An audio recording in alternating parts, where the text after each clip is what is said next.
Rich Dad, Poor Dad. What the rich teach their kids about money that the poor and middle class do not. By Robert T. Kiyosaki. To parents everywhere, a child's first and most important teachers, and to all those who educate, influence, and lead by example. Acknowledgements. How does a person say thank you when there are so many people to thank? Obviously, this book is a thank you to my two fathers, who were powerful role models, and to my mom, who taught me love and kindness. The person most responsible for this book becoming a reality is my wife, Kim, my partner in marriage, business, and in life. She makes my life complete. Introduction. Rich Dad, Poor Dad. Having two dads offered me the choice of contrasting points of view, one of a rich man and one of a poor man. I had two fathers, a rich one and a poor one. One was highly educated and intelligent. He had a PhD and completed 4 years of undergraduate work in less than 2 years. He then went on to Stanford University, the University of Chicago, and Northwestern University to do his advanced studies, all on full financial scholarships. The other father never finished the 8th grade. Both men were successful in their careers, working hard all their lives. Both earned substantial incomes, yet one always struggled financially. The other would become one of the richest men in Hawaii. One died, leaving tens of millions of dollars to his family, charities, and his church. The other left bills to be paid. Both men were strong, charismatic, and influential. Both men offered me advice, but they did not advise the same things. Both men believed strongly in education, but did not recommend the same course of study. If I had had only one dad, I would have had to accept or reject his advice. Having two dads offered me the choice of contrasting points of view, one of a rich man and one of a poor man. Instead of simply accepting or rejecting one or the other, I found myself thinking more, comparing, and then choosing for myself. The problem was that the rich man was not rich yet, and the poor man was not yet poor. Both were just starting out on their careers, and both were struggling with money and families. But they had very different points of view about money. For example, one dad would say, "The love of money is the root of all evil." The other said, "The lack of money is the root of all evil." As a young boy, having two strong fathers, both influencing me, was difficult. I wanted to be a good son and listen, but the two fathers did not say the same things. The contrast in their points of view, particularly about money, was so extreme that I grew curious and intrigued. I began to start thinking for long periods of time about what each was saying. Much of my private time was spent reflecting, asking myself questions such as, "Why does he say that?" and then asking the same question of the other dad's statement. It would have been much easier to simply say, "Yeah, he's right, I agree with that," or to simply reject the point of view by saying, "The old man doesn't know what he's talking about." Instead, having two dads whom I loved forced me to think and ultimately choose a way of thinking for myself.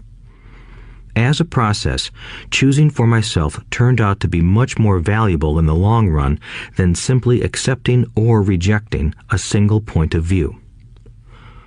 One of the reasons the rich get richer, the poor get poorer, and the middle class struggles in debt is that the subject of money is taught at home, not in school. Most of us learn about money from our parents, so what can poor parents tell their child about money? They simply say, "Stay in school and study hard." The child may graduate with excellent grades, but with a poor person's financial programming and mindset. Sadly, money is not taught in schools. Schools focus on scholastic and professional skills, but not on financial skills. This explains how smart bankers, doctors, and accountants who earned excellent grades may struggle financially all of their lives. Our staggering national debt is due in large part to highly educated politicians and government officials making financial decisions with little or no training in the subject of money. Today, I often wonder what will soon happen when we have millions of people who need financial and medical assistance. They will be dependent upon their families or the government for financial support. What will happen when Medicare and Social Security run out of money? How will a nation survive if teaching children about money continues to be left to parents, most of whom will be, or already are, poor? Because I had two influential fathers, I learned from both of them. I had to think about each dad's advice, and in doing so, I gained valuable insight into the power and effect of one's thoughts on one's life. For example, one dad had a habit of saying, "I can't afford it." The other dad forbade those words to be used. He insisted I ask, "How can I afford it?" One is a statement, and the other is a question. One lets you off the hook, and the other forces you to think.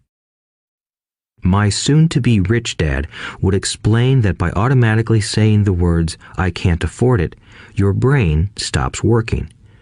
By asking the question, "How can I afford it?" your brain is put to work. He did not mean that you should buy everything you want. He was fanatical about exercising your mind, the most powerful computer in the world. He'd say, "My brain gets stronger every day because I exercise it. The stronger it gets, the more money I can make." He believed that automatically saying, "I can't afford it," was a sign of mental laziness. Although both dads worked hard, I noticed that one dad had a habit of putting his brain to sleep when it came to finances, and the other had a habit of exercising his brain. The long-term result was that one dad grew stronger financially, and the other grew weaker. It is not much different from a person who goes to the gym to exercise on a regular basis versus someone who sits on the couch watching television. Proper physical exercise increases your chances for health, and proper mental exercise increases your chances for wealth. My two dads had opposing attitudes, and that affected the way they thought. One dad thought that the rich should pay more in taxes to take care of those less fortunate. The other said, taxes punish those who produce and reward those who don't produce. One dad recommended, study hard so you can find a good company to work for. The other recommended, study hard so you can find a good company to buy. One dad said, the reason I'm not rich is because I have you kids. The other said, the reason I must be rich is because I have you kids. One encouraged talking about money and business at the dinner table, while the other forbade the subject of money to be discussed over a meal. One said, when it comes to money, play it safe, don't take risks. The other said, learn to manage risk. One believed, our home is our largest investment and our greatest asset. The other believed, my house is a liability, and if your house is your largest investment, you're in trouble. Both dads paid their bills on time, yet one paid his bills first while the other paid his bills last. One dad believed in a company or the government taking care of you and your needs. He was always concerned about pay raises, retirement plans, medical benefits, sick leave, vacation days, and other perks. He was impressed with two of his uncles who joined the military and earned a retirement and entitlement package for life after 20 years of active service. He loved the idea of medical benefits and PX privileges the military provided its retirees. He also loved the tenure system available through the university. The idea of job protection for life and job benefits seemed more important at times than the job. He would often say, I've worked hard for the government and I'm entitled to these benefits. The other believed in total financial self-reliance. He spoke out against the entitlement mentality and how it created weak and financially needy people. He was emphatic about being financially competent. One dad struggled to save a few dollars. The other created investments. One dad taught me how to write an impressive resume so I could find a good job. The other taught me how to write strong business and financial plans so I could create jobs. Being a product of two strong dads allowed me the luxury of observing the effects different thoughts have on one's life. I noticed that people really do shape their lives through their thoughts. For example, my poor dad always said, "I'll never be rich," and that prophecy became reality. My rich dad, on the other hand, always referred to himself as rich. He would say things like, "I'm a rich man and rich people don't do this." Even when he was flat broke after a major financial setback, he continued to refer to himself as a rich man. He would cover himself by saying, "There is a difference between being poor and being broke. Broke is temporary. Poor is eternal." My poor dad would say, "I'm not interested in money," or "money doesn't matter." My rich dad always said, "Money is power." The power of our thoughts may never be measured or appreciated, but it became obvious to me as a young boy that it was important to be aware of my thoughts and how I expressed myself. I noticed that my poor dad was poor, not because of the amount of money he earned, which was significant, but because of his thoughts and actions. As a young boy having two fathers, I became acutely aware of being careful about which thoughts I chose to adopt as my own. Should I listen to my rich dad or to my poor dad? Although both men had tremendous respect for education and learning, they disagreed about what they thought was important to learn. One wanted me to study hard, earn a degree, and get a good job to earn money. He wanted me to study to become a professional, an attorney or an accountant, and to go to business school for my MBA. The other encouraged me to study to be rich, to understand how money works, and to learn how to have it work for me. "I don't work for money" were words he would repeat over and over. "Money works for me." At the age of 9, I decided to listen to and learn from my rich dad about money. In doing so, I chose not to listen to my poor dad, even though he was the one with all the college degrees. A lesson from Robert Frost. Robert Frost is my favorite poet. Although I love many of his poems, my favorite is "The Road Not Taken." I use its lesson almost daily. The road not taken. Two roads diverged in a yellow wood, and sorry I could not travel both. And be one traveler long I stood, and looked down one as far as I could, to where it bent in the undergrowth, then took the other as just as fair, and having perhaps the better claim, because it was grassy and wanted wear. Though as for that the passing there had worn them really about the same, and both that morning equally lay in leaves no step had trodden black. Oh, I kept the first for another day, yet knowing how way leads on to way, I doubted if I should ever come back. I shall be telling this with a sigh, somewhere ages and ages hence. Two roads diverged in a wood, and I took the one less traveled by, and that has made all the difference. And that has made all the difference. Over the years, I have often reflected upon Robert Frost's poem.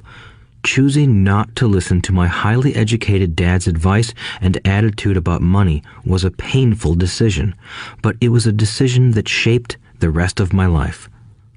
Once I made up my mind about whom to listen to, my education about money began. My rich dad taught me over a period of 30 years until I was 39 years old. He stopped once he realized that I knew and fully understood what he had been trying to drum into my often thick skull. Money is one form of power, but what is more powerful is financial education. Money comes and goes, but if you have the education about how money works, you gain power over it and can begin building wealth. The reason positive thinking alone does not work is because most people went to school and never learned how money works, so they spend their lives working for money. Because I was only 9 years old when I started, the lessons my rich dad taught me were simple. And when it was all said and done, there were only 6 main lessons, repeated over 30 years.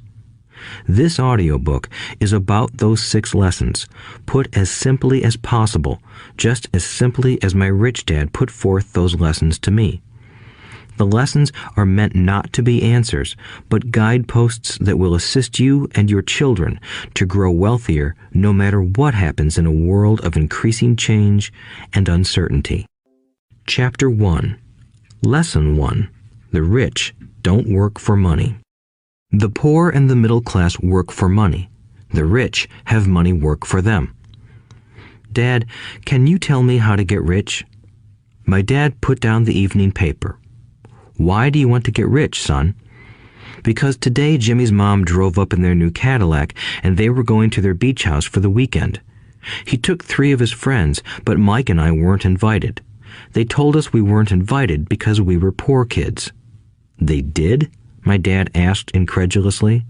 Yeah, they did, I replied in a hurt tone.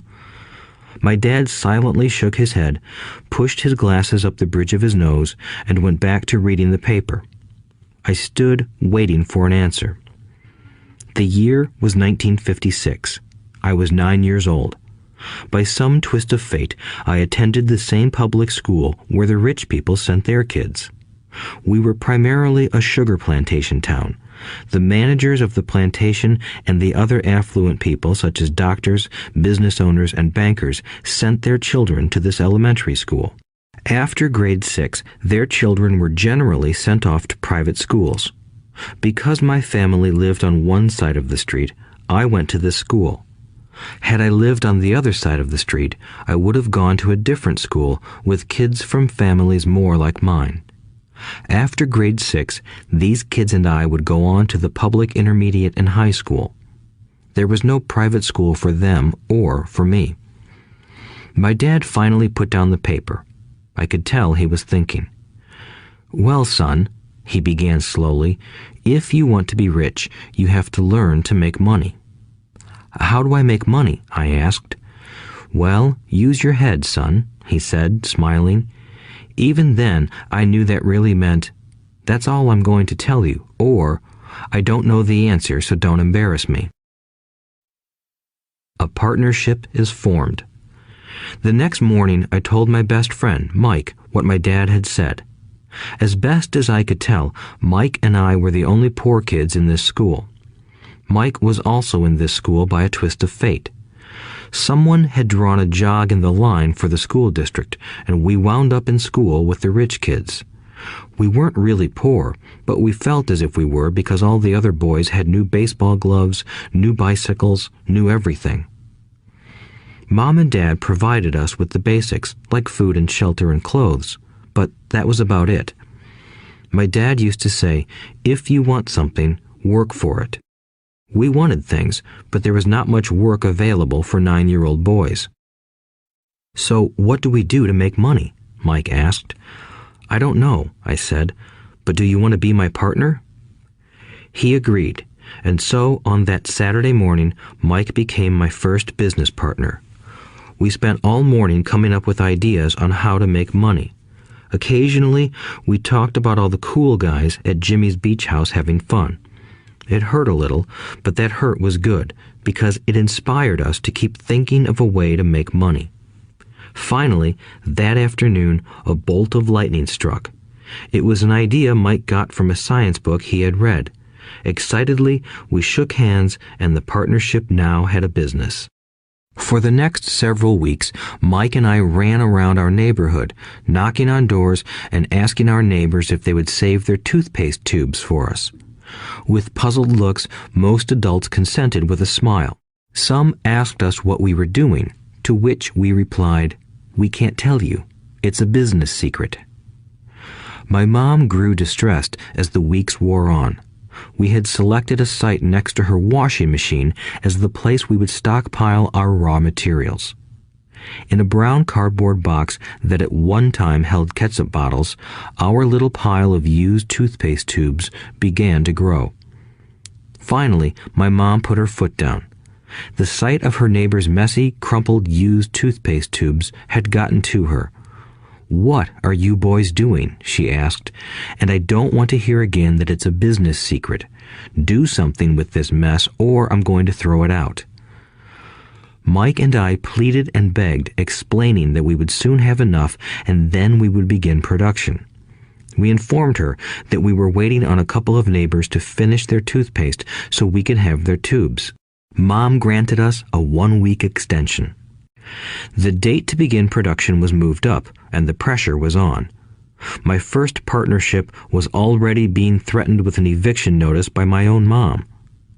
It became Mike's job to tell the neighbors to quickly use up their toothpaste, saying their dentist wanted them to brush more often anyway. I began to put together the production line. One day, my dad drove up with a friend to see 2 9-year-old boys in the driveway with a production line operating at full speed. There was fine white powder everywhere. On a long table were small milk cartons from school, and our family's hibachi grill was glowing with red-hot coals at maximum heat.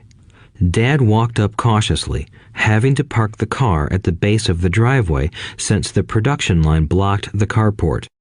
As he and his friend got closer, they saw a steel pot sitting on top of the coals in which the toothpaste tubes were being melted down.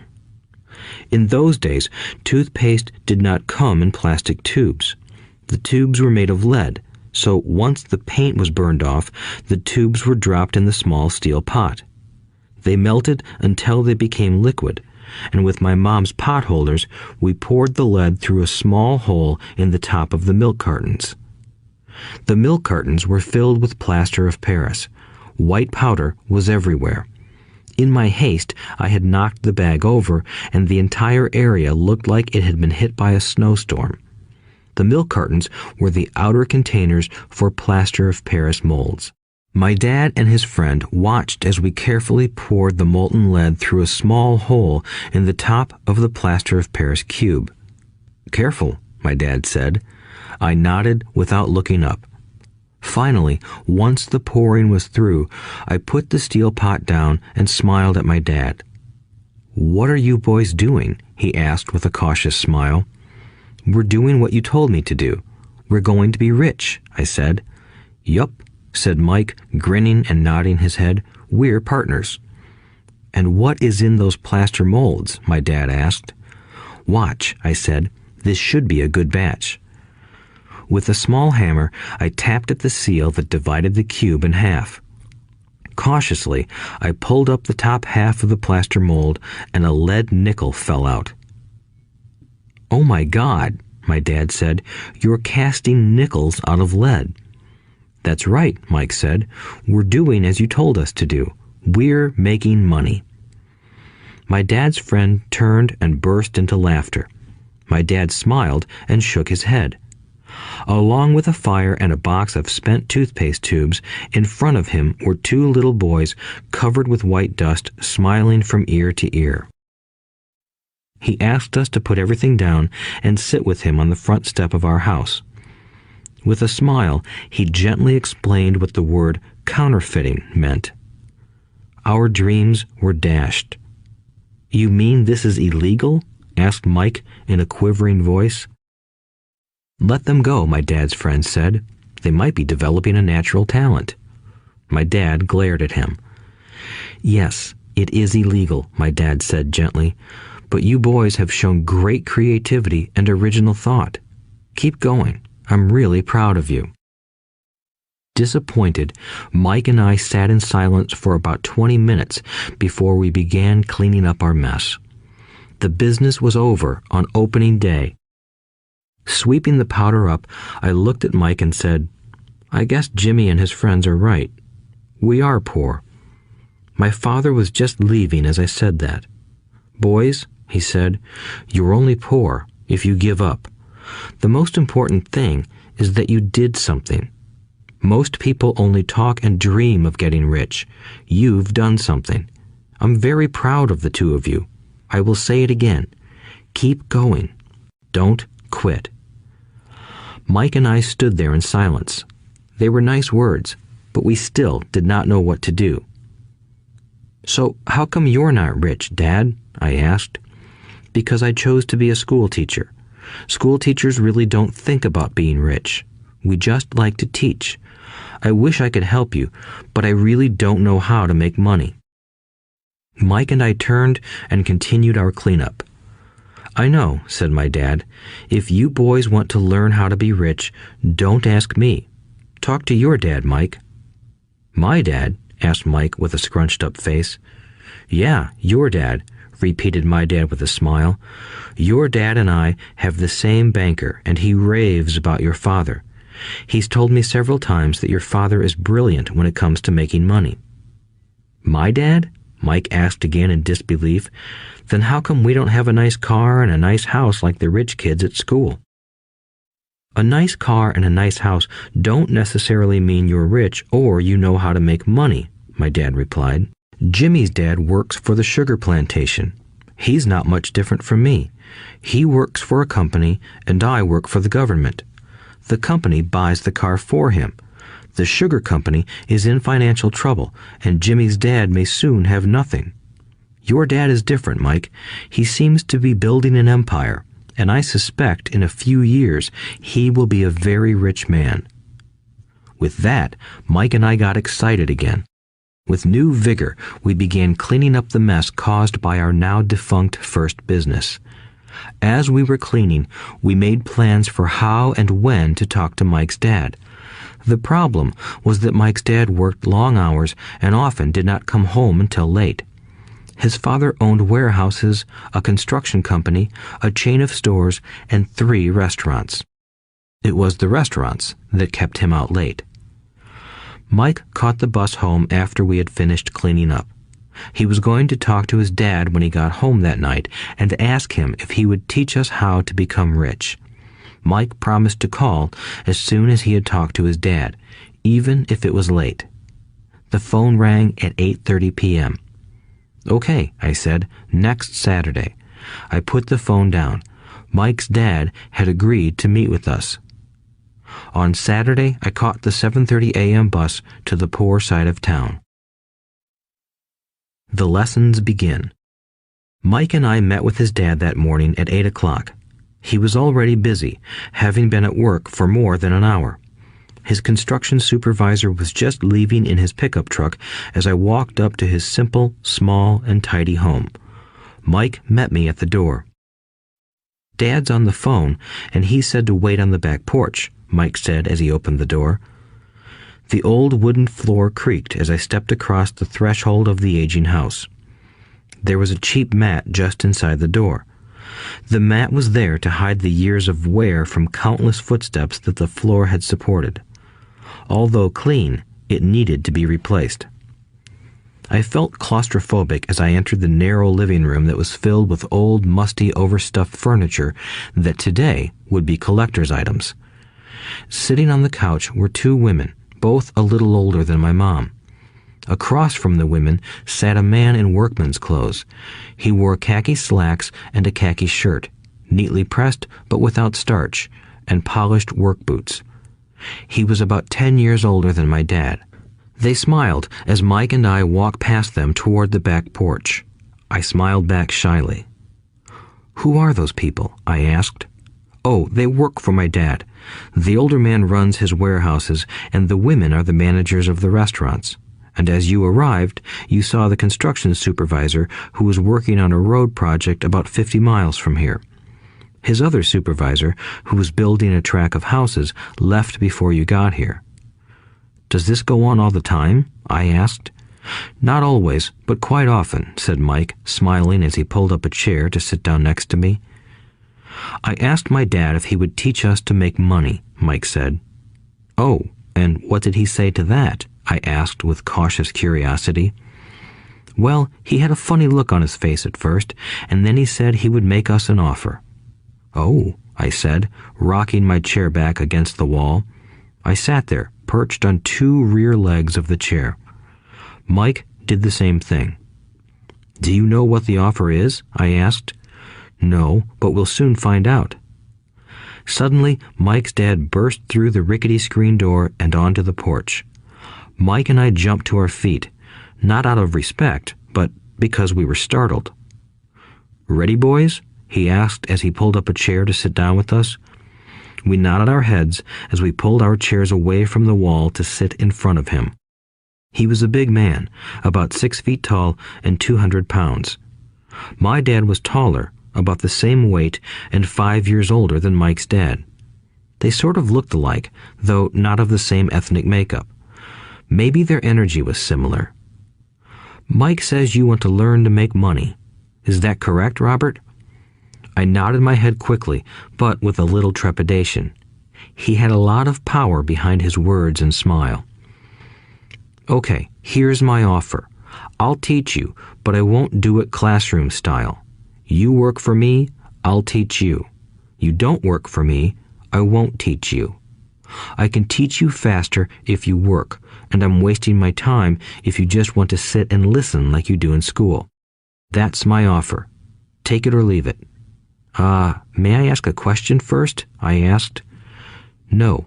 Take it or leave it. I've got too much work to do to waste my time.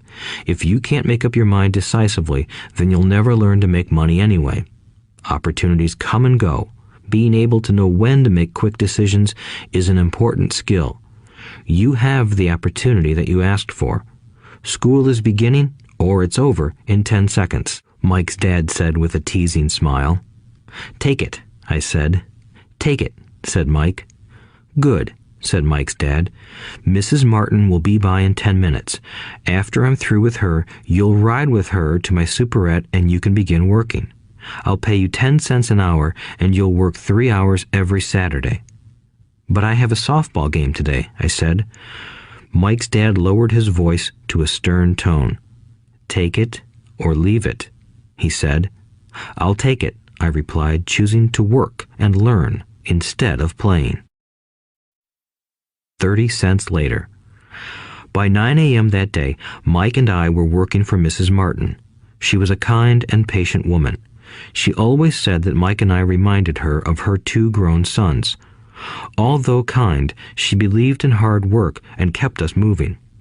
We spent 3 hours taking canned goods off the shelves, brushing each can with a feather duster to get the dust off, and then restacking them neatly. It was excruciatingly boring work.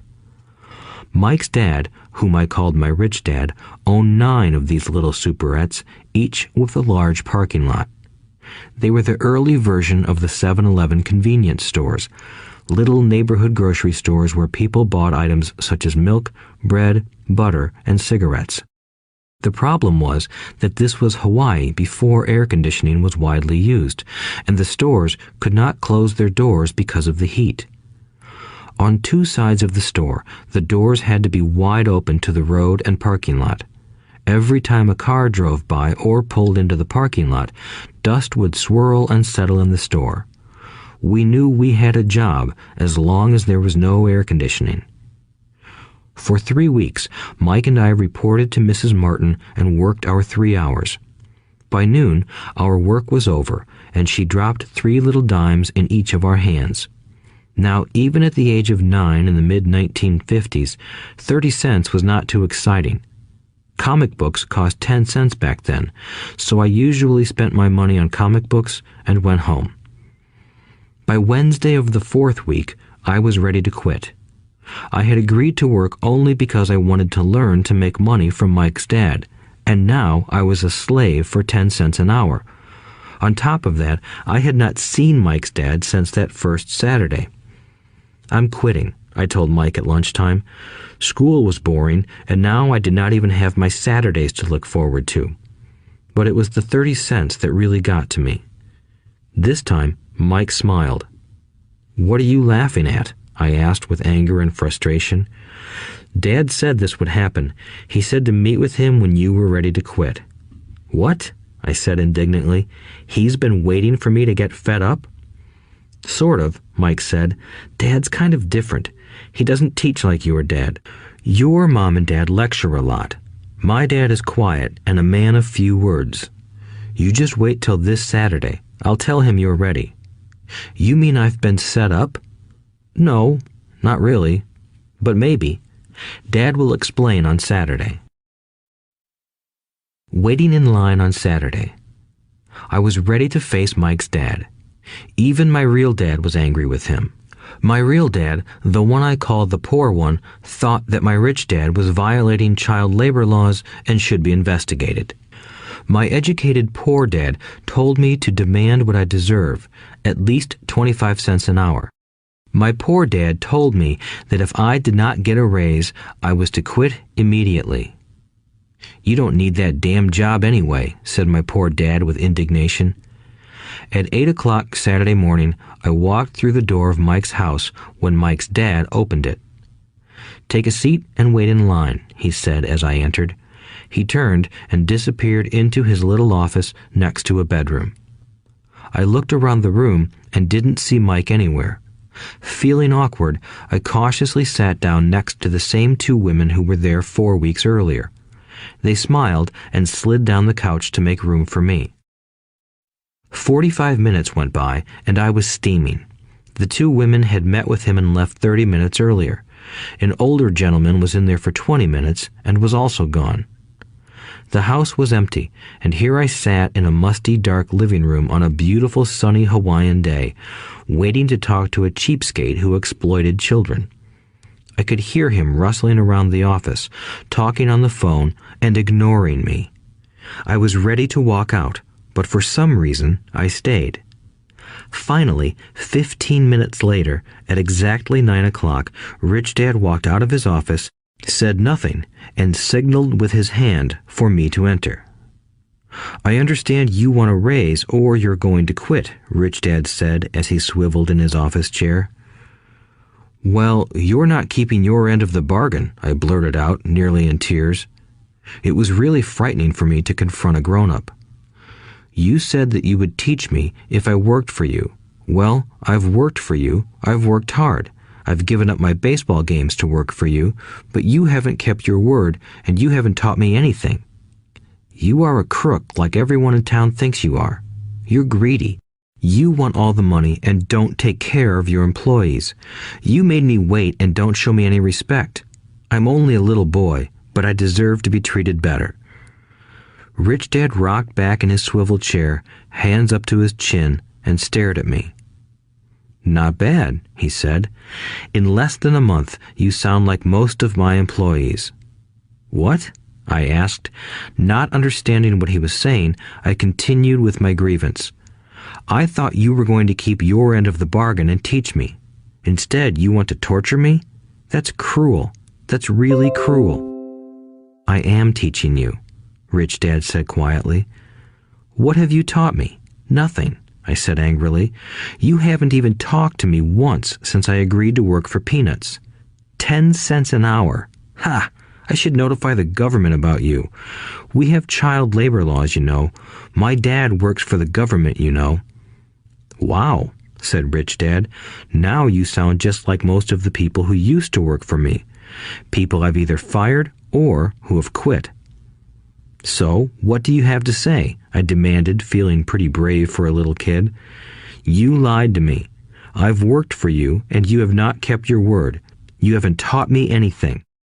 How do you know that I've not taught you anything? Asked Rich Dad calmly. Well, you've never talked to me. I've worked for 3 weeks, and you have not taught me anything, I said with a pout. Does teaching mean talking or a lecture? Rich Dad asked. Well, yes, I replied. That's how they teach you in school, he said, smiling.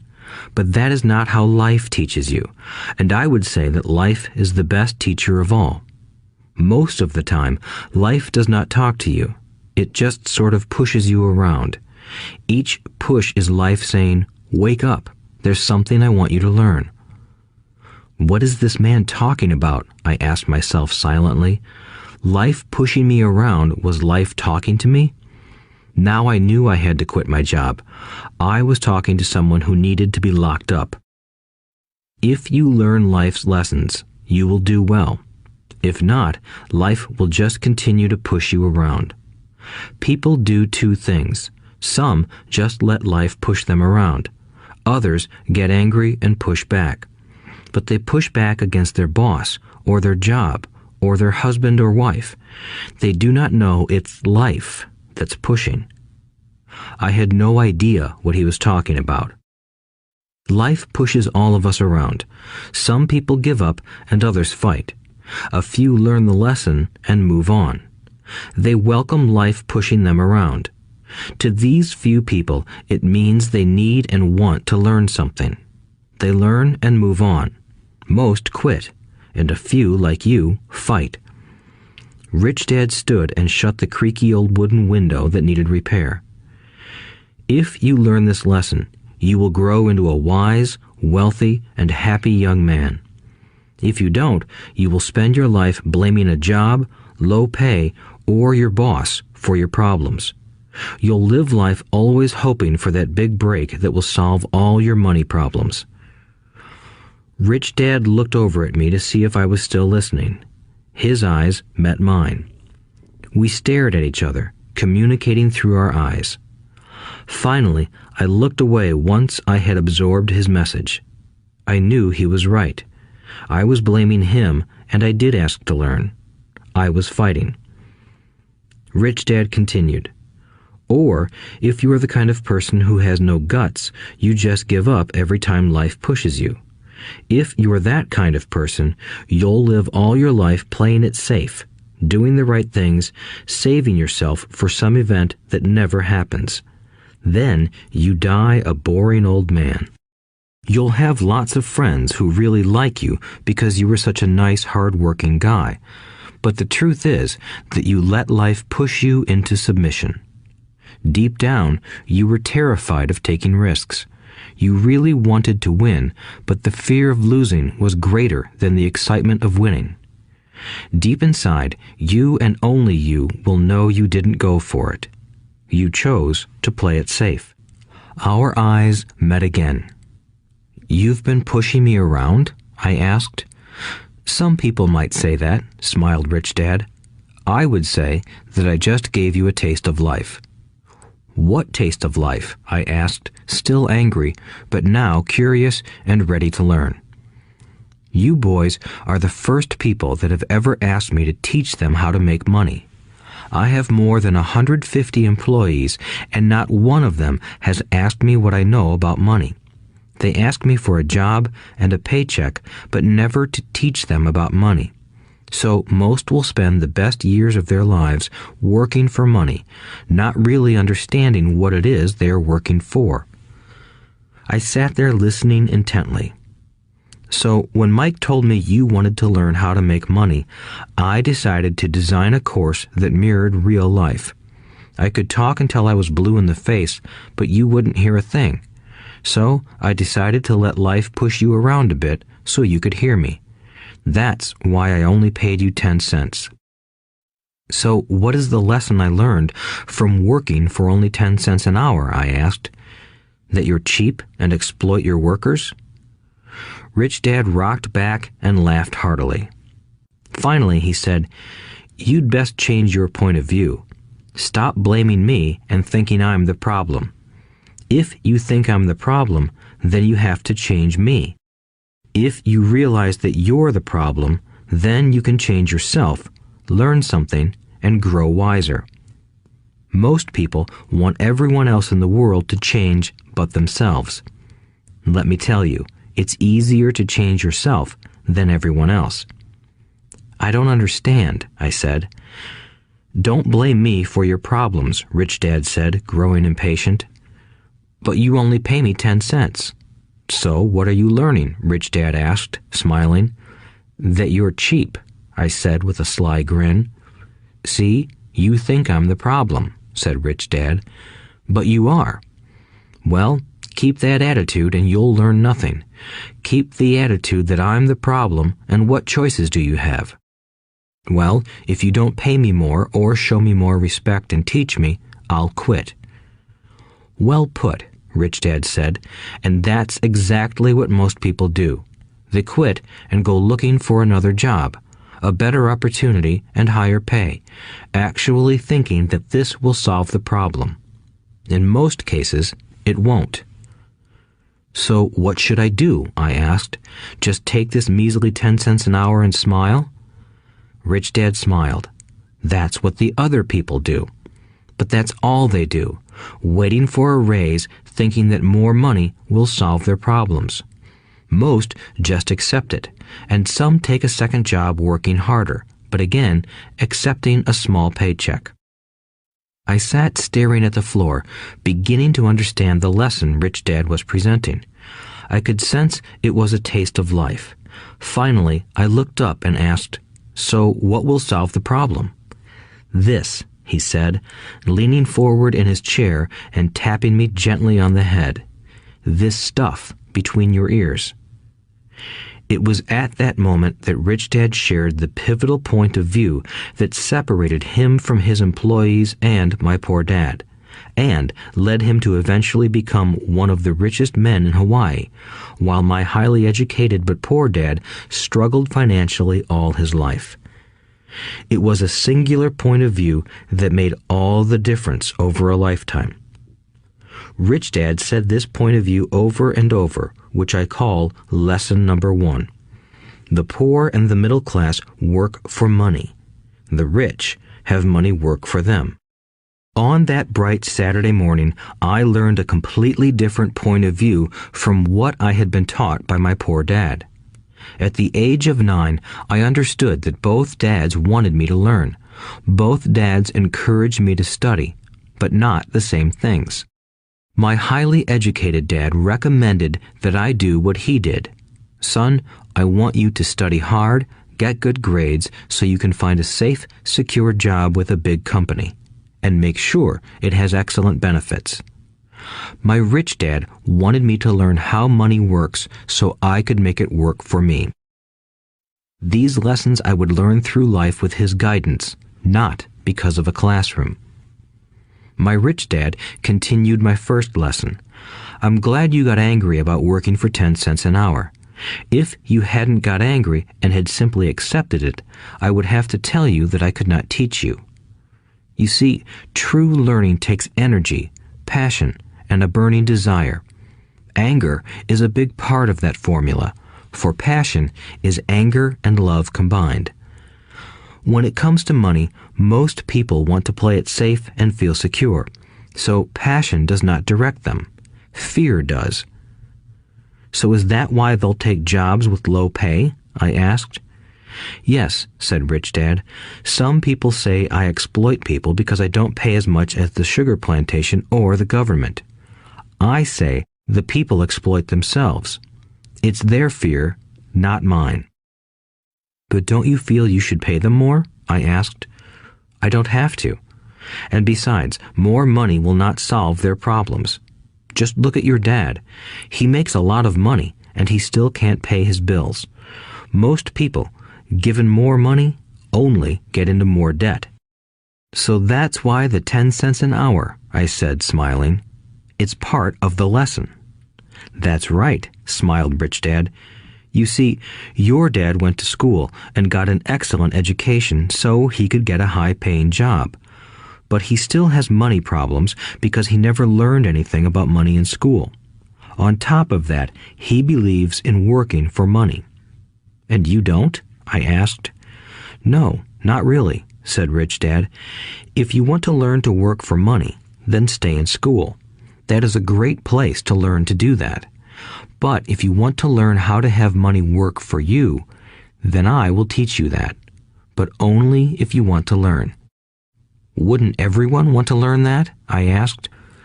No, said Rich Dad, simply because it's easier to learn to work for money, especially if fear is your primary emotion when the subject of money is discussed. I don't understand, I said with a frown. Don't worry about that for now. Just know that it's fear that keeps most people working at a job. The fear of not paying their bills, the fear of being fired, the fear of not having enough money, and the fear of starting over. That's the price of studying to learn a profession or trade and then working for money. Most people become a slave to money and then get angry at their boss. Learning to have money work for you is a completely different course of study? I asked. Absolutely, Rich Dad answered. Absolutely. We sat in the silence on that beautiful Hawaiian Saturday morning. My friends had just started their Little League baseball game, but for some reason I was now thankful I had decided to work for 10 cents an hour. I sensed that I was about to learn something my friends wouldn't learn in school. Ready to learn? Asked Rich Dad. Absolutely, I said with a grin. I have kept my promise. I've been teaching you from afar, my Rich Dad said. At 9 years old, you've gotten a taste of what it feels like to work for money. Just multiply your last month by 50 years, and you will have an idea of what most people spend their life doing. I don't understand, I said. How did you feel waiting in line to see me, once to get hired and once to ask for more money? Terrible, I said. If you choose to work for money, that is what life will be like, said Rich Dad. And how did you feel when Mrs. Martin dropped 3 dimes in your hand for 3 hours of work?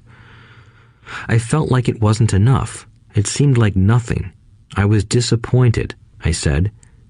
And that is how most employees feel when they look at their paychecks, especially after all the tax and other deductions are taken out. At least you got 100%. You mean most workers don't get paid everything? I asked with amazement. Heavens no, said Rich Dad. The government always takes its share first. How do they do that? I asked. Taxes, said Rich Dad. You're taxed when you earn. You're taxed when you spend. You're taxed when you save. You're taxed when you die. Why do people let the government do that to them? The rich don't, said Rich Dad with a smile. The poor and the middle class do. I'll bet you that I earn more than your dad, yet he pays more in taxes. How can that be? I asked. At my age, that made no sense to me. Why would someone let the government do that to them? Rich Dad rocked slowly and silently in his chair, just looking at me. Ready to learn? He asked. I nodded my head slowly. As I said, there is a lot to learn. Learning how to have money work for you is a lifetime study. Most people go to college for 4 years and their education ends. I already know that my study of money will continue over my lifetime, simply because the more I find out I need to know. Most people never study the subject. They go to work, get their paycheck, balance their checkbooks, and that's it. Then they wonder why they have money problems. They think that more money will solve the problem, and don't realize that it's their lack of financial education that is the problem. So my dad has tax problems because he doesn't understand money? I asked, confused. Look, said Rich Dad, taxes are just one small section on learning how to have money work for you. Today, I just wanted to find out if you still have the passion to learn about money. Most people don't. They want to go to school, learn a profession, have fun at their work, and earn lots of money.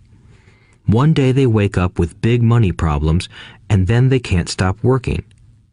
That's the price of only knowing how to work for money instead of studying how to have money work for you. So, do you still have the passion to learn? Asked Rich Dad. I nodded my head. Good, said Rich Dad. Now get back to work.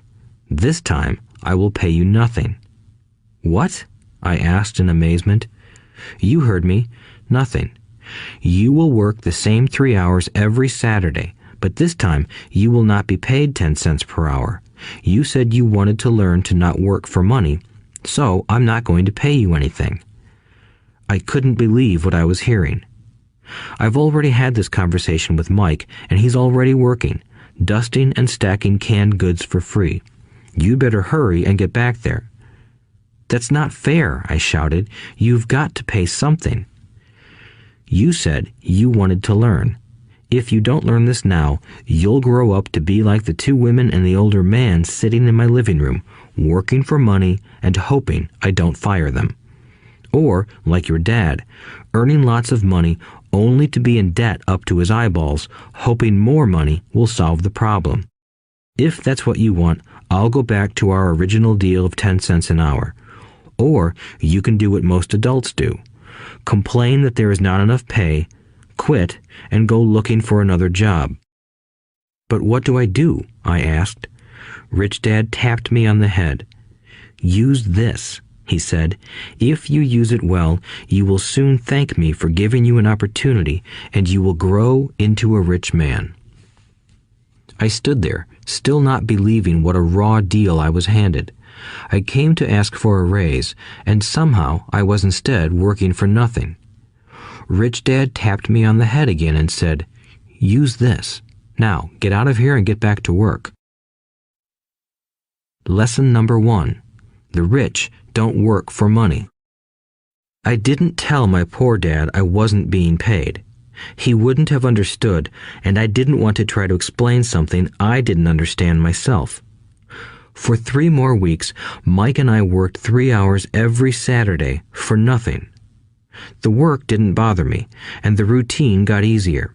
But it was the missed baseball games and not being able to afford to buy a few comic books that got to me. Rich Dad stopped by at noon on the 3rd week. We heard his truck pull up in the parking lot and sputter when the engine was turned off. He entered the store and greeted Mrs. Martin with a hug. After finding out how things were going in the store, he reached into the ice cream freezer, pulled out 2 bars, paid for them, and signaled to Mike and me. "Let's go for a walk, boys." We crossed the street, dodging a few cars, and walked across a large grassy field where a few adults were playing softball. Sitting down at a lone picnic table, he handed Mike and me the treats. "How's it going, boys?" "Okay," Mike said. I nodded in agreement. "Learn anything yet?" Rich Dad asked. Mike and I looked at each other, shrugged our shoulders, and shook our heads in unison. Avoiding one of life's biggest traps. Well, you boys had better start thinking. You're staring at one of life's biggest lessons. If you learn it, you'll enjoy a life of great freedom and security. If you don't, you'll wind up like Mrs. Martin and most of the people playing softball in this park. They work very hard for little money, clinging to the illusion of job security and looking forward to a 3-week vacation each year and maybe a skimpy pension after 45 years of service. If that excites you, I'll give you a raise to 25 cents an hour. But these are good, hard-working people. Are you making fun of them? I demanded. A smile came over Rich Dad's face. Mrs. Martin is like a mother to me. I would never be that cruel. I may sound unkind because I'm doing my best to point something out to the 2 of you. I want to expand your point of view so you can see something most people never have the benefit of seeing because their vision is too narrow. Most people never see the trap they are in. Mike and I sat there, uncertain of his message. He sounded cruel, yet we could sense he was trying to drive home a point. With a smile, Rich Dad said, "Doesn't that 25 cents an hour sound good? Doesn't it make your heart beat a little faster?" I shook my head no, but it really did. 25 cents an hour would be big bucks to me.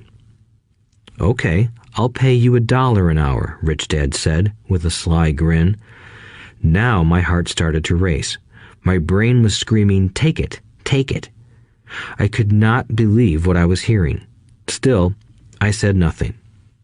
"Okay, $2 an hour." My little brain and heart nearly exploded.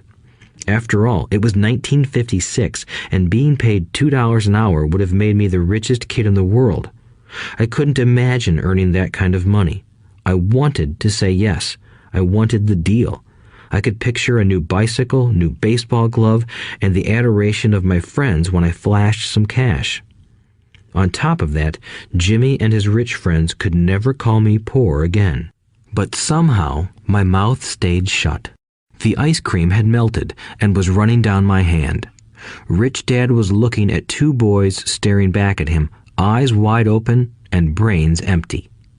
He was testing us, and he knew there was a part of our emotions that wanted to take the deal. He understood that every person has a weak and needy part of their soul that can be bought, and he knew that every individual also had a part of their soul that was resilient and could never be bought. It was only a question of which one was stronger. Okay, $5 an hour. Suddenly, I was silent. Something had changed. The offer was too big and ridiculous. Not many grown-ups in 1956 made more than that, but quickly my temptation disappeared and calm set in. Slowly, I turned to my left to look at Mike. He looked back at me. The part of my soul that was weak and needy was silenced. The part of me that had no price took over. I knew Mike had gotten to that point too. Good, said Rich Dad softly. Most people have a price, and they have a price because of human emotions named fear and greed. First, the fear of being without money motivates us to work hard, and then, once we get that paycheck, greed or desire starts us thinking about all the wonderful things money can buy. The pattern is then set. What pattern? I asked. The pattern of get up, go to work, pay bills, get up, go to work, pay bills. People's lives are forever controlled by two emotions, fear and greed. Offer them more money, and they continue the cycle by increasing their spending. This is what I call the rat race. There is another way? Mike asked. Yes, said Rich Dad slowly, but only a few people find it. And what is that way? Mike asked. That's what I hope you boys will learn as you work and study with me. That is why I took away all forms of pay. Any hints? Mike asked. We're kind of tired of working hard, especially for nothing. Well, the first step is telling the truth, said Rich Dad. We haven't been lying, I said. I did not say you were lying. I said to tell the truth, Rich Dad retorted. The truth about what? I asked. How you're feeling, Rich Dad said. You don't have to say it to anyone else. Just admit it to yourself. You mean the people in this park, the people who work for you, Mrs. Martin, they don't do that? I asked. I doubt it, said Rich Dad. Instead, they feel the fear of not having money. They don't confront it logically. They react emotionally instead of using their heads, Rich Dad said. Then, they get a few bucks in their hands, and again, the emotions of joy, desire, and greed take over. And again they react instead of think. So their emotions control their brain, Mike said. That's correct, said Rich Dad. Instead of admitting the truth about how they feel, they react to their feelings and fail to think. They feel the fear, so they go to work, hoping that money will soothe the fear, but it doesn't. It continues to haunt them, and they return to work, hoping again that money will calm their fears, and again it doesn't. Fear keeps them in this trap of working, earning money, hoping the fear will go away. But every day they get up, and that old fear wakes up with them. For millions of people, that old fear keeps them awake all night, causing a night of turmoil and worry. So they get up and go to work, hoping that a paycheck will kill that fear gnawing at their souls. Money is running their lives, and they refuse to tell the truth about that. Money is in control of their emotions and their souls.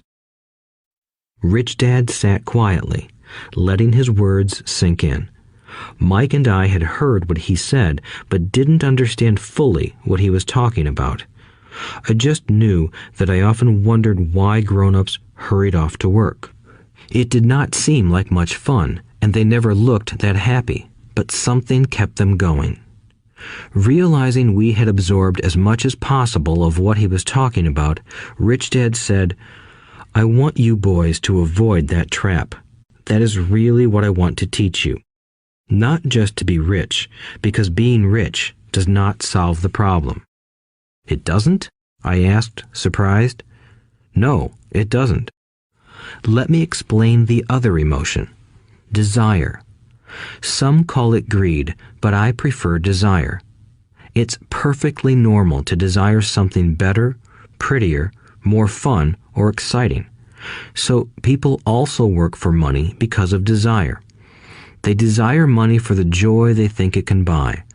But the joy that money brings is often short-lived, and they soon need more money for more joy, more pleasure, more comfort, and more security. So they keep working, thinking money will soothe their souls that are troubled by fear and desire. But money can't do that. Even rich people do this? Mike asked. Rich people included, said Rich Dad. In fact, the reason many rich people are rich isn't because of desire, but because of fear. They believe that money can eliminate the fear of being poor, so they amass tons of it, only to find the fear gets worse. Now they fear losing the money. I have friends who keep working even though they have plenty. I know people who have millions who are more afraid now than when they were poor. They're terrified of losing it all. The fears that drove them to get rich got worse. That weak and needy part of their soul is actually screaming louder. They don't want to lose the big houses, the cars, and the high life money has bought them. They worry about what their friends would say if they lost all their money. Many are emotionally desperate and neurotic, although they look rich and have more money. So, is a poor man happier? I asked. No, I don't think so, replied Rich Dad. The avoidance of money is just as psychotic as being attached to money. As if on cue, the town derelict went past our table, stopping by the large rubbish can and rummaging around in it. The three of us watched him with great interest, when before we probably would have just ignored him.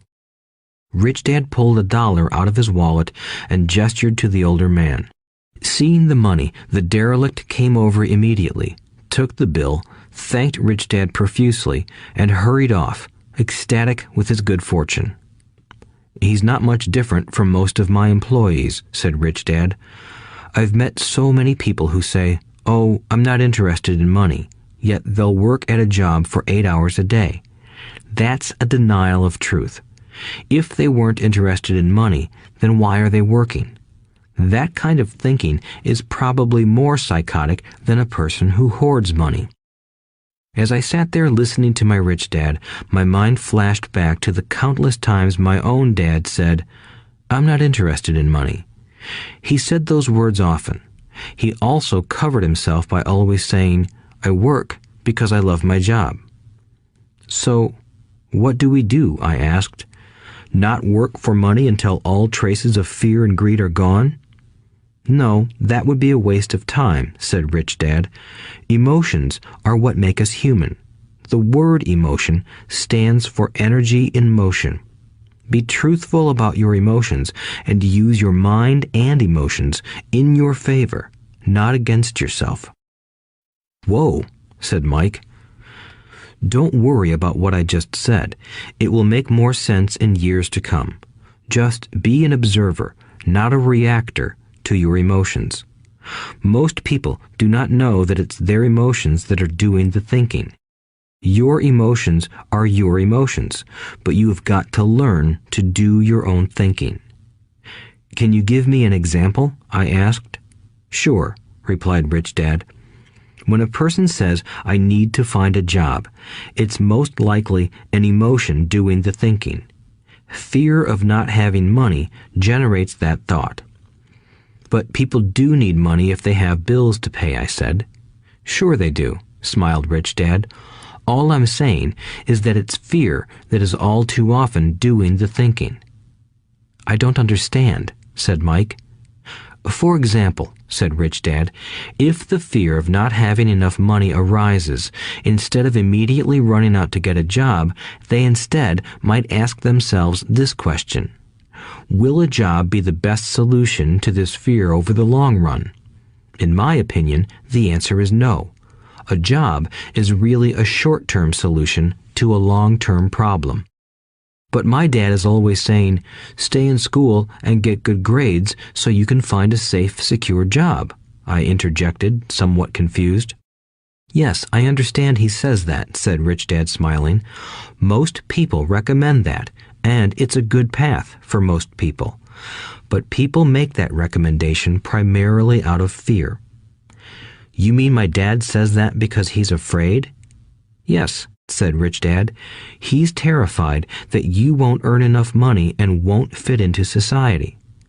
Don't get me wrong. He loves you and wants the best for you. I, too, believe an education and a job are important, but it won't handle the fear. You see, that same fear that makes him get up in the morning to earn a few bucks is the fear that is causing him to be so fanatical about your going to school. So what do you recommend? I asked. I want to teach you to master the power of money instead of being afraid of it. They don't teach that in school, and if you don't learn it, you become a slave to money. It was finally making sense. He wanted us to widen our views and to see what the Mrs. Martins of this world couldn't see. He used examples that sounded cruel at the time, but I've never forgotten them. My vision widened that day, and I began to see the trap that lay ahead for most people. You see, we're all employees ultimately. We just work at different levels, said Rich Dad. I just want you boys to have a chance to avoid the trap caused by those two emotions, fear and desire. Use them in your favor, not against you. That's what I want to teach you. I'm not interested in just teaching you to make a pile of money. That won't handle the fear or desire. If you don't first handle fear and desire, and you get rich, you'll only be a highly paid slave. So how do we avoid the trap? I asked. The main cause of poverty or financial struggle is fear and ignorance, not the economy or the government or the rich. It's self-inflicted fear and ignorance that keep people trapped.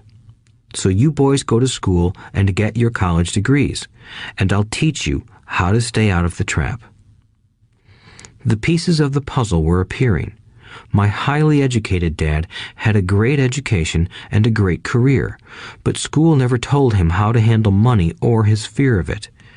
It became clear that I could learn different and important things from two fathers. So you've been talking about the fear of not having money. How does the desire for money affect our thinking? Mike asked.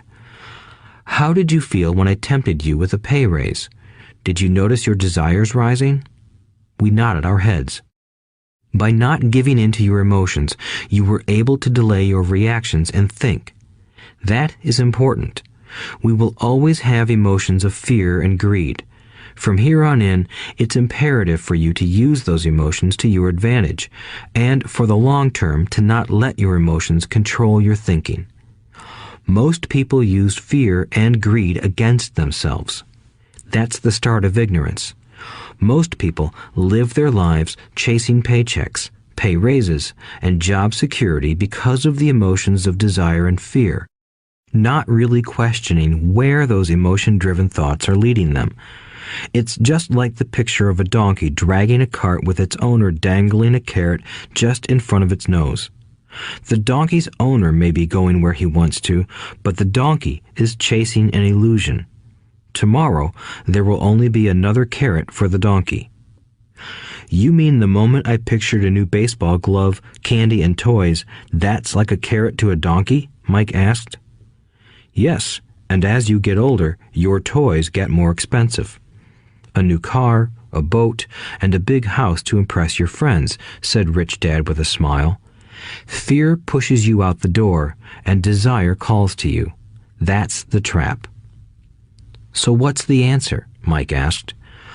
What intensifies fear and desire is ignorance. That is why rich people with lots of money often have more fear the richer they get. Money is the carrot, the illusion.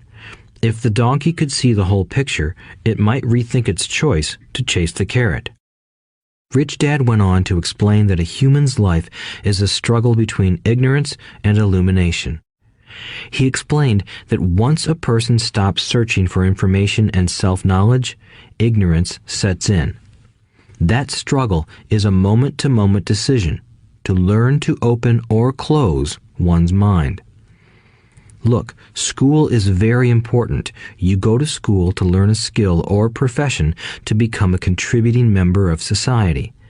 Every culture needs teachers, doctors, mechanics, artists, cooks, business people, police officers, firefighters, and soldiers. Schools train them so society can thrive and flourish, said Rich Dad. Unfortunately, for many people, school is the end, not the beginning.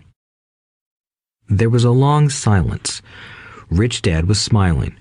I didn't comprehend everything he said that day, but as with most great teachers, his words continued to teach for years. I've been a little cruel today, said Rich Dad, but I want you to always remember this talk. I want you to always think of Mrs. Martin, and I want you always to remember that donkey. Never forget that fear and desire can lead you into life's biggest trap if you are not aware of them controlling your thinking. To spend your life living in fear, never exploring your dreams, is cruel. To work hard for money, thinking that it will buy you things that will make you happy, is also cruel. To wake up in the middle of the night terrified about paying bills is a horrible way to live. To live a life dictated by the size of a paycheck is not really living a life. Thinking that a job makes you secure is lying to yourself. That's cruel, and that's the trap I want you to avoid. I've seen how money runs people's lives. Don't let that happen to you. Please, don't let money run your life. A softball rolled under our table. Rich Dad picked it up and threw it back. So what does ignorance have to do with greed and fear? I asked. Because it is ignorance about money that causes so much greed and fear, said Rich Dad. Let me give you some examples. A doctor, wanting more money to better provide for his family, raises his fees. By raising his fees, it makes healthcare more expensive for everyone. It hurts the poor people the most, so they have worse health than those with money. Because the doctors raise their fees, the attorneys raise their fees. Because the attorneys' fees have gone up, school teachers want a raise, which raises our taxes, and on and on and on. Soon, there will be such a horrifying gap between the rich and the poor that chaos will break out and another great civilization will collapse. History proves that great civilizations collapse when the gap between the haves and have-nots is too great. Sadly, America is on that same course because we haven't learned from history. We only memorize historical dates and names, not the lesson. Aren't prices supposed to go up? I asked. In an educated society with a well-run government, prices should actually come down. Of course, that is often only true in theory.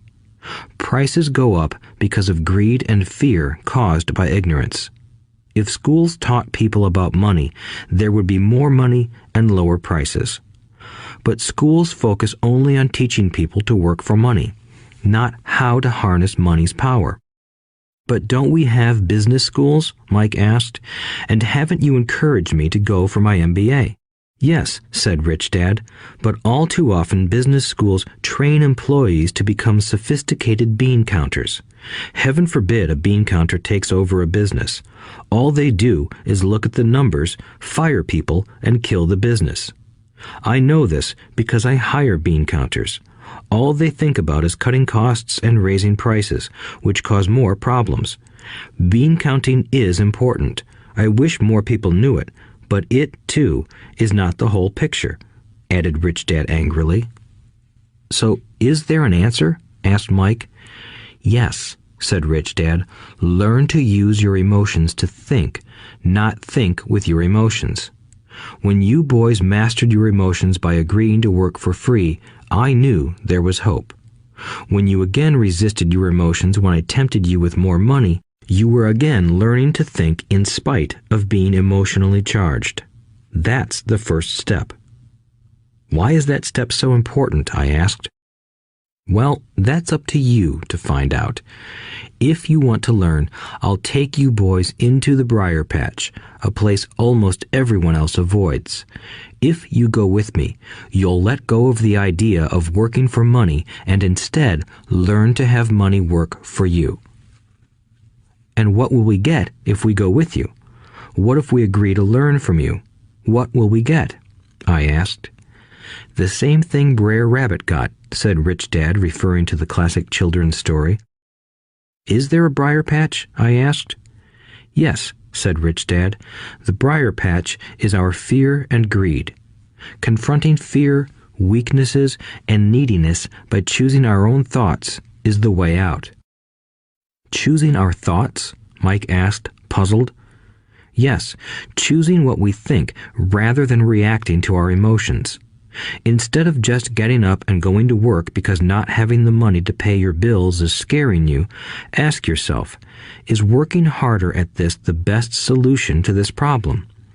Most people are too afraid to rationally think things through and instead run out the door to a job they hate. The tar baby is in control. That's what I mean by choosing your thoughts. And how do we do that? Mike asked. That's what I will teach you. I'll teach you to have a choice of thoughts rather than a knee-jerk reaction, like gulping down your morning coffee and running out the door. Remember what I said before. A job is only a short-term solution to a long-term problem. Most people have only one problem in mind, and it's short-term. It's the bills at the end of the month, the tar baby. Money controls their lives, or should I say the fear and ignorance about money controls it. So they do as their parents did. They get up every day and go work for money, not taking the time to ask the question, is there another way? Their emotions now control their thinking, not their heads. Can you tell the difference between emotions thinking and the head thinking? Mike asked. Oh yes, I hear it all the time, said Rich Dad. I hear things like, well, everyone has to work, or the rich are crooks, or I'll get another job, I deserve this raise, you can't push me around, or I like this job because it's secure. No one asks, is there something I'm missing here? Which would break through the emotional thought and give you time to think clearly. As we headed back to the store, Rich Dad explained that the rich really did make money. They did not work for it. He went on to explain that when Mike and I were casting 5-cent pieces out of lead, thinking we were making money, we were very close to thinking the way the rich think. The problem was that creating money is legal for the government and banks to do, but illegal for us to do. There are legal ways to create money from nothing, he told us. Rich Dad went on to explain that the rich know that money is an illusion, truly like the carrot for the donkey. It's only out of fear and greed that the illusion of money is held together by billions of people who believe that money is real. It's not. Money is really made up. It is only because of the illusion of confidence and the ignorance of the masses that this house of cards stands. He talked about the gold standard that America was on, and that each dollar bill was actually a silver certificate. What concerned him was the rumor that we would someday go off the gold standard and our dollars would no longer be backed by something tangible. If that happens, boys, all hell will break loose. The poor, the middle class, and the ignorant will have their lives ruined simply because they will continue to believe that money is real and that the company they work for, or the government, will look after them. We really did not understand what he was saying that day, but over the years, it made more and more sense. Seeing what others miss. As he climbed into his pickup truck outside his convenience store, Rich Dad said, "Keep working, boys, but the sooner you forget about needing a paycheck, the easier your adult life will be. Keep using your brain, work for free, and soon your mind will show you ways of making money far beyond what I could ever pay you. You will see things that other people never see. Most people never see these opportunities because they're looking for money and security, so that's all they get. The moment you see one opportunity, you'll see them for the rest of your life. The moment you do that, I'll teach you something else. Learn this, and you'll avoid one of life's biggest traps. Mike and I picked up our things from the store and waved goodbye to Mrs. Martin.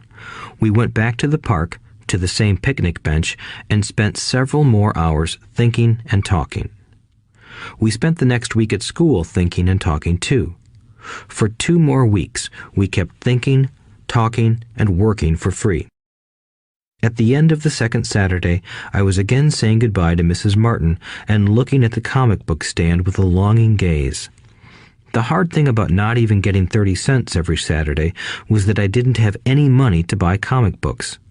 Suddenly, as Mrs. Martin said goodbye to Mike and me, I saw her do something I'd never seen her do before.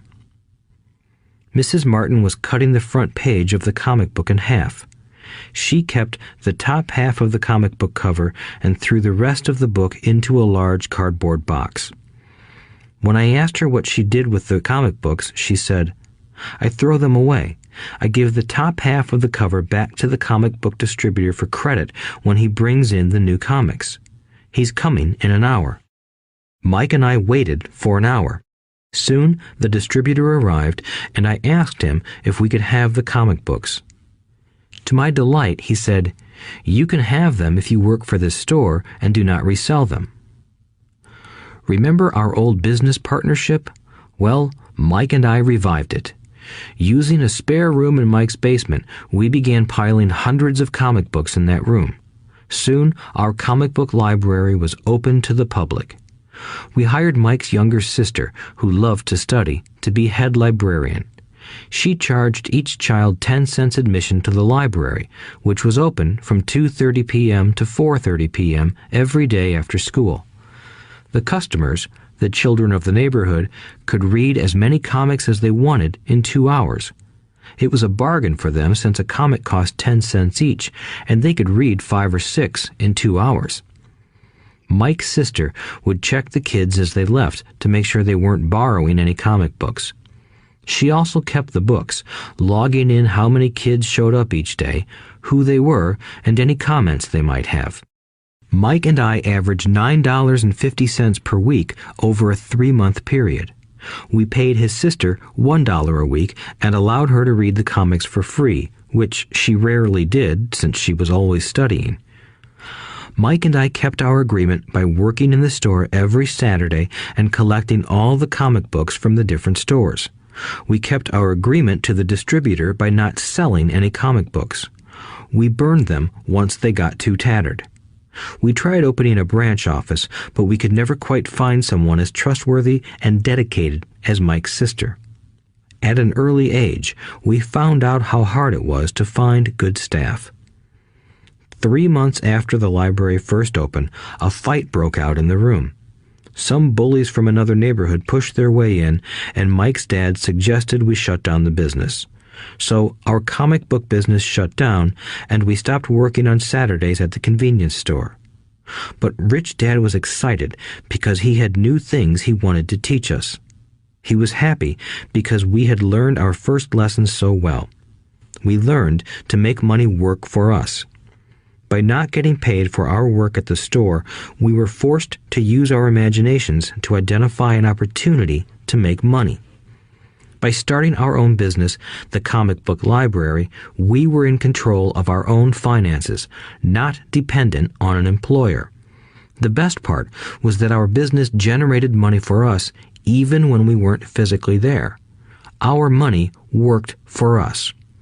Instead of paying us money, Rich Dad had given us so much more. Chapter 2. Lesson 2. Why teach financial literacy? It's not how much money you make, it's how much money you keep.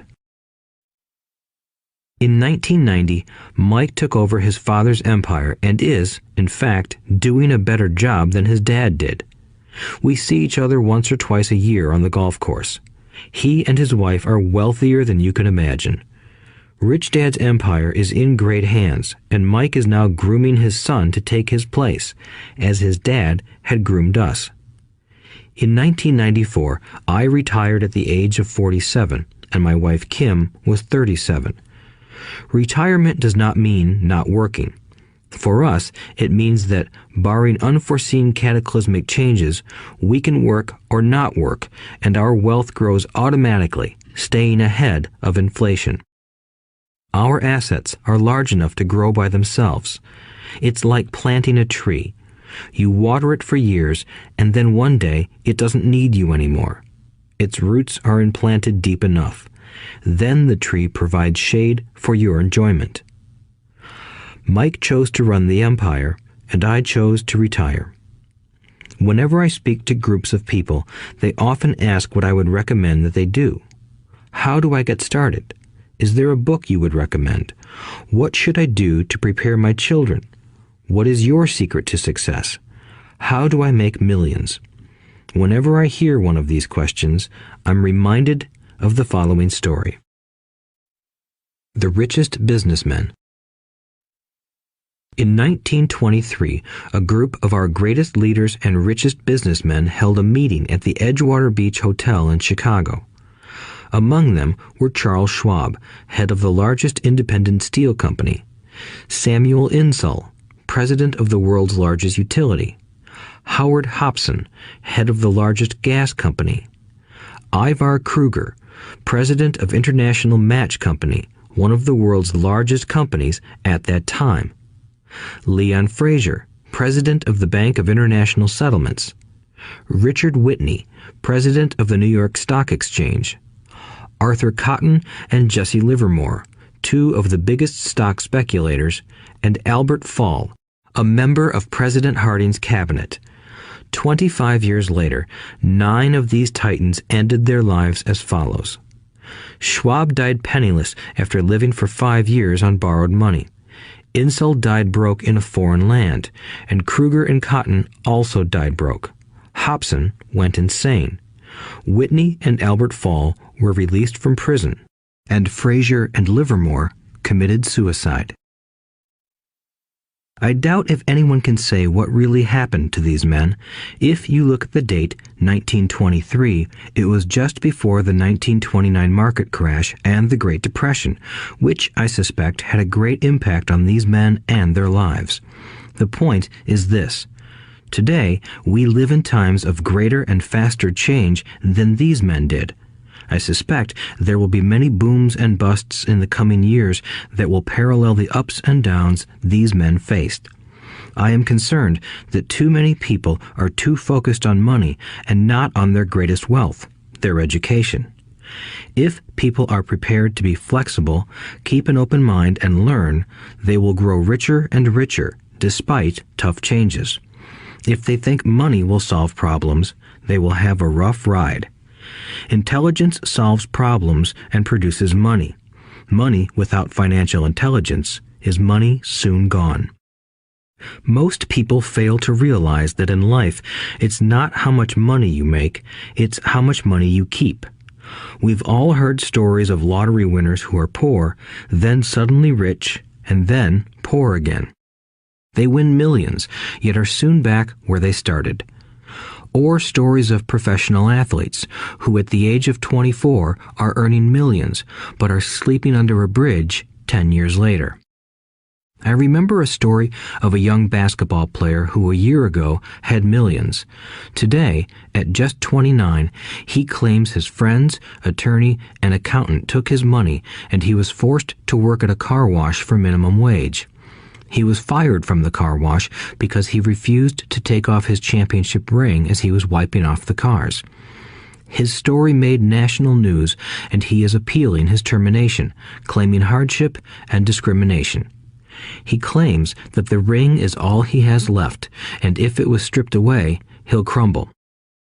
I know so many people who became instant millionaires, and while I am glad some people have become richer and richer, I caution them that in the long run, it's not how much money you make, it's how much you keep and how many generations you keep it. So when people ask, "Where do I get started?" or "Tell me how to get rich quick," they often are greatly disappointed with my answer.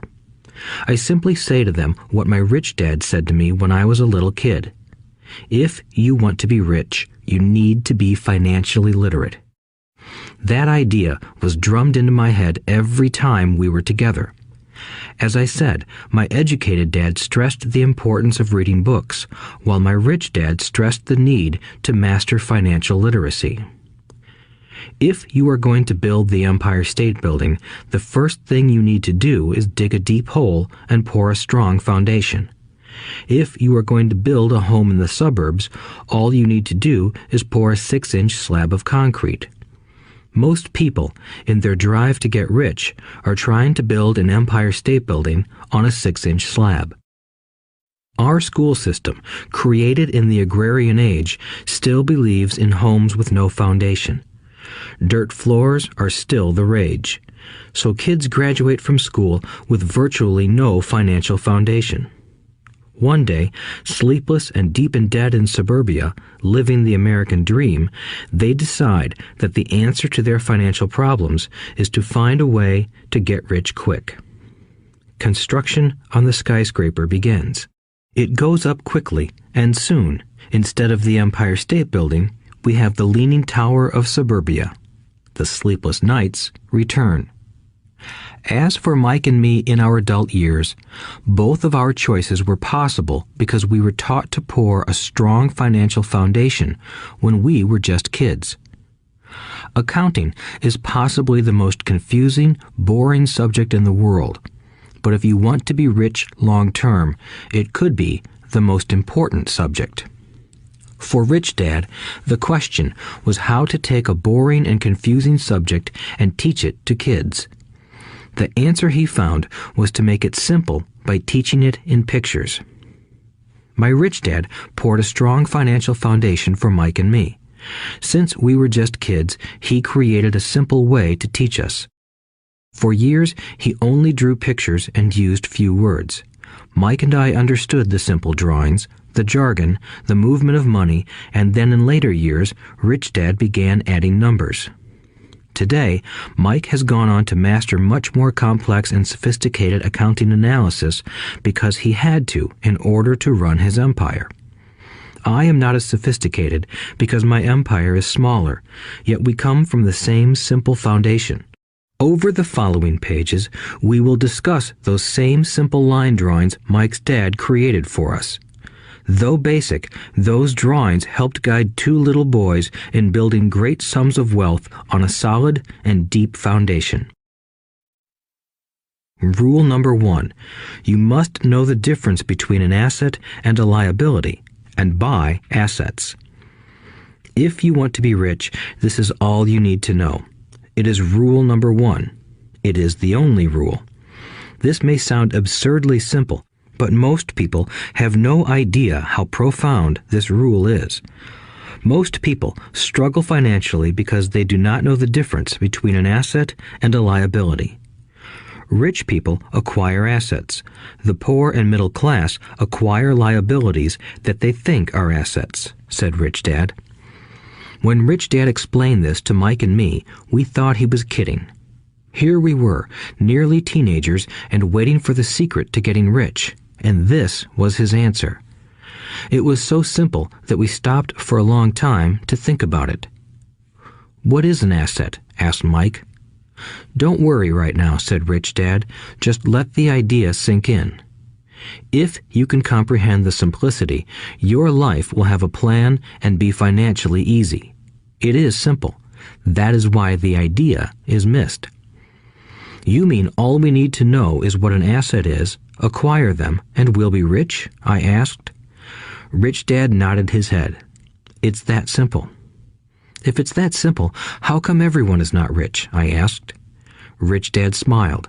"Because people do not know the difference between an asset and a liability."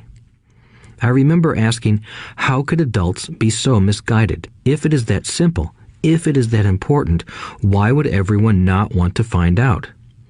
It took Rich Dad only a few minutes to explain what assets and liabilities were. As an adult, I have difficulty explaining it to other adults.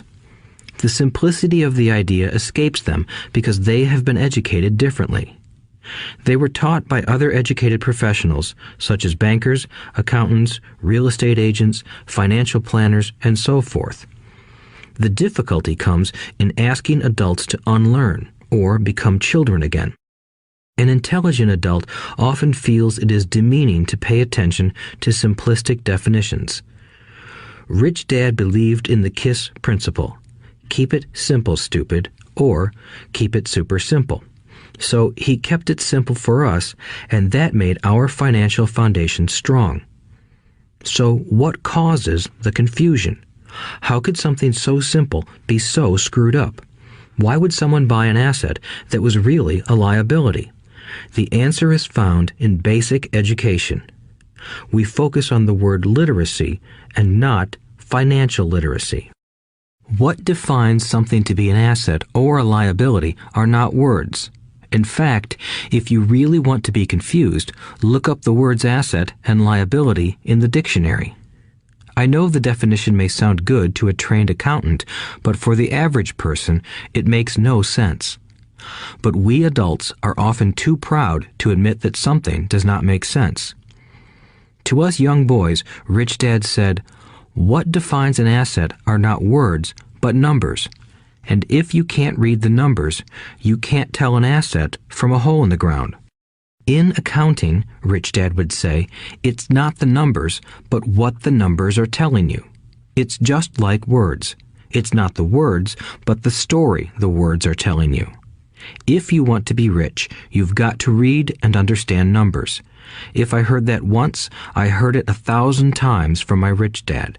And I also heard the rich acquire assets and the poor and middle class acquire liabilities.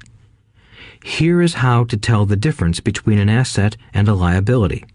Most accountants and financial professionals do not agree with the definitions, but these simple drawings were the start of strong financial foundations for two young boys. An asset is something that puts money in my pocket. A liability is something that takes money out of my pocket. This is really all you need to know.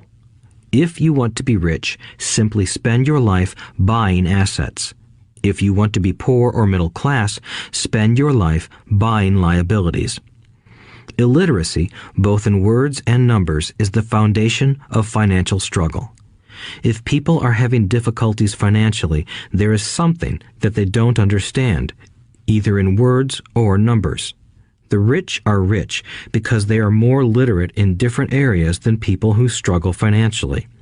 So if you want to be rich and maintain your wealth, it's important to be financially literate in words as well as numbers. Numbers alone mean little, just as words out of context mean little. It's the story that counts. In financial reporting, reading numbers is looking for the plot, the story of where the cash is flowing. In 80% of most families, the financial story paints a picture of hard work to get ahead. However, this effort is for naught because they spend their lives buying liabilities instead of assets. Everyone has living expenses, the need for food, shelter, and clothing. It is the cash flow that tells the story of how a person handles their money. The reason I started with the story of the richest men in America is to illustrate the flaw in believing that money will solve all problems. That is why I cringe whenever I hear people ask me how to get rich quicker or where they should start. I often hear, "I'm in debt, so I need to make more money." But more money will often not solve the problem. In fact, it may compound the problem. Money often makes obvious our tragic human flaws, putting a spotlight on what we don't know. That is why, all too often, a person who comes into a sudden windfall of cash, let's say an inheritance, a pay raise, or lottery winnings, soon returns to the same financial mess, if not worse than the mess they were in before. Money only accentuates the cash flow pattern running in your head. If your pattern is to spend everything you get, most likely an increase in cash will just result in an increase in spending. Thus the saying, "A fool and his money is one big party." I have said many times that we go to school to gain scholastic and professional skills, both of which are important. We learn to make money with our professional skills. In the 1960s, when I was in high school, if someone did well academically, people assumed this bright student would go on to be a medical doctor because it was the profession with the promise of the greatest financial reward. Today, doctors face financial challenges I wouldn't wish on my worst enemy. Insurance companies taking control of the business, managed healthcare, government intervention, and malpractice suits.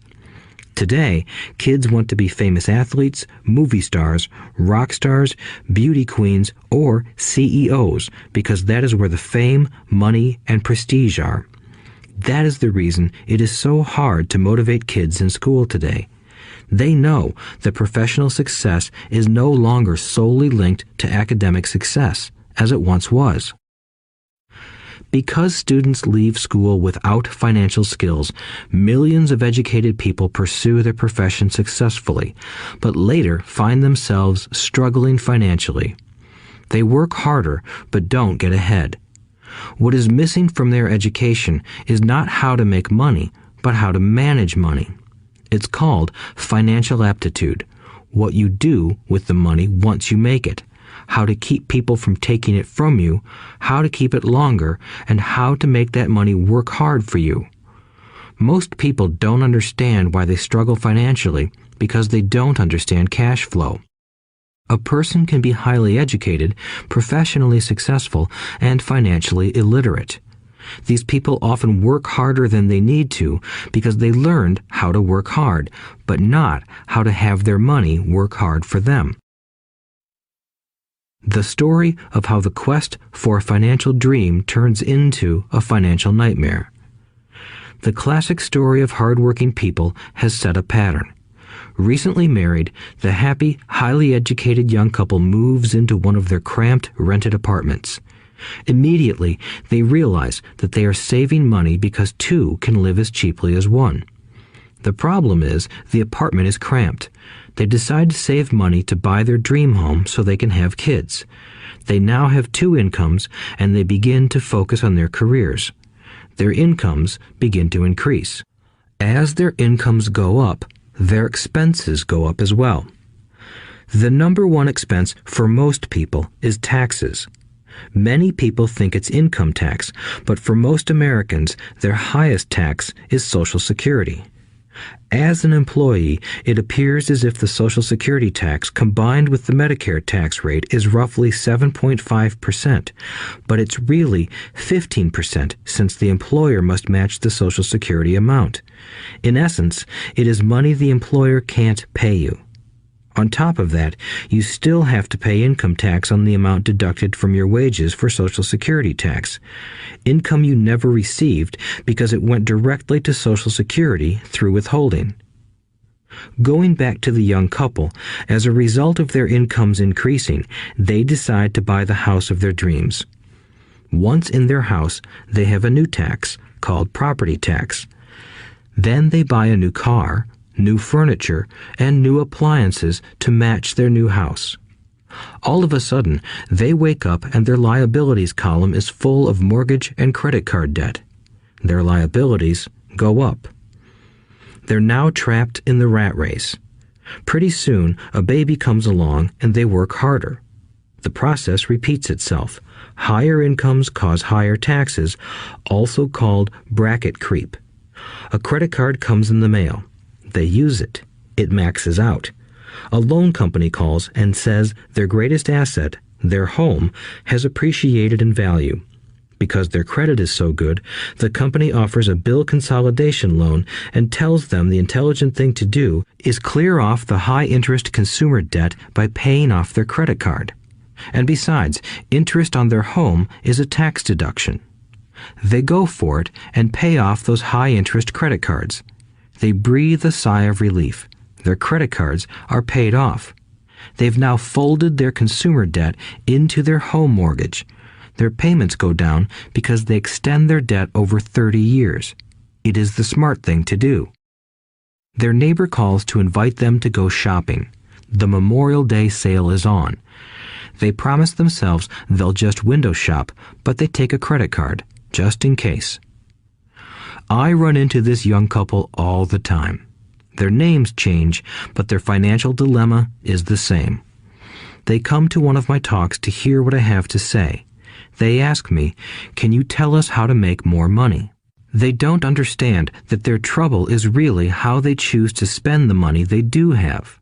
It is caused by financial illiteracy and not understanding the difference between an asset and a liability. More money seldom solves someone's money problems. Intelligence solves problems. There is a saying a friend of mine says over and over to people in debt. If you find you have dug yourself into a hole, stop digging. As a child, my dad often told us that the Japanese were aware of 3 powers: the power of the sword, the jewel, and the mirror. The sword symbolizes the power of weapons. America has spent trillions of dollars on weapons, and because of this is a powerful military presence in the world. The jewel symbolizes the power of money. There is some degree of truth to the saying, "Remember the golden rule.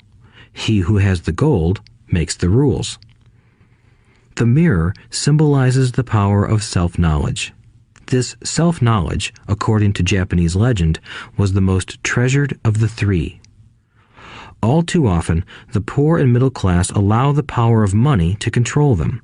By simply getting up and working harder, failing to ask themselves if what they do makes sense, they shoot themselves in the foot as they leave for work every morning. By not fully understanding money, the vast majority of people allow its awesome power to control them. If they used the power of the mirror, they would have asked themselves, "Does this make sense?" All too often, instead of trusting their inner wisdom, that genius inside, most people follow the crowd. They do things because everybody else does them. They conform rather than question. Often, they mindlessly repeat what they have been told. Diversify. Your home is an asset. Your home is your biggest investment. You get a tax break for going into greater debt. Get a safe job. Don't make mistakes. Don't take risks. It is said that the fear of public speaking is a fear greater than death for most people. According to psychiatrists, the fear of public speaking is caused by the fear of ostracism, the fear of standing out, the fear of criticism, the fear of ridicule, and the fear of being an outcast. The fear of being different prevents most people from seeking new ways to solve their problems. That is why my educated dad said the Japanese valued the power of the mirror the most, for it is only when we look into it that we find truth. Fear is the main reason that people say, "Play it safe." That goes for anything, be it sports, relationships, careers, or money. It is that same fear, the fear of ostracism, that causes people to conform to, and not question, commonly accepted opinions or popular trends.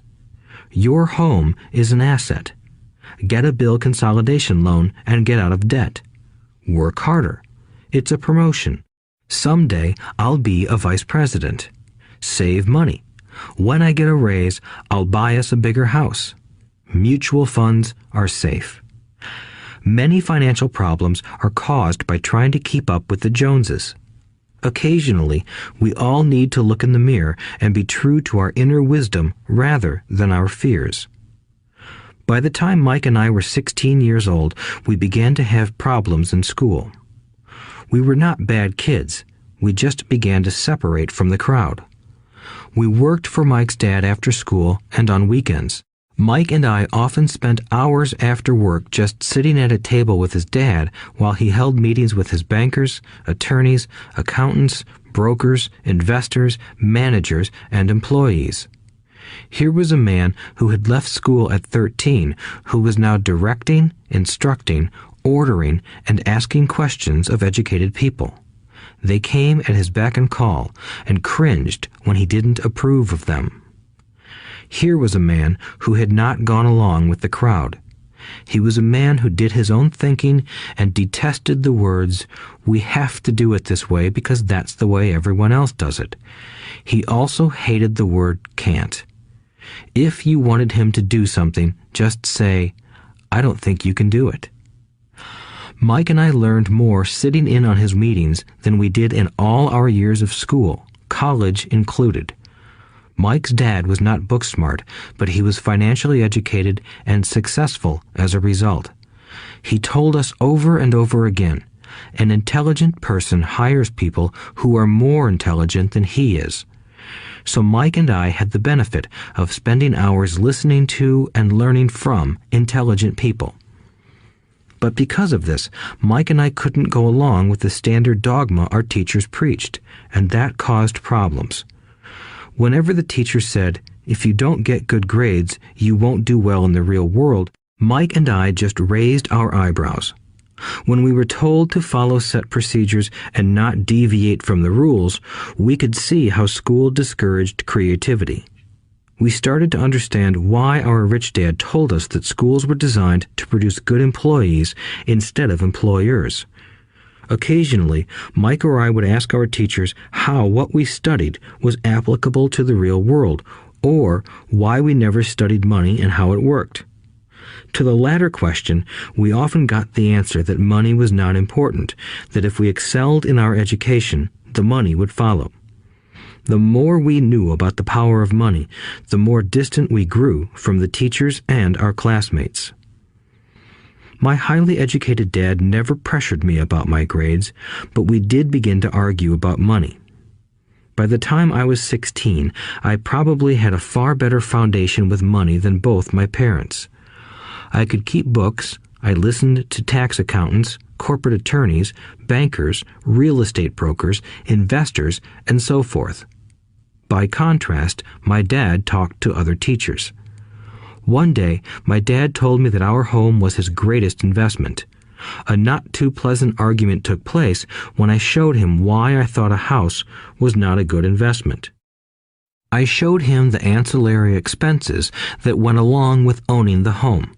A bigger home meant bigger expenses, and the cash flow kept going out through the expense column. Today, people still challenge me on the idea of a house not being an asset. I know that for many people, it is their dream as well as their largest investment. And owning your own home is better than nothing.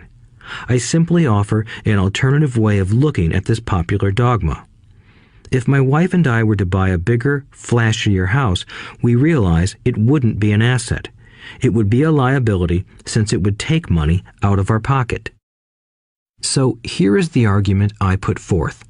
I really don't expect most people to agree with it because your home is an emotional thing, and when it comes to money, high emotions tend to lower financial intelligence. I know from personal experience that money has a way of making every decision emotional. 1. When it comes to houses, most people work all their lives paying for a home they never own. In other words, most people buy a new house every few years, each time incurring a new 30-year loan to pay off the previous one. 2. Even though people receive a tax deduction for interest on mortgage payments, they pay for all their other expenses with after-tax dollars, even after they pay off their mortgage. 3. My wife's parents were shocked when the property taxes on their home increased to $1,000 a month. This was after they had retired, so the increase put a strain on their retirement budget and they felt forced to move. 4. Houses do not always go up in value. I have friends who owe $1 million for a home that today would sell for far less. 5. The greatest losses of all are those from missed opportunities. If all your money is tied up in your house, you may be forced to work harder because your money continues blowing out of the expense column instead of adding to the asset column, the classic middle-class cash flow pattern. If a young couple would put more money into their asset column early on, their later years would be easier. Their assets would have grown and would be available to help cover expenses. All too often, a house only serves as a vehicle for incurring a home equity loan to pay for mounting expenses. In summary, the end result in making a decision to own a house that is too expensive in lieu of starting an investment portfolio impacts an individual in at least the following 3 ways. 1. Loss of time during which other assets could have grown in value. 2. Loss of additional capital which could have been invested instead of paying for high maintenance expenses related directly to the home. 3. Loss of education. Too often, people count their house and savings and retirement plans as all they have in their asset column. Because they have no money to invest, they simply don't invest. This costs them investment experience. Most never become what the investment world calls a sophisticated investor. And the best investments are usually first sold to sophisticated investors, who then turn around and sell them to the people playing it safe. I am not saying don't buy a house. What I'm saying is that you should understand the difference between an asset and a liability. When I want a bigger house, I first buy assets that will generate the cash flow to pay for the house. My educated dad's personal financial statement best demonstrates the life of someone caught in the rat race. His expenses match his income, never allowing him enough left over to invest in assets. As a result, his liabilities are larger than his assets. Why the rich get richer. A review of my rich dad's financial statement shows why the rich get richer. The asset column generates more than enough income to cover expenses, with the balance reinvested into the asset column. The asset column continues to grow, and therefore the income it produces grows with it. The result is that the rich get richer. Why the middle class struggle. The middle class finds itself in a constant state of financial struggle. Their primary income is through their salary. As their wages increase, so do their taxes. Their expenses tend to increase in proportion to their salary increase, hence the phrase, the rat race. They treat their home as their primary asset instead of investing in income-producing assets. This pattern of treating your home as an investment and the philosophy that a pay raise means you can buy a larger home or spend more is the foundation of today's debt-ridden society. Increased spending throws families into greater debt and into more financial uncertainty, even though they may be advancing in their jobs and receiving raises on a regular basis. This is high-risk living caused by weak financial education. The massive loss of jobs in recent times proves how shaky the middle class really is financially. Company pension plans are being replaced by 401k plans. Social Security is obviously in trouble and can't be relied upon as a source for retirement. Panic has set in for the middle class. Today, mutual funds are popular because they supposedly represent safety. Average mutual fund buyers are too busy working to pay taxes and mortgages, save for their children's college, and pay off credit cards. They do not have time to study investing, so they rely on the expertise of the manager of a mutual fund.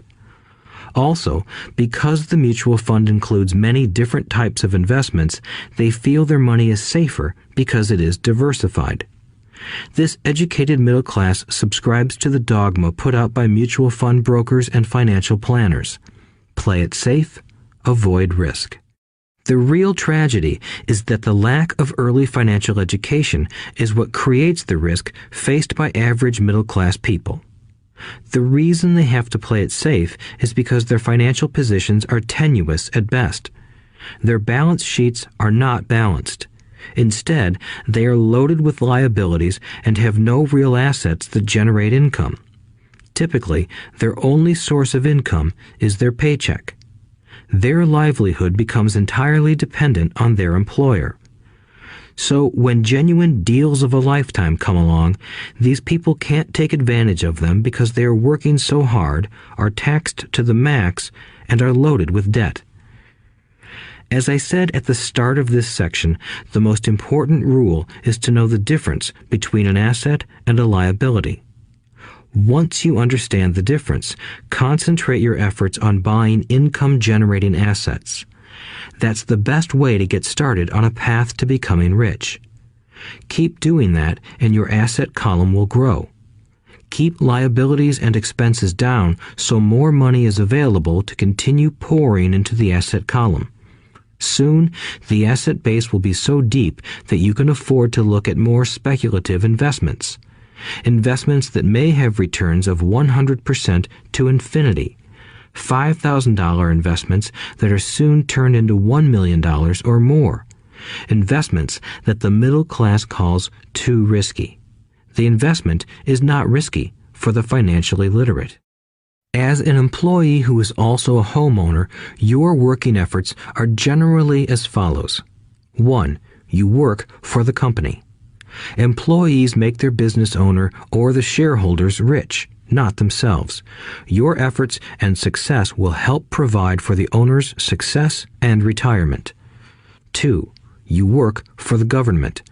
The government takes its share from your paycheck before you even see it. By working harder, you simply increase the amount of taxes taken by the government. Most people work from January to May just for the government. 3. You work for the bank. After taxes, your next largest expense is usually your mortgage and credit card debt. The problem with simply working harder is that each of these 3 levels takes a greater share of your increased efforts. You need to learn how to have your increased efforts benefit you and your family directly. Once you have decided to concentrate on minding your own business, focusing your efforts on acquiring assets instead of a bigger paycheck, how do you set your goals? Most people must keep their job and rely on their wages to fund their acquisition of assets. As their assets grow, how do they measure the extent of their success? When does someone know that they are rich, that they have wealth? As well as having my own definitions for assets and liabilities, I also have my own definition for wealth. Actually, I borrowed it from a man named R. Buckminster Fuller. Some call him a quack, and others call him a genius. Years ago, he got architects buzzing because he applied for a patent for something he called a geodesic dome. But in the application, Fuller also said something about wealth. It was pretty confusing at first, but after reading it, it began to make some sense. Wealth is a person's ability to survive so many number of days forward, or, if I stopped working today, how long could I survive? Unlike net worth, the difference between your assets and liabilities, which is often filled with a person's expensive junk and opinions of what things are worth, this definition creates the possibility for developing a truly accurate measurement. I could now measure and know where I was in terms of my goal to become financially independent. Although net worth often includes non-cash producing assets, like stuff you bought that now sits in your garage, wealth measures how much money your money is making and, therefore, your financial survivability. Wealth is the measure of the cash flow from the asset column compared with the expense column. Let's use an example. Let's say I have cash flow from my asset column of $1,000 a month, and I have monthly expenses of $2,000 a month. What is my wealth? Let's go back to Buckminster Fuller's definition. Using his definition, how many days forward can I survive? Assuming a 30-day month, I have enough cash flow for half a month. When I achieve $2,000 a month cash flow from my assets, then I will be wealthy. So, while I'm not yet rich, I am wealthy. I now have income generated from assets each month that fully cover my monthly expenses. If I want to increase my expenses, I first must increase my cash flow to maintain this level of wealth. Also note that it is at this point that I'm no longer dependent on my wages. I have focused on and been successful in building an asset column that has made me financially independent. If I quit my job today, I would be able to cover my monthly expenses with the cash flow from my assets. My next goal would be to have the excess cash flow from my assets reinvested into the asset column.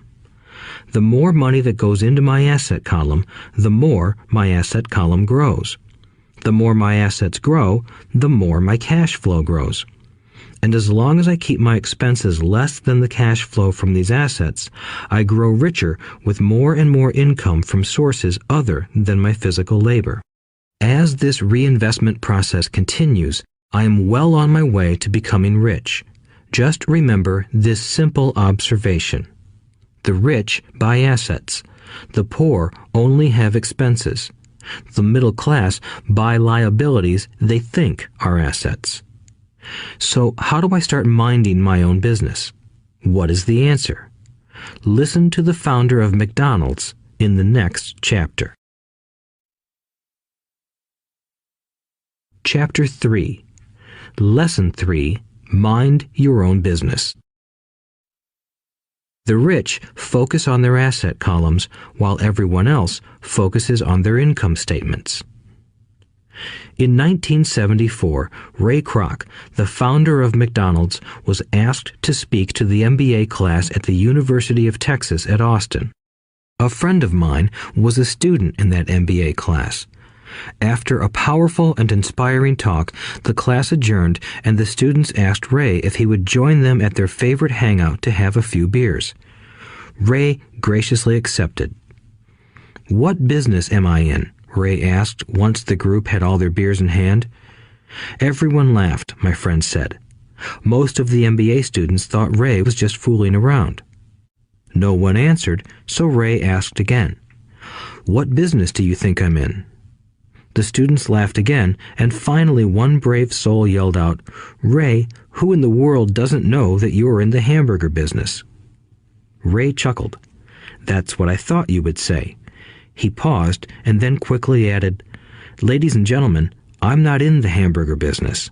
My business is real estate."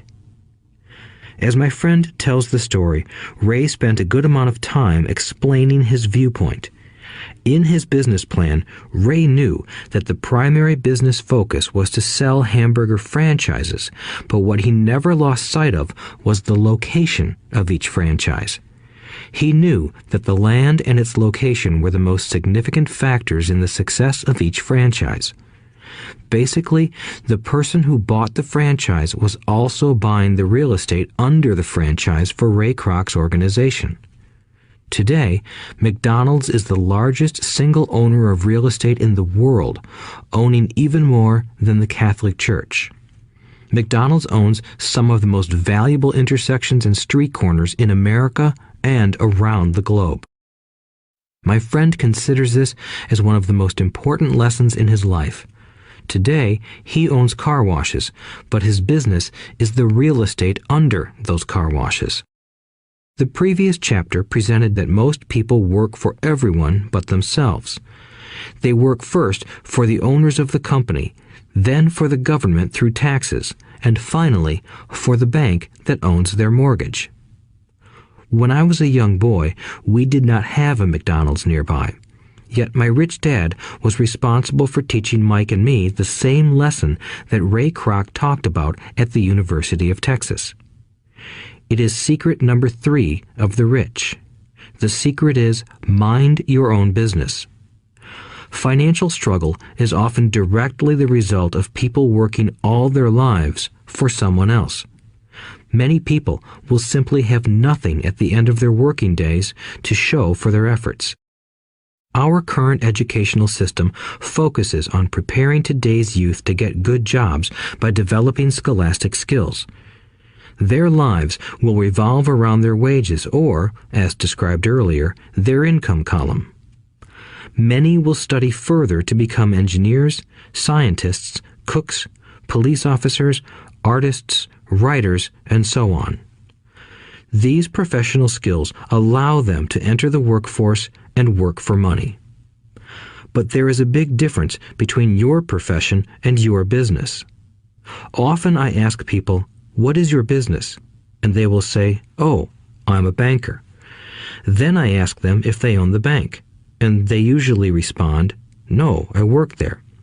In that instance, they have confused their profession with their business. Their profession may be a banker, but they still need their own business. A problem with school is that you often become what you study. So if you study cooking, you become a chef. If you study the law, you become an attorney. And a study of auto mechanics makes you a mechanic. The mistake in becoming what you study is that too many people forget to mind their own business. They spend their lives minding someone else's business and making that person rich. To become financially secure, a person needs to mind their own business. Your business revolves around your asset column, not your income column. As stated earlier, the number one rule is to know the difference between an asset and a liability and to buy assets. The rich focus on their asset columns, while everyone else focuses on their income statements. That is why we hear so often, "I need a raise. If only I had a promotion. I am going back to school to get more training so I can get a better job. I am going to work overtime. Maybe I can get a second job." In some circles, these are sensible ideas, but you are still not minding your own business. These ideas all still focus on the income column and will only help a person become more financially secure if the additional money is used to purchase income-generating assets. The primary reason the majority of the poor and middle class are fiscally conservative, which means I can't afford to take risks, is that they have no financial foundation. They have to cling to their jobs and play it safe. When downsizing became the in thing to do, millions of workers found out their largest so-called asset, their home, was eating them alive. Their asset was costing them money every month. Their car, another asset, was eating them alive. The golf clubs in the garage that cost $1,000 were not worth $1,000 anymore. Without job security, they had nothing to fall back on. What they thought were assets could not help them survive in a time of financial crisis. I assume most of us have filled out a credit application to buy a house or a car. It's always interesting to look at the net worth section because of what accepted banking and accounting practices allow a person to count as assets. One day when I wanted a loan, my financial position did not look too good. So I added my new golf clubs, my art collection, books, electronics, Armani suits, wristwatches, shoes, and other personal effects to boost the number in the asset column. But I was turned down because I had too much investment real estate. The loan committee didn't like that I made so much money from rent. They wanted to know why I did not have a normal job with a salary. They did not question the Armani suits, golf clubs, or art collection. Life is sometimes tough when you do not fit the standard profile. I cringe every time I hear someone say to me that their net worth is $1 million or $100,000 or whatever.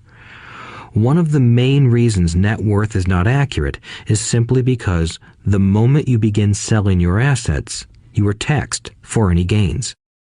So many people have put themselves in deep financial trouble when they run short of income. To raise cash, they sell their assets. But their personal assets can generally be sold for only a fraction of the value that is listed on their personal balance sheet. Or, if there is a gain on the sale of the assets, they are taxed on the gain.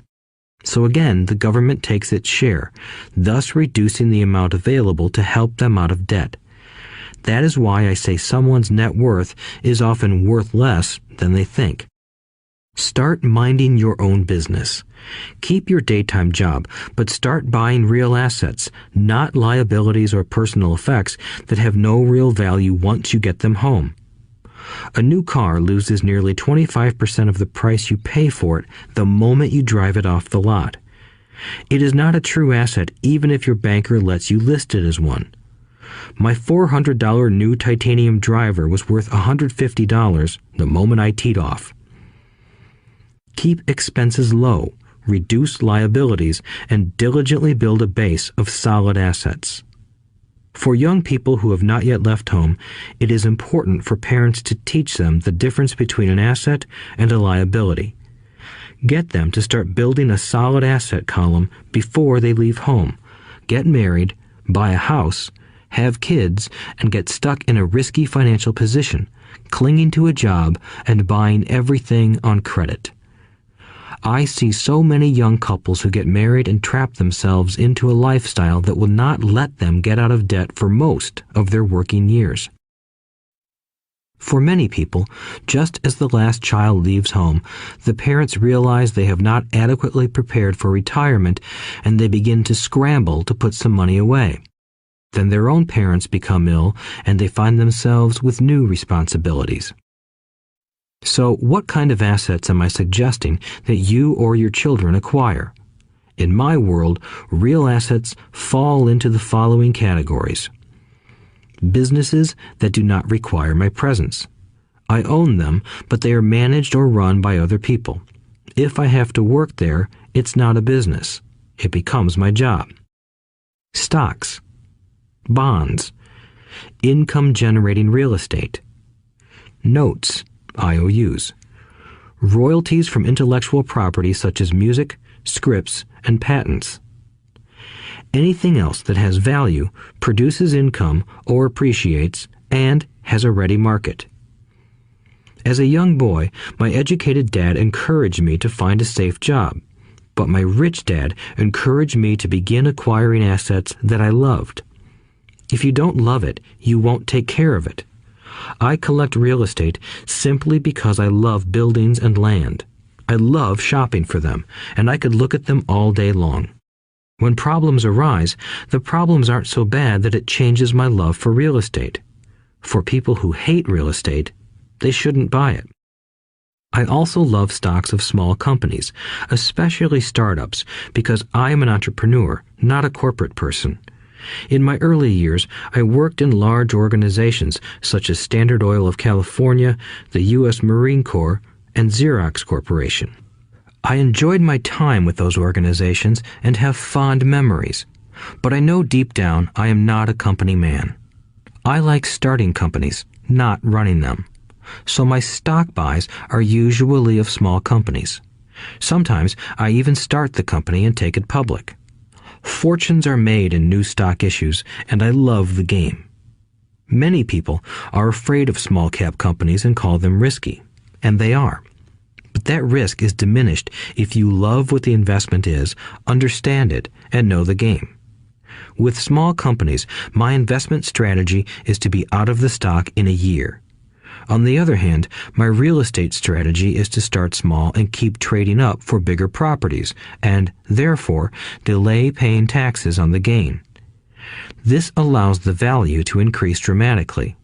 I generally hold real estate less than 7 years. For years, even while I was with the Marine Corps and Xerox, I did what my rich dad recommended. I kept my day job, but I still minded my own business.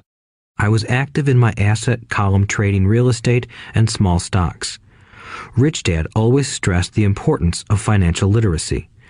The better I was at understanding the accounting and cash management, the better I would be at analyzing investments and eventually starting and building my own company. I don't encourage anyone to start a company unless they really want to. Knowing what I know about running a company, I wouldn't wish that task on anyone. There are times when people can't find employment and starting a company seems like the best solution. But the odds are against success. 9 out of 10 companies fail in 5 years. Of those that survive the first 5 years, 9 out of every 10 of those eventually fail as well. So only if you really have the desire to own your own company do I recommend it. Otherwise, keep your day job and mind your own business. When I say mind your own business, I mean to build and keep your asset column strong. Once a dollar goes into it, never let it come out. Think of it this way. Once a dollar goes into your asset column, it becomes your employee. The best thing about money is that it works 24 hours a day and can work for generations. Keep your day job, be a great hard-working employee, but keep building that asset column. As your cash flow grows, you can indulge in some luxuries. An important distinction is that rich people buy luxuries last, while the poor and middle class tend to buy luxuries first. The poor and the middle class often buy luxury items like big houses, diamonds, furs, jewelry, or boats because they want to look rich. They look rich, but in reality they just get deeper in debt on credit. The old money people, the long-term rich, build their asset column first. Then the income generated from the asset column buys their luxuries. The poor and middle class buy luxuries with their own sweat, blood, and children's inheritance. A true luxury is a reward for investing in and developing a real asset. For example, when my wife Kim and I had extra money coming from our apartment houses, she went out and bought her Mercedes. It didn't take any extra work or risk on her part because the apartment house bought the car. She did, however, have to wait 4 years while the real estate investment portfolio grew and began generating enough extra cash flow to pay for the car. But the luxury, the Mercedes, was a true reward because she proved she knew how to grow her asset column. That car now means a lot more to her than simply another pretty car. It means she used her financial intelligence to afford it. Instead, most people impulsively go out and buy a new car or some other luxury on credit. They may feel bored and just want a new toy. Buying a luxury on credit often causes a person to eventually resent that luxury because the debt becomes a financial burden. After you've taken the time and invested in and built your own business, you are now ready to learn the biggest secret of the rich, the secret that puts the rich way ahead of the pack. Chapter 4. Lesson 4. The History of Taxes and the Power of Corporations. My rich dad just played the game smart, and he did it through corporations, the biggest secret of the rich. I remember in school being told the story of Robin Hood and his merry men. My teacher thought it was a wonderful story of a romantic hero who robbed from the rich and gave to the poor. My rich dad did not see Robin Hood as a hero. He called Robin Hood a crook. Robin Hood may be long gone, but his followers live on. I often still hear people say, "Why don't the rich pay for it?" Or, "The rich should pay more in taxes and give it to the poor." It is this Robin Hood fantasy, or taking from the rich to give to the poor, that has caused the most pain for the poor and the middle class. The reason the middle class is so heavily taxed is because of the Robin Hood ideal. The reality is that the rich are not taxed. It's the middle class who pays for the poor, especially the educated, upper-income middle class. Again, to understand fully how things happen, we need to look at the history of taxes. Although my highly educated dad was an expert on the history of education, my rich dad fashioned himself an expert on the history of taxes. Rich Dad explained to Mike and me that originally in England and America, there were no taxes. Occasionally, there were temporary taxes levied in order to pay for wars. The king or the president would put the word out and ask everyone to chip in. Taxes were levied in Britain for the fight against Napoleon from 1799 to 1816, and in America to pay for the Civil War from 1861 to 1865. In 1874, England made income tax a permanent levy on its citizens. In 1913, an income tax became permanent in the United States with the adoption of the 16th Amendment to the U.S. Constitution. At one time, Americans were anti-tax. It had been the tax on tea that led to the famous Tea Party in Boston Harbor, an incident that helped ignite the Revolutionary War. It took approximately 50 years in both England and the United States to sell the idea of a regular income tax. What these historical dates fail to reveal is that both of these taxes were initially levied against only the rich. It was this point that Rich Dad wanted Mike and me to understand. He explained that the idea of taxes was made popular and accepted by the majority by telling the poor and the middle class that taxes were created only to punish the rich. This is how the masses voted for the law, and it became constitutionally legal. Although it was intended to punish the rich, in reality it wound up punishing the very people who voted for it, the poor and middle class. Once government got a taste of money, its appetite grew, said Rich Dad. Your dad and I are exactly opposite. He's a government bureaucrat, and I am a capitalist. We get paid, and our success is measured on opposite behaviors. He gets paid to spend money and hire people. The more he spends and the more people he hires, the larger his organization becomes. In the government, a large organization is a respected organization. On the other hand, within my organization, the fewer people I hire and the less money I spend, the more I am respected by my investors. That's why I don't like government people. They have different objectives than most business people. As the government grows, more and more tax dollars are needed to support it. My educated dad sincerely believed that government should help people. He loved John F. Kennedy and especially the idea of the Peace Corps. He loved the idea so much that both he and my mom worked for the Peace Corps, training volunteers to go to Malaysia, Thailand, and the Philippines.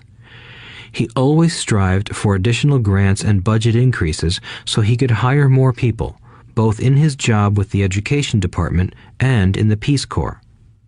From the time I was about 10 years old, I would hear from my rich dad that government workers were a pack of lazy thieves, and from my poor dad, I would hear how the rich were greedy crooks who should be made to pay more taxes.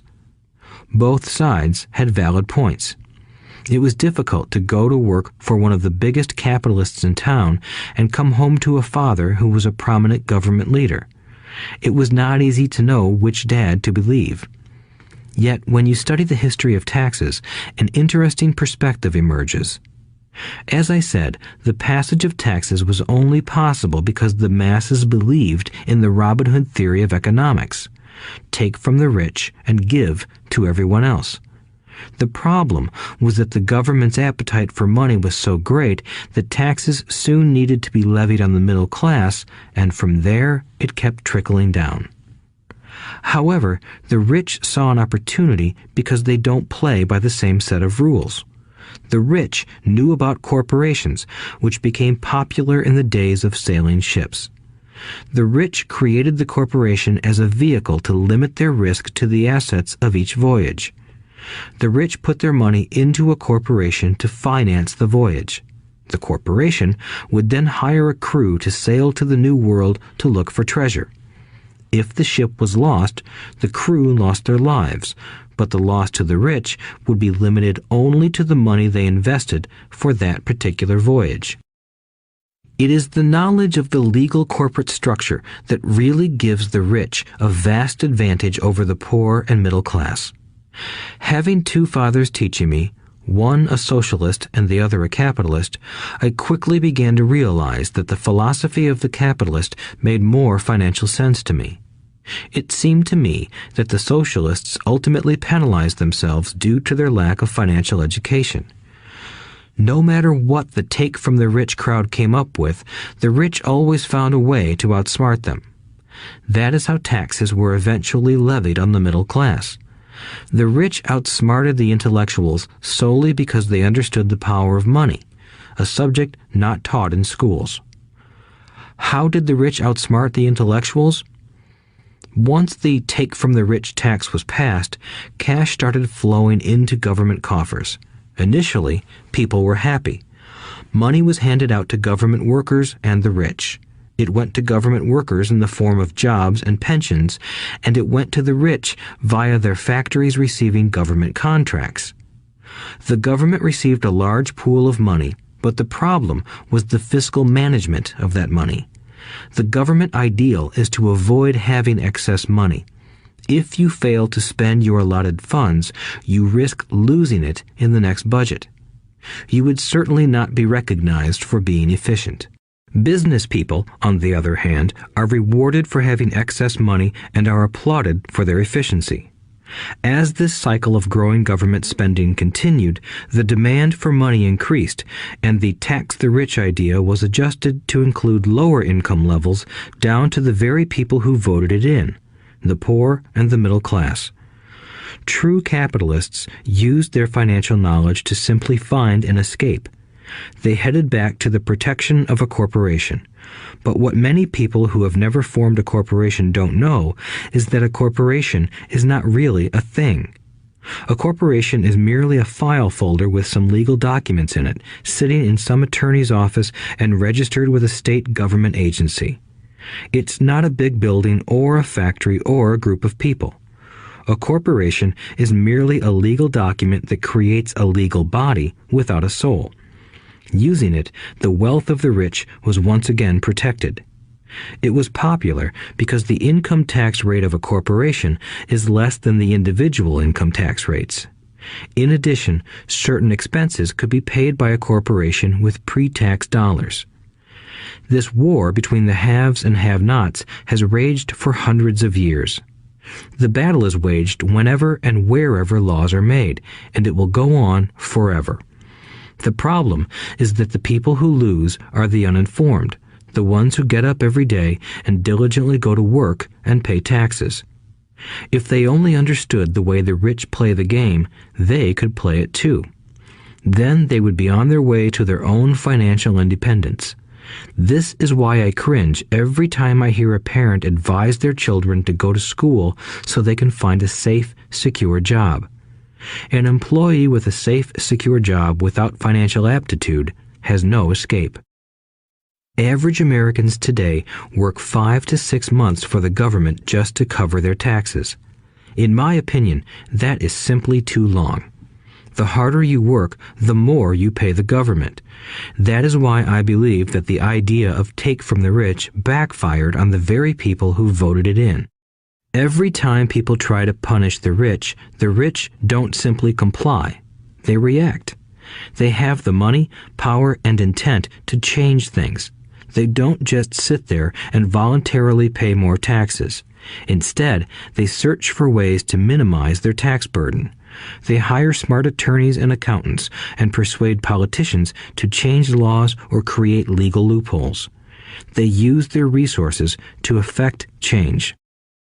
The tax code of the United States also allows other ways to reduce taxes. Most of these vehicles are available to anyone, but it is the rich who find them because they are minding their own business. For example, 1031 is jargon for Section 1031 of the Internal Revenue Code, which allows a seller to delay paying taxes on a piece of real estate that is sold for a capital gain through an exchange for a more expensive piece of real estate. Real estate is one investment vehicle that has a great tax advantage. As long as you keep trading up in value, you will not be taxed on the gains until you liquidate. People who don't take advantage of these legal tax savings are missing a great opportunity to build their asset columns. The poor and middle class don't have the same resources. They sit there and let the government's needles enter their arm and allow the blood donation to begin. Today, I am constantly shocked at the number of people who pay more taxes or take fewer deductions simply because they are afraid of the government. I have friends who have had their businesses shut down and destroyed, only to find out it was a mistake on the part of the government. I realize all that, but the price of working from January to May is a high price to pay for that intimidation. My poor dad never fought back. My rich dad didn't either. He just played the game smarter, and he did it through corporations, the biggest secret of the rich. You may remember the first lesson I learned from my rich dad. I was a little boy of 9 who had to sit and wait for him to choose to talk to me. I sat in his office waiting for him to get to me. He was ignoring me on purpose. He wanted me to recognize his power and to desire to have that power for myself one day. During all the years I studied and learned from him, he always reminded me that knowledge is power. And with money comes great power that requires the right knowledge to keep it and make it multiply. Without that knowledge, the world pushes you around. Rich Dad constantly reminded Mike and me that the biggest bully was not the boss or the supervisor, but the tax man. The tax man will always take more if you let him. The first lesson of having money work for you, as opposed to you working for money, is all about power. If you work for money, you give the power to your employer. If money works for you, you keep the power and control it. Once we had this knowledge of the power of money working for us, he wanted us to be financially smart and not let anyone or anything push us around. If you're ignorant, it's easy to be bullied. If you know what you're talking about, you have a fighting chance. That is why he paid so much for smart tax accountants and attorneys. It was less expensive to pay them than to pay the government.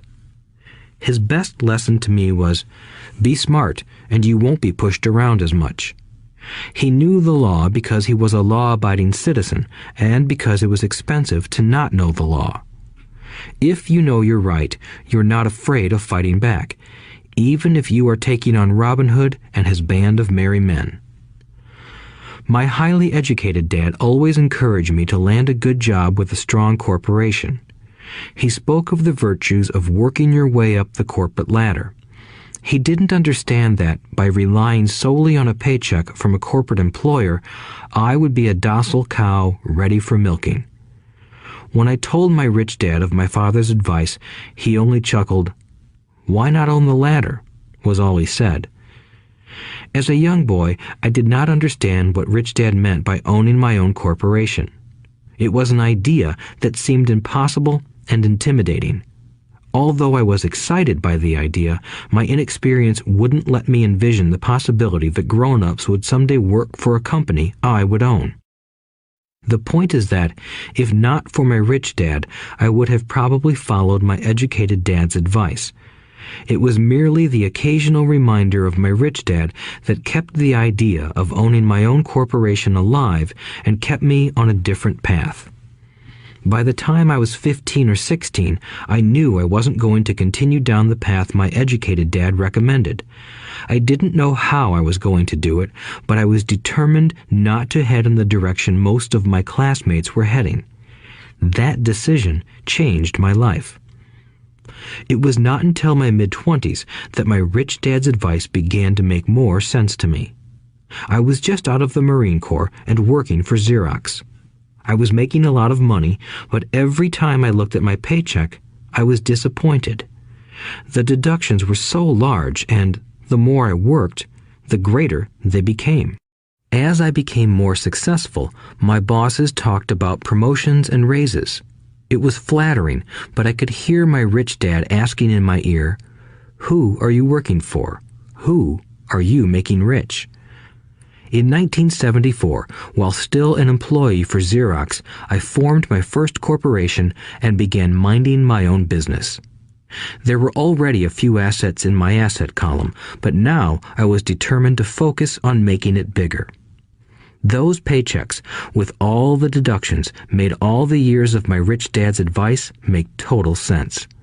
I could see the future if I followed my educated dad's advice.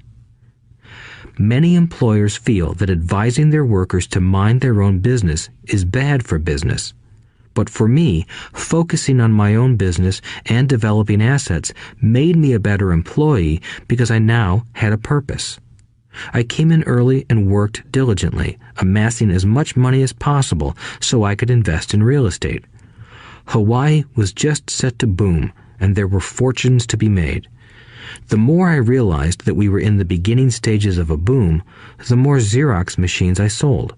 The more I sold, the more money I made, and, of course, the more deductions came out of my paycheck. It was inspiring. I wanted out of the employee trap so badly that I worked even harder so I could invest more. By 1978, I was consistently one of the top 5 salespeople at the company. I badly wanted out of the rat race. In less than 3 years, I was making more in my real estate holding corporation than I was making at Xerox, and the money I was making in my asset column in my own corporation was money working for me, not me pounding on doors selling copiers. My rich dad's advice made much more sense. Soon, the cash flow from my properties were so strong that my company bought me my first Porsche. My fellow Xerox salespeople thought I was spending my commissions. I wasn't. I was investing my commissions in assets. My money was working hard to make more money. Each dollar in my asset column was a great employee, working hard to make more employees and buy the boss a new Porsche with before-tax dollars. I began to work harder for Xerox. The plan was working, and my Porsche was the proof. By using the lessons I learned from my rich dad, I was able to get out of the proverbial rat race at an early age. It was made possible because of the strong financial knowledge I had acquired through Rich Dad's lessons. Without this financial knowledge, which I call financial intelligence or financial IQ, my road to financial independence would have been much more difficult. I now teach others in the hope that I may share my knowledge with them. I remind people that financial IQ is made up of knowledge from 4 broad areas of expertise.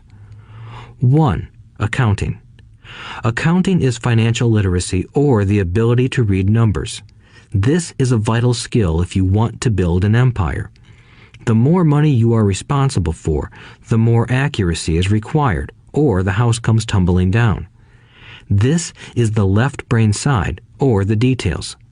Financial literacy is the ability to read and understand financial statements, which allows you to identify the strengths and weaknesses of any business. 2. Investing. Investing is the science of money making money. This involves strategies and formulas which use the creative right brain side. 3. Understanding markets. Understanding markets is the science of supply and demand. You need to know the technical aspects of the market, which are emotion-driven, in addition to the fundamental or economic aspects of an investment. Does an investment make sense or does it not make sense based on current market conditions? 4. The law.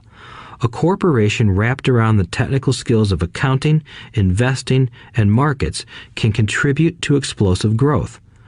A person who understands the tax advantages and protections provided by a corporation can get rich so much faster than someone who is an employee or a small business sole proprietor. It's like the difference between someone walking and someone flying. The difference is profound when it comes to long-term wealth. Tax advantages. A corporation can do many things that an employee cannot, like pay expenses before paying taxes. That is a whole area of expertise that is very exciting. Employees earn and get taxed and then try to live on what is left. A corporation earns, spends everything it can, and is taxed on anything that is left. It's one of the biggest legal tax loopholes that the rich use. They're easy to set up and are not expensive if you own investments that are producing good cash flow. For example, by owning your own corporation, your vacations can be board meetings in Hawaii. Car payments, insurance, repairs, and health club memberships are company expenses. Most restaurant meals are partial expenses, and on. But it's done legally with pre-tax dollars. Protection from lawsuits. We live in a litigious society. Everybody wants a piece of your action. The rich hide much of their wealth using vehicles such as corporations and trusts to protect their assets from creditors. When someone sues a wealthy individual, they are often met with layers of legal protection and often find that the wealthy person actually owns nothing. They control everything, but own nothing. The poor and middle class try to own everything and lose it to the government or to fellow citizens who like to sue the rich. They learned it from the Robin Hood story.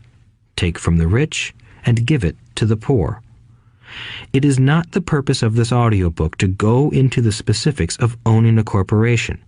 But I will say that if you own any kind of legitimate assets, I would consider finding out more about the benefits and protection offered by a corporation as soon as possible. There are many books written on the subject that will detail the benefits and even walk you through the steps necessary to set up a corporation. Garrett Sutton's books on corporations provide wonderful insight into the power of personal corporations. Financial IQ is actually the synergy of many skills and talents. I would say it is the combination of the 4 technical skills listed above that make up basic financial intelligence. If you aspire to great wealth, it is the combination of these skills that will greatly amplify your financial intelligence. In summary, business owners with corporations 1. Earn, 2. Spend, 3. Pay taxes. Employees who work for corporations 1. Earn, 2. Pay taxes, 3. Spend. As part of your overall financial strategy, I recommend that you learn about the protection that legal entities can provide for businesses and assets. Chapter 5. Lesson 5. The rich invent money. Often in the real world, it's not the smart who get ahead, but the bold. Last night, I took a break from writing and watched a TV program on the history of a young man named Alexander Graham Bell. Bell had just patented his telephone and was having growing pains because the demand for his new invention was so strong. Needing a bigger company, he then went to the giant at that time, Western Union, and asked them if they would buy his patent and his tiny company. He wanted $100,000 for the whole package. The president of Western Union scoffed at him and turned him down, saying the price was ridiculous. The rest is history. A multi-billion-dollar industry emerged, and AT&T was born. The evening news came on right after the story of Alexander Graham Bell. On the news was a story of another downsizing at a local company. The workers were angry and complained that the company ownership was unfair. A terminated manager of about 45 years of age had his wife and 2 babies at the plant and was begging the guards to let him talk to the owners to ask if they would reconsider his termination. He had just bought a house and was afraid of losing it. The camera focused in on his pleading for all the world to see. Needless to say, it held my attention. I have been teaching professionally since 1984. It has been a great experience and a rewarding one. It is also a disturbing profession, for I have taught thousands of individuals and I see one thing in common in all of us, myself included. We all have tremendous potential, and we all are blessed with gifts. Yet the one thing that holds all of us back is some degree of self-doubt. It is not so much the lack of technical information that holds us back, but more the lack of self-confidence. Some are more affected than others. Once we leave school, most of us know that it is not so much a matter of college degrees or good grades that count. In the real world, outside of academics, something more than just grades is required. I have heard it called many things: guts, chutzpah, balls, audacity, bravado, cunning, daring, tenacity, and brilliance. This factor, whatever it is labeled, ultimately decides one's future much more than school grades do. Inside each of us is one of these brave, brilliant, and daring characters. There is also the flip side of that character, people who could get down on their knees and beg if necessary. After a year in Vietnam as a Marine Corps pilot, I got to know both of those characters inside of me intimately. One is not better than the other. Yet, as a teacher, I recognized that it was excessive fear and self-doubt that were the greatest detractors of personal genius. It broke my heart to see students know the answers, yet lack the courage to act on the answer. Often in the real world, it's not the smart who get ahead, but the bold. In my personal experience, your financial genius requires both technical knowledge as well as courage. If fear is too strong, the genius is suppressed.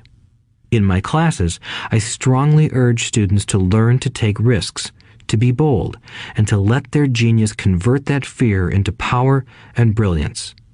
It works for some and just terrifies others. I have come to realize that for most people, when it comes to the subject of money, they would rather play it safe. I have had to field questions such as, why take risks? Why should I bother developing my financial IQ? Why should I become financially literate? And I answer, just to have more options. There are huge changes up ahead. In the coming years, there will be more people just like the young inventor Alexander Graham Bell. There will be 100 people like Bill Gates and hugely successful companies like Microsoft created every year all over the world. And there will also be many more bankruptcies, layoffs, and downsizings. So why bother developing your financial IQ? No one can answer that but you. Yet I can tell you why I myself do it. I do it because it is the most exciting time to be alive. I'd rather be welcoming change than dreading change. I'd rather be excited about making millions than worrying about not getting a raise. This period we are in now is a most exciting time, unprecedented in our world's history. Generations from now, people will look back at this period of time and remark at what an exciting era it must have been. It was the death of the old and birth of the new. It was full of turmoil, and it was exciting. So why bother developing your financial IQ? Because if you do, you will prosper greatly. And if you don't, this period of time will be a frightening one. It will be a time of watching some people move boldly forward while others cling to worn-out life preservers. Land was wealth 300 years ago, so the person who owned the land owned the wealth. Later, wealth was in factories and production, and America rose to dominance.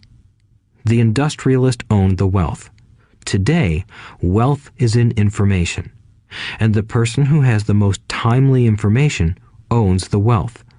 The problem is that information flies around the world at the speed of light. The new wealth cannot be contained by boundaries and borders as land and factories were. The changes will be faster and more dramatic. There will be a dramatic increase in the number of new multimillionaires. There also will be those who are left behind. I find so many people struggling today, often working harder, simply because they cling to old ideas. They want things to be the way they were, and they resist change. I know people who are losing their jobs or their houses, and they blame technology or the economy or their boss. Sadly, they fail to realize that they might be the problem. Old ideas are their biggest liability. It is a liability simply because they fail to realize that while that idea or way of doing something was an asset yesterday, yesterday is gone. One afternoon, I was teaching how to invest using a board game I had invented, Cash Flow, as a teaching tool. A friend had brought someone along to attend the class. This friend of a friend was recently divorced, had been badly burned in the divorce settlement, and was now searching for some answers. Her friend thought the class might help. The game was designed to help people learn how money works. In playing the game, they learn about the interaction of the income statement with the balance sheet.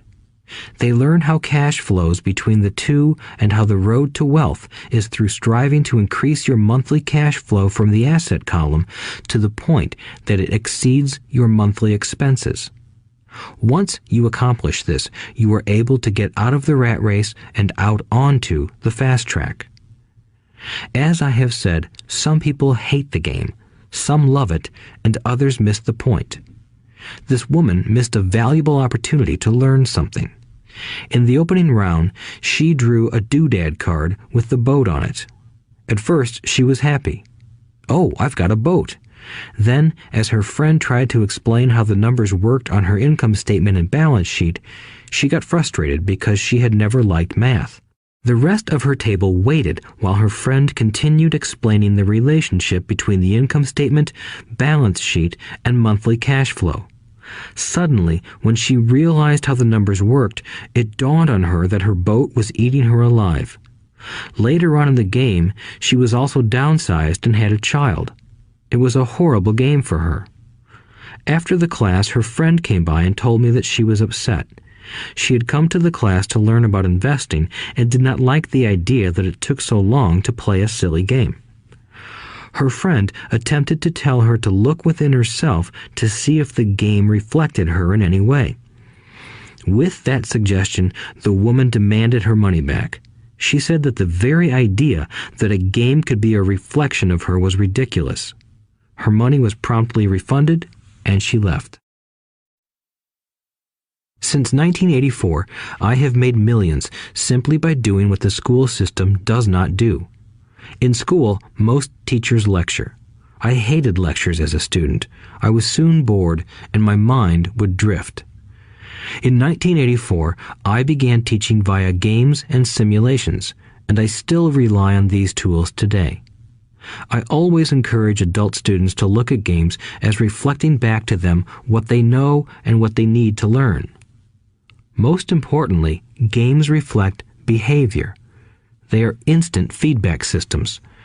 Instead of the teacher lecturing you, the game is giving you a personalized lecture, one that is custom-made just for you. The friend of the woman who left later called to give me an update. She said her friend was fine and had calmed down. In her cooling-off period, she could see some slight relationship between the game and her life. Although she and her husband did not own a boat, they did own everything else imaginable. She was angry after their divorce, both because he had run off with a younger woman and because, after 20 years of marriage, they had accumulated little in the way of assets. There was virtually nothing for them to split. Their 20 years of married life had been incredible fun, but all they had accumulated was a ton of doodads. She realized that her anger at doing the numbers, the income statement and balance sheet, came from her embarrassment about not understanding them. She believed that finances were the man's job. She maintained the house and did the entertaining, and he handled the finances. She was now quite certain that in the last 5 years of their marriage, he had hidden money from her. She was angry at herself for not being more aware of where the money was going, as well as for not knowing about the other woman. Just like a board game, the world is always providing us with instant feedback. We could learn a lot if we tuned in more. One day, not long ago, I complained to my wife that the cleaners must have shrunk my pants. My wife gently smiled and poked me in the stomach to inform me that the pants had not shrunk. Something else had expanded. Me. The cash flow game was designed to give every player personal feedback. Its purpose is to give you options. If you draw the boat card and it puts you into debt, the question is, now what can you do? How many different financial options can you come up with? That is the purpose of the game, to teach players to think and create new and various financial options. Thousands of people throughout the world have played this game. The players who get out of the rat race the quickest are the people who understand numbers and have creative financial minds. They recognize different financial options. Rich people are often creative and take calculated risks. People who take the longest are people who are not familiar with numbers and often do not understand the power of investing. Some people playing cash flow gain lots of money in the game, but they don't know what to do with it. Even though they have money, everyone else seems to be getting ahead of them.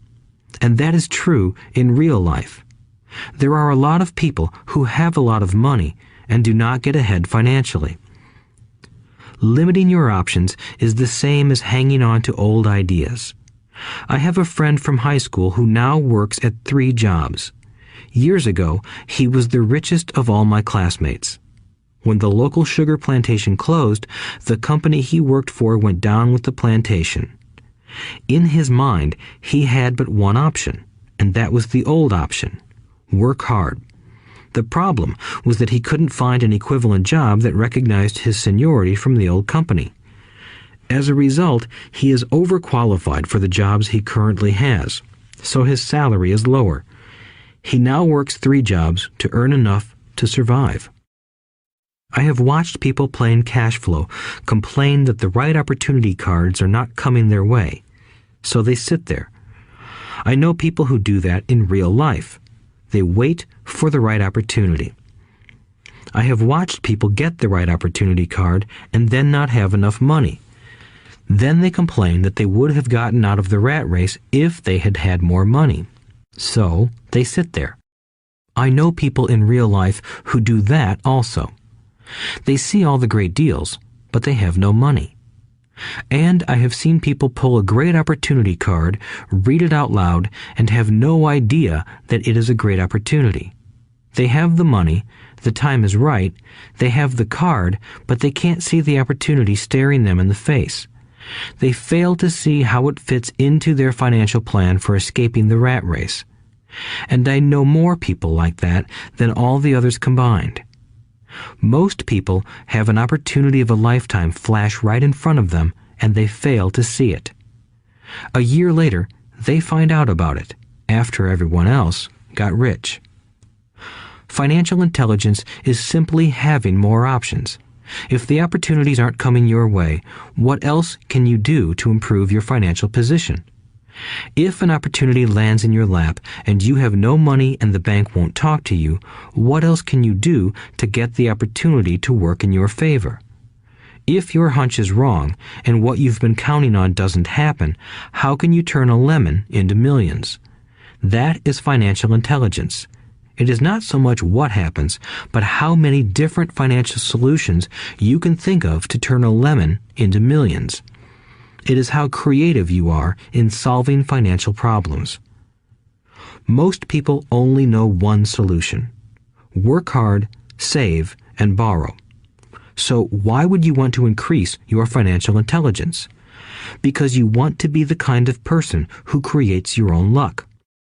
You take whatever happens and make it better. Few people realize that luck is created, just as money is. And if you want to be luckier and create money instead of working hard, then your financial intelligence is important. If you are the kind of person who is waiting for the right thing to happen, you might wait for a long time. It's like waiting for all the traffic lights to be green for 5 miles before you'll start your trip. As young boys, Mike and I were constantly told by my rich dad that money is not real. Rich Dad occasionally reminded us of how close we came to the secret of money on that first day we got together and began making money out of plaster of Paris. The poor and middle class work for money, he would say. The rich make money. The more real you think money is, the harder you will work for it. If you can grasp the idea that money is not real, you will grow richer faster. What is it? Was a question Mike and I often came back with. What is money if it is not real? What we agree it is, was all Rich Dad would say. The single most powerful asset we all have is our mind. If it is trained well, it can create enormous wealth seemingly instantaneously. An untrained mind can also create extreme poverty that can crush a family for generations. In the information age, money is increasing exponentially. A few individuals are getting ridiculously rich from nothing, just ideas and agreements. If you ask many people who trade stocks or other investments for a living, they see it done all the time. Often, millions can be made instantaneously from nothing. And by nothing, I mean no money was exchanged. It is done via agreement, a hand signal in a trading pit, a blip on a trader's screen in Lisbon from a trader's screen in Toronto and back to Lisbon, a call to my broker to buy and a moment later to sell. Money did not change hands. Agreements did. So why develop your financial genius? Only you can answer that. I can tell you why I have been developing this area of my intelligence. I do it because I want to make money fast. Not because I need to, but because I want to. It is a fascinating learning process. I develop my financial IQ because I want to participate in the fastest game and biggest game in the world. And, in my own small way, I would like to be part of this unprecedented evolution of humanity, the era where humans work purely with their minds and not with their bodies. Besides, it is where the action is. It is what is happening. It's hip, it's scary, and it's fun. That is why I invest in my financial intelligence, developing the most powerful asset I have. I want to be with people moving boldly forward. I do not want to be with those left behind. I will give you a simple example of creating money. In the early 1990s, the economy of Phoenix, Arizona was horrible. I was watching a TV show when a financial planner came on and began forecasting doom and gloom. His advice was to save money. Put $100 away every month, he said. In 40 years, you will be a multimillionaire. Well, putting money away every month is a sound idea. It is one option, the option most people subscribe to. The problem is this. It blinds the person to what is really going on. It causes them to miss major opportunities for much more significant growth of their money. The world is passing them by. As I said, the economy was terrible at that time. For investors, this is the perfect market condition. A chunk of my money was in the stock market and in apartment houses. I was short of cash. Because people were giving properties away, I was buying. I was not saving money. I was investing. Kim and I had more than $1 million in cash working in a market that was rising fast.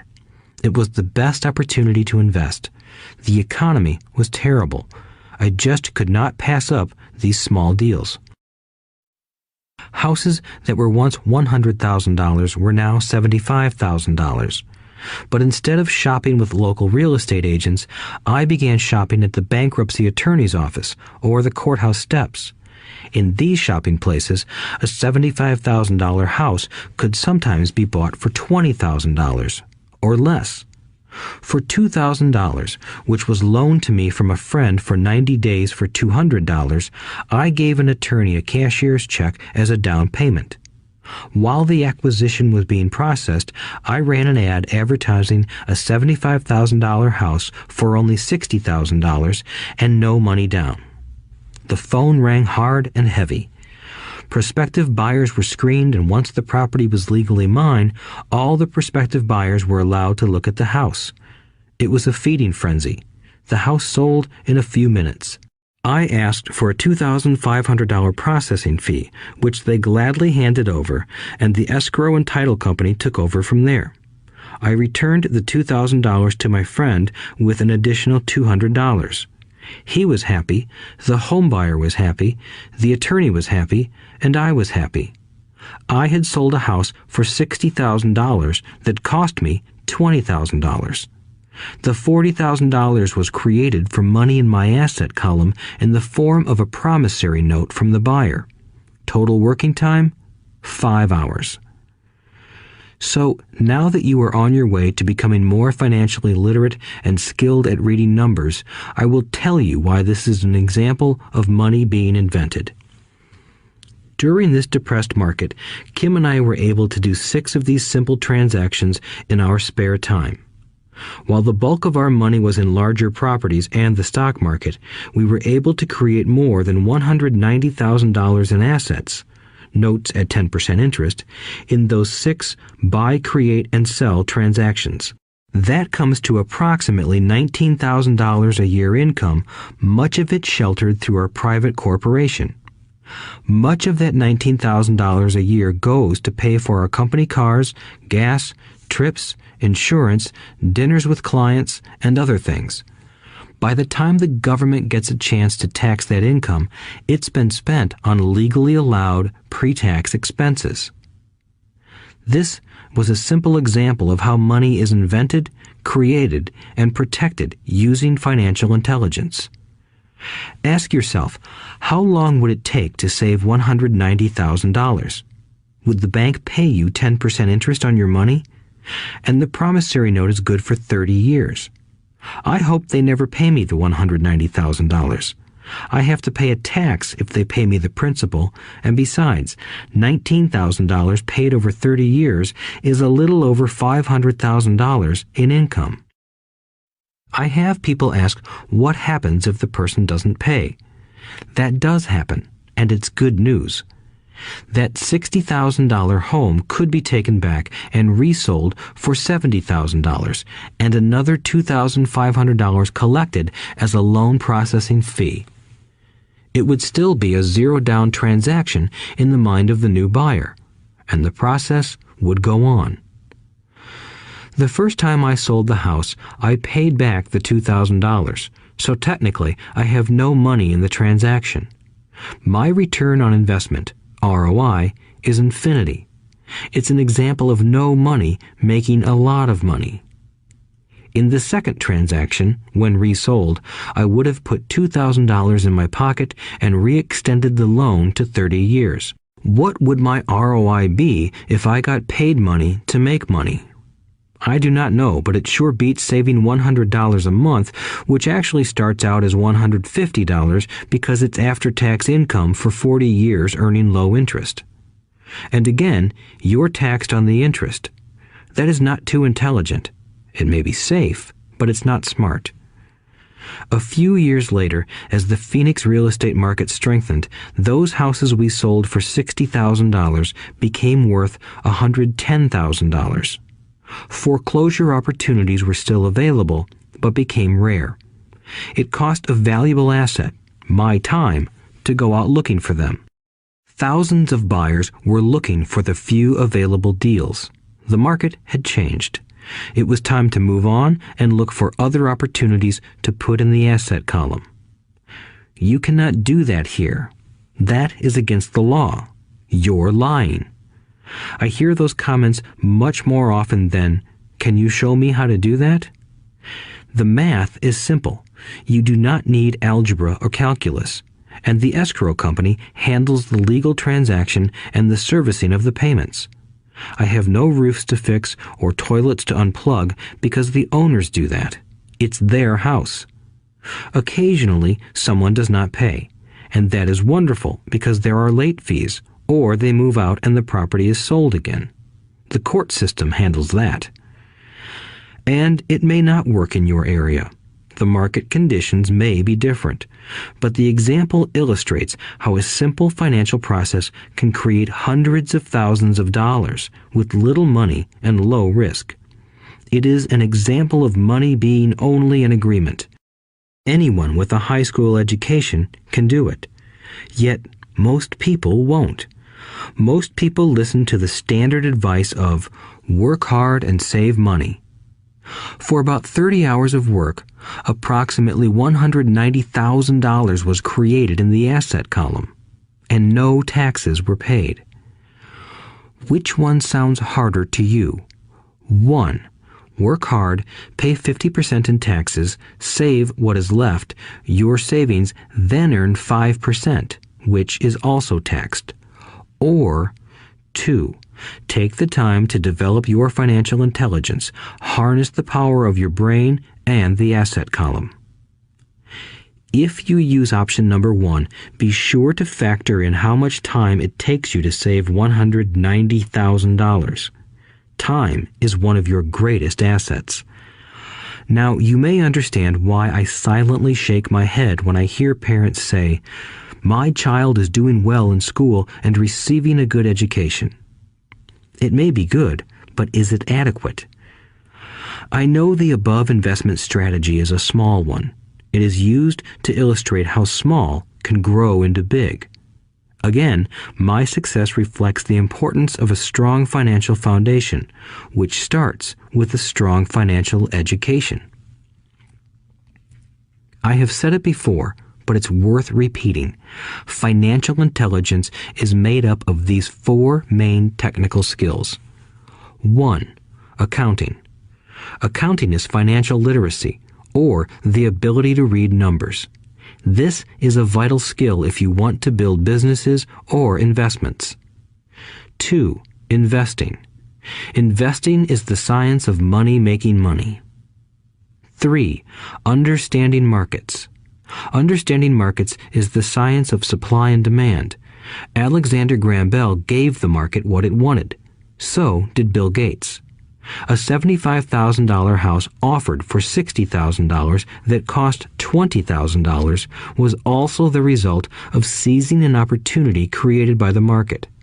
Somebody was buying, and someone was selling. 4. The law.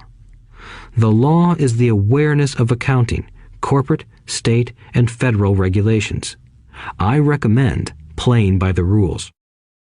It is this basic foundation, or the combination of these skills, that is needed to be successful in the pursuit of wealth, whether it be through the buying of small homes, apartment buildings, companies, stocks, bonds, precious metals, baseball cards, or the like.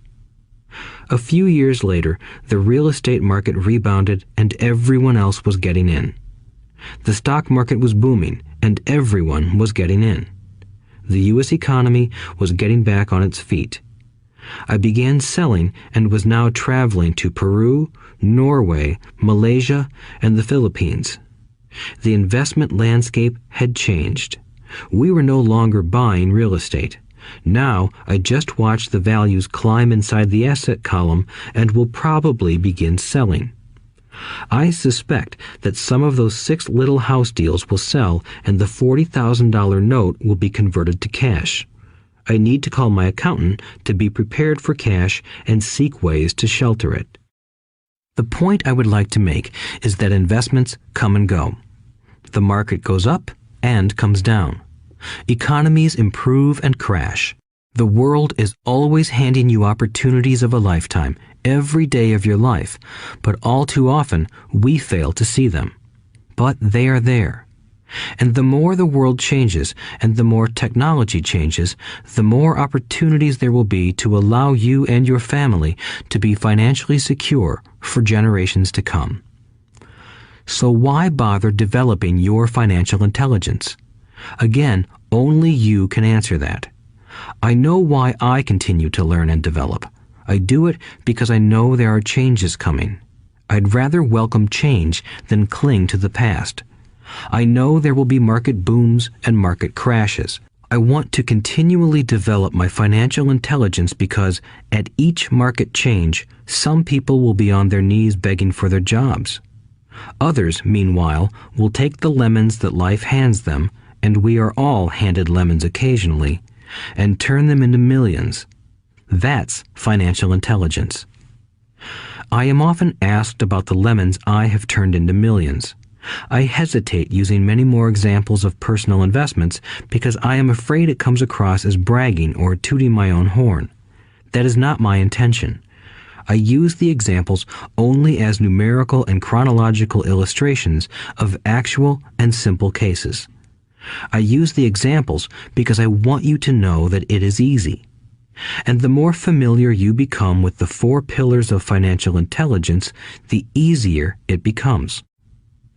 Personally, I use 2 main vehicles to achieve financial growth: real estate and small cap stocks. I use real estate as my foundation. Day in and day out, my properties provide cash flow and occasional spurts of growth and value. The small cap stocks are used for fast growth. I do not recommend anything that I do. The examples are just that, examples. If the opportunity is too complex and I do not understand the investment, I don't do it. Simple math and common sense are all you need to do well financially. There are 5 reasons for using examples. 1. To inspire people to learn more. 2. To let people know it is easy if the foundation is strong. 3. To show that anyone can achieve great wealth. 4. To show that there are millions of ways to achieve your goals. 5. To show that it's not rocket science. In 1989, I used to jog through a lovely neighborhood in Portland, Oregon. It was a suburb that had little gingerbread houses. They were small and cute. I almost expected to see Little Red Riding Hood skipping down the sidewalk on her way to Granny's. There were for sale signs everywhere. The timber market was terrible. The stock market had just crashed, and the economy was depressed. On one street, I noticed a for sale sign that was up longer than most. It looked old. Jogging past it one day, I ran into the owner, who looked troubled. "What are you asking for your house?" I asked. The owner turned and smiled weakly. "Make me an offer," he said. "It's been for sale for over a year. Nobody even comes by anymore to look at it." "I'll look," I said, and I bought the house a half hour later for $20,000 less than his asking price. It was a cute little 2-bedroom home with gingerbread trim on all the windows. It was light blue with gray accents and had been built in 1930.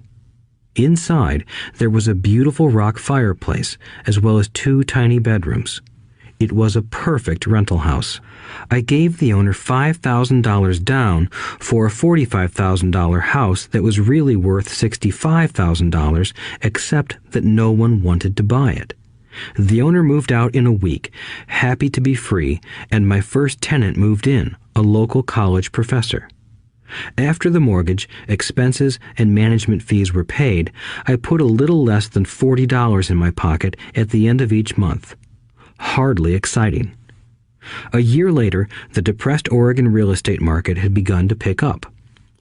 California investors, flush with money from their still booming real estate market, were moving north and buying up Oregon and Washington. I sold that little house for $95,000 to a young couple from California who thought it was a bargain. My capital gains of approximately $40,000 were placed into a 1031 tax-deferred exchange, and I went shopping for a place to put my money. In about a month, I found a 12-unit apartment house right next to the Intel plant in Beaverton, Oregon. The owners lived in Germany, had no idea what the place was worth, and again, just wanted to get out of it. I offered $275,000 for a $450,000 building. They agreed to $300,000. I bought it and held it for 2 years. Utilizing the same 1031 exchange process, we sold the building for $495,000 and bought a 30-unit apartment building in Phoenix, Arizona. We had moved to Phoenix by then to get out of the rain and needed to sell anyway. Like the former Oregon market, the real estate market in Phoenix was depressed. The price of the 30-unit apartment building in Phoenix was $875,000, with $225,000 down. The cash flow from the 30 units was a little over $5,000 a month. The Arizona market began moving up, and a few years later, a Colorado investor offered us $1.2 million for the property. The point of this example is how a small amount can grow into a large amount. Again, it is a matter of understanding financial statements, investment strategies, a sense of the market, and the laws. If people are not versed in these subjects, then obviously they must follow standard dogma, which is to play it safe, diversify, and only invest in secure investments. The problem with secure investments is that they are often sanitized, that is, made so safe that the gains are less. Most large brokerage houses will not touch speculative transactions in order to protect themselves and their clients, and that is a wise policy. The really hot deals are not offered to people who are novices. Often, the best deals that make the rich even richer are reserved for those who understand the game. It is technically illegal to offer speculative deals to someone who is considered not sophisticated, but of course, it happens. The more sophisticated I get, the more opportunities come my way. Another case for developing your financial intelligence over a lifetime is simply that more opportunities are presented to you. And the greater your financial intelligence, the easier it is to tell whether a deal is good. It's your intelligence that can spot a bad deal or make a bad deal good. The more I learn, and there is a lot to learn, the more money I make simply because I gain experience and wisdom as the years go on. I have friends who are playing it safe, working hard at their profession and failing to gain financial wisdom, which does take time to develop. My overall philosophy is to plant seeds inside my asset column. That is my formula. I start small and plant seeds. Some grow, some don't. Inside our real estate corporation, we have property worth several $million. It is our own right, or real estate investment trust. The point I'm making is that most of those millions started out as little $5,000 to $10,000 investments. All of those down payments were fortunate to catch a fast-rising market and increase tax-free. We traded in and out several times over a number of years. We also own a stock portfolio, surrounded by a corporation that Kim and I call our personal mutual fund. We have friends who deal specifically with investors like us who have extra money each month to invest. We buy high-risk, speculative private companies that are just about to go public on a stock exchange in the United States or Canada. An example of how fast gains can be made are 100,000 shares purchased for 25 cents each before the company goes public. 6 months later, the company is listed, and the 100,000 shares now are worth $2 each. If the company is well managed, the price keeps going up, and the stock may go to $20 or more per share. There are years when our $25,000 has gone to $1 million in less than a year. It is not gambling if you know what you're doing. It is gambling if you're just throwing money into a deal and praying. The idea in anything is to use your technical knowledge, wisdom, and love of the game to cut the odds down, to lower the risk. Of course, there is always risk. It is financial intelligence that improves the odds. Thus, what is risky for one person is less risky to someone else. That is the primary reason I constantly encourage people to invest more in their financial education than in stocks, real estate, or other markets. The smarter you are, the better chance you have of beating the odds. The stock plays I personally invested in were extremely high risk for most people and absolutely not recommended. I have been playing that game since 1979 and have paid more than my share in dues. But if you will review why investments such as these are high risk for most people, you may be able to set your life up differently, so that the ability to take $25,000 and turn it into $1 million in a year is low risk for you. As stated earlier, nothing I have written is a recommendation. It is only used as an example of what is simple and possible. What I do is small potatoes in the grand scheme of things. Yet, for the average individual, a passive income of more than $100,000 a year is nice and not hard to achieve. Depending on the market and how smart you are, it could be done in 5 to 10 years. If you keep your living expenses modest, $100,000 coming in as additional income is pleasant, regardless of whether you work. You can work if you like, or take time off if you choose, and use the government tax system in your favor rather than against you. My personal basis is real estate. I love real estate because it's stable and slow-moving. I keep the base solid. The cash flow is fairly steady and, if properly managed, has a good chance of increasing in value. The beauty of a solid base of real estate is that it allows me to take greater risks, as I do with speculative stocks. If I make great profits in the stock market, I pay my capital gains tax on the gain and then reinvest what's left in real estate, again further securing my asset foundation. A last word on real estate. I have traveled all over the world and taught investing. In every city, I hear people say you cannot buy real estate cheap. That is not my experience. Even in New York or Tokyo, or just on the outskirts of the city, prime bargains are overlooked by most people. In Singapore, with their high real estate prices, there are still bargains to be found within a short driving distance. So whenever I hear someone say, "You can't do that here," pointing at me, I remind them that maybe the real statement is, "I don't know how to do that here. Yet." Great opportunities are not seen with your eyes. They are seen with your mind. Most people never get wealthy simply because they are not trained financially to recognize opportunities right in front of them. I am often asked, how do I start? In the final chapter of this audiobook, I offer 10 steps that I followed on the road to my financial freedom. But always remember to have fun. When you learn the rules and the vocabulary of investing and begin to build your asset column, I think you'll find that it's as fun a game as you've ever played. Sometimes you win, and sometimes you learn. But have fun. Most people never win because they're more afraid of losing. That is why I found school so silly. In school, we learn that mistakes are bad, and we are punished for making them. Yet if you look at the way humans are designed to learn, we learn by making mistakes. We learn to walk by falling down. If we never fell down, we would never walk. The same is true for learning to ride a bike. I still have scars on my knees, but today I can ride a bike without thinking. The same is true for getting rich. Unfortunately, the main reason most people are not rich is because they are terrified of losing.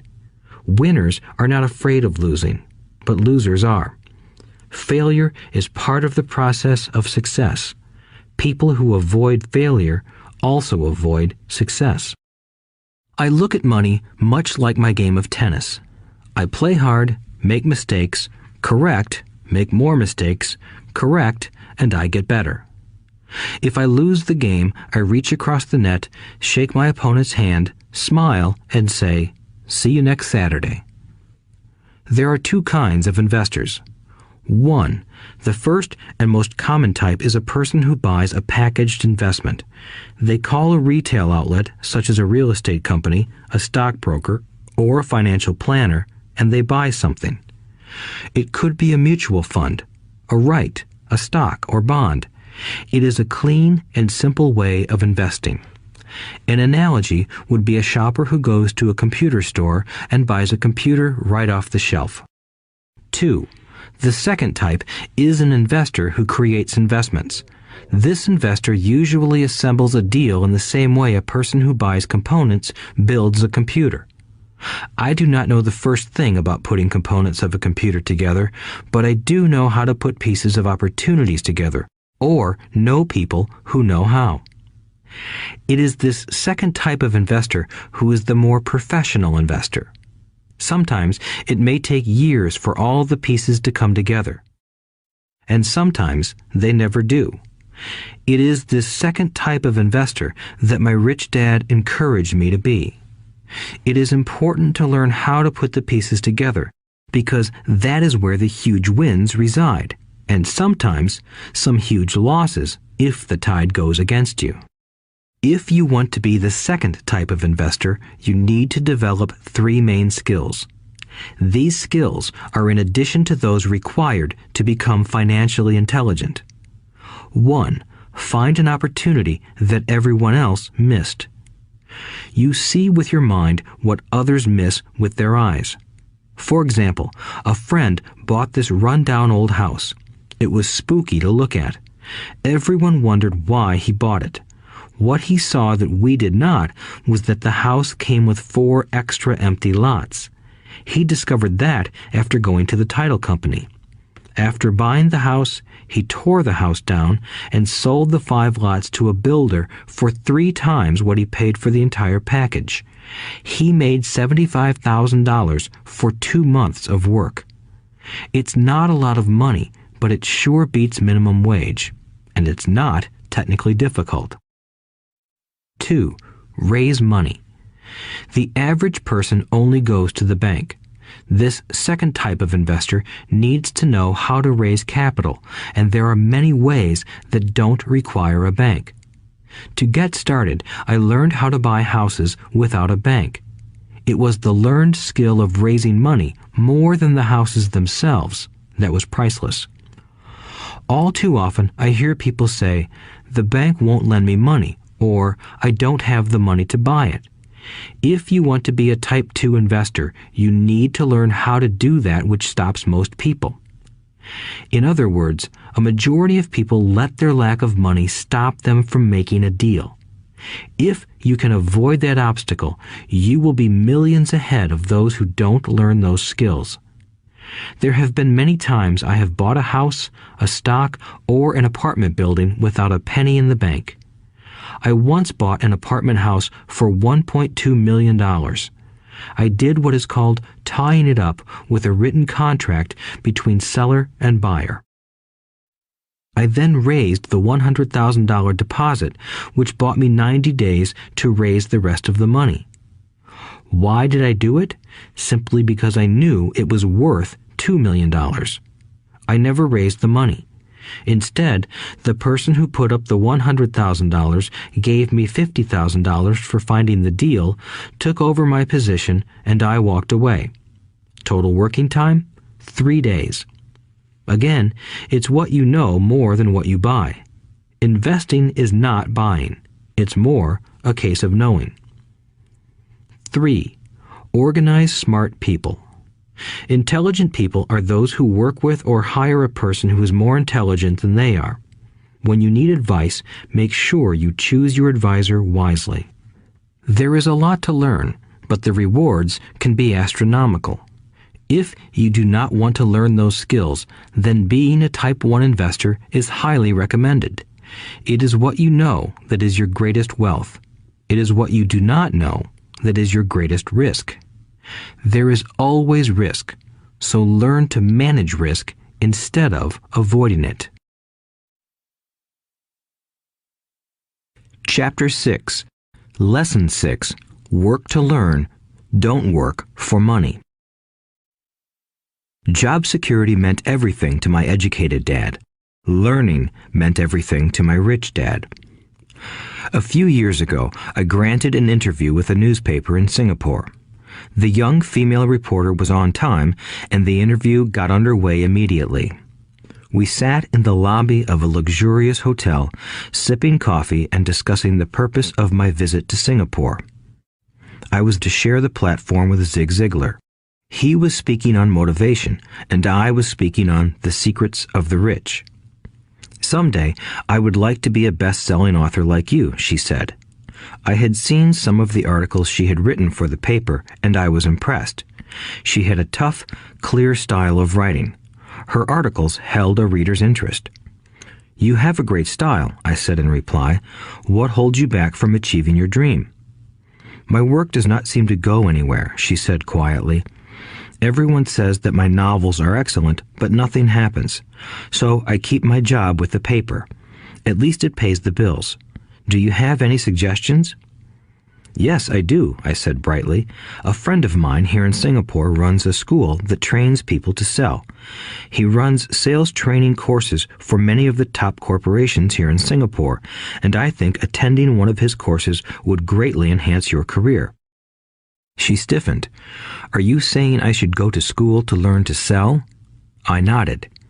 You aren't serious, are you? Again, I nodded. What is wrong with that? I was now backpedaling. She was offended by something, and now I was wishing I had not said anything. In my attempt to be helpful, I found myself defending my suggestion. I have a master's degree in English literature. Why would I go to school to learn to be a salesperson? I am a professional. I went to school to be trained in a profession so I would not have to be a salesperson. I hate salespeople. All they want is money. So tell me why I should study sales. She was packing her briefcase. The interview was over. On the coffee table sat a copy of an earlier best-selling book I wrote. I picked it up as well as the notes she had jotted down on her legal pad. Do you see this? I said, pointing to her notes. She looked down at her notes. What? She said, confused. Again, I pointed deliberately to her notes. On her pad she had written, Robert Kiyosaki, best-selling author. It says best-selling author, not best writing author, I said quietly. Her eyes widened. I am a terrible writer, I said. You are a great writer. I went to sales school. You have a master's degree. Put them together, and you get a best-selling author and a best-writing author. Anger flared from her eyes. I'll never stoop so low as to learn how to sell. People like you have no business writing. I'm a professionally trained writer, and you are a salesman. It is not fair, she fumed. She put the rest of her notes away and hurried out through the large glass doors into the humid Singapore morning. At least she gave me a fair and favorable write-up the next morning. The world is filled with smart, talented, educated, and gifted people. We meet them every day. They are all around us. A few days ago, my car was not running well. I pulled into a garage, and the young mechanic had it fixed in just a few minutes. He knew what was wrong by simply listening to the engine. I was amazed. I am constantly shocked at how little talented people earn. I have met brilliant, highly educated people who earn less than $20,000 a year. A business consultant who specializes in the medical trade was telling me how many doctors, dentists, and chiropractors struggle financially. All this time, I thought that when they graduated, the dollars would pour in.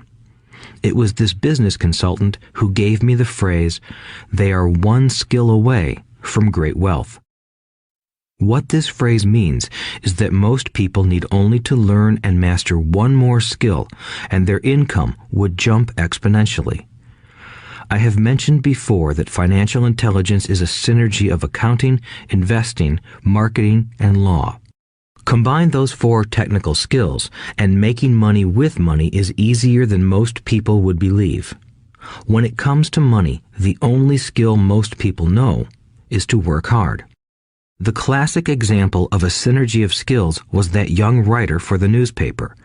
If she diligently learned the skills of sales and marketing, her income would jump dramatically. If I were her, I would take some courses in advertising copywriting as well as sales. Then, instead of working at the newspaper, I would seek a job at an advertising agency. Even if it were a cut in pay, she would learn how to communicate in shortcuts that are used in successful advertising. She also would spend time learning public relations, an important skill. She would learn how to get millions in free publicity. Then, at night and on weekends, she could be writing her great novel. When it was finished, she would be better able to sell her book. Then, in a short while, she could be a best-selling author. When I came out with my first book, If You Want to Be Rich and Happy, Don't Go to School, a publisher suggested I change the title to The Economics of Education. I told the publisher that, with a title like that, I would sell 2 books, one to my family and one to my best friend. The problem is that they would expect it for free. The obnoxious title, If You Want to Be Rich and Happy, Don't Go to School, was chosen because we knew it would get tons of publicity. I am pro-education and believe in education reform. If I were not pro-education, why would I continue to press for changing our antiquated educational system? So I chose a title that would get me on more TV and radio shows simply because I was willing to be controversial. Many people thought I was a fruitcake, but the book sold and sold. When I graduated from the U.S. Merchant Marine Academy in 1969, my educated dad was happy. Standard Oil of California had hired me for its oil tanker fleet as a third mate. The pay was low compared with my classmates, but it was okay for a first real job after college. My starting pay was about $42,000 a year, including overtime, and I only had to work for 7 months. I had 5 months of vacation. If I had wanted to, I could have taken the run to Vietnam with a subsidiary shipping company and easily doubled my pay instead of taking 5 months of vacation. I had a great career ahead of me, yet I resigned after 6 months with the company and joined the Marine Corps to learn how to fly. My educated dad was devastated. Rich Dad congratulated me. In school and in the workplace, the popular opinion is the idea of specialization. That is, in order to make more money or get promoted, you need to specialize. That is why medical doctors immediately begin to seek a specialty such as orthopedics or pediatrics. The same is true for accountants, architects, lawyers, pilots, and others. My educated dad believed in the same dogma. That is why he was thrilled when he eventually achieved his doctorate. He often admitted that schools reward people who study more and more about less and less. Rich Dad encouraged me to do exactly the opposite. You want to know a little about a lot, was his suggestion. That is why for years I worked in different areas of his companies. For a while, I worked in his accounting department. Although I would probably never have been an accountant, he wanted me to learn via osmosis. Rich Dad knew I would pick up jargon and a sense of what is important and what is not. I also worked as a busboy and construction worker as well as in sales, reservations, and marketing. He was grooming Mike and me. That is why he insisted we sit in on the meetings with his bankers, lawyers, accountants, and brokers. He wanted us to know a little about every aspect of his empire. When I quit my high-paying job with Standard Oil, my educated dad had a heart-to-heart talk with me. He was bewildered. He could not understand my decision to resign from a career that offered high pay, great benefits, lots of time off, and opportunity for promotion. When he asked me one evening, "Why did you quit?" I could not explain it to him, though I tried hard to. My logic did not fit his logic. The big problem was that my logic was my rich dad's logic. Job security meant everything to my educated dad. Learning meant everything to my rich dad. Educated dad thought I went to school to learn to be a ship's officer. Rich dad knew that I went to school to study international trade. So as a student, I made cargo runs, navigating large freighters, oil tankers, and passenger ships to the Far East and the South Pacific. Rich Dad emphasized that I should stay in the Pacific instead of taking ships to Europe because he knew that the emerging nations were in Asia, not Europe.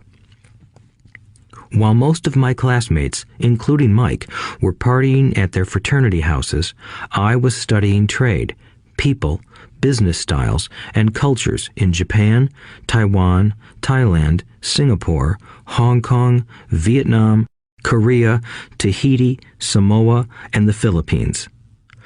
I was partying also, but it was not in any frat house. I grew up rapidly. Educated Dad just could not understand why I decided to quit and join the Marine Corps. I told him I wanted to learn to fly, but really I wanted to learn to lead troops. Rich Dad explained to me that the hardest part of running a company is managing people. He had spent 3 years in the Army. My educated dad was draft exempt. Rich Dad valued learning to lead men into dangerous situations. Leadership is what you need to learn next, he said. If you are not a good leader, you'll get shot in the back, just like they do in business. Returning from Vietnam in 1973, I resigned my commission, even though I loved flying. I found a job with Xerox Corporation. I joined it for one reason, and it was not for the benefits. I was a shy person, and the thought of selling was the most frightening subject in the world. Xerox has one of the best sales trainings programs in America. Rich Dad was proud of me. My educated dad was ashamed. Being an intellectual, he thought that salespeople were below him. I worked with Xerox for 4 years until I overcame my fear of knocking on doors and being rejected. Once I could consistently be in the top 5 in sales, I again resigned and moved on, leaving behind another great career with an excellent company. In 1977, I formed my first company. Rich Dad had groomed Mike and me to take over companies, so I now had to learn to form them and put them together. My first product, the nylon and Velcro wallet, was manufactured in the Far East and shipped to a warehouse in New York, near where I had gone to school. My formal education was complete, and it was time to test my wings. If I failed, I would go broke. Rich Dad thought it best to go broke before 30. You still have time to recover, was his advice. On the eve of my 30th birthday, my first shipment left Korea for New York. Today, I still do business internationally, and as my rich dad encouraged me to do, I keep seeking the emerging nations. Today, my investment company invests in South American countries and Asian countries, as well as in Norway and Russia. There is an old cliche that goes, "Job is an acronym for just over broke." Unfortunately, I would say that applies to millions of people. Because school does not think financial intelligence is an intelligence, most workers live within their means. They work and they pay bills. There is another horrible management theory that goes, workers work hard enough to not be fired, and owners pay just enough so that workers won't quit. And if you look at the pay scales of most companies, again, I would say there is a degree of truth to that statement. The net result is that most workers never get ahead. They do what they've been taught to do, get a secure job. Most workers focus on working for pay and benefits that reward them in the short term, but are often disastrous in the long run. Instead, I recommend to young people to seek work for what they will learn more than what they will earn.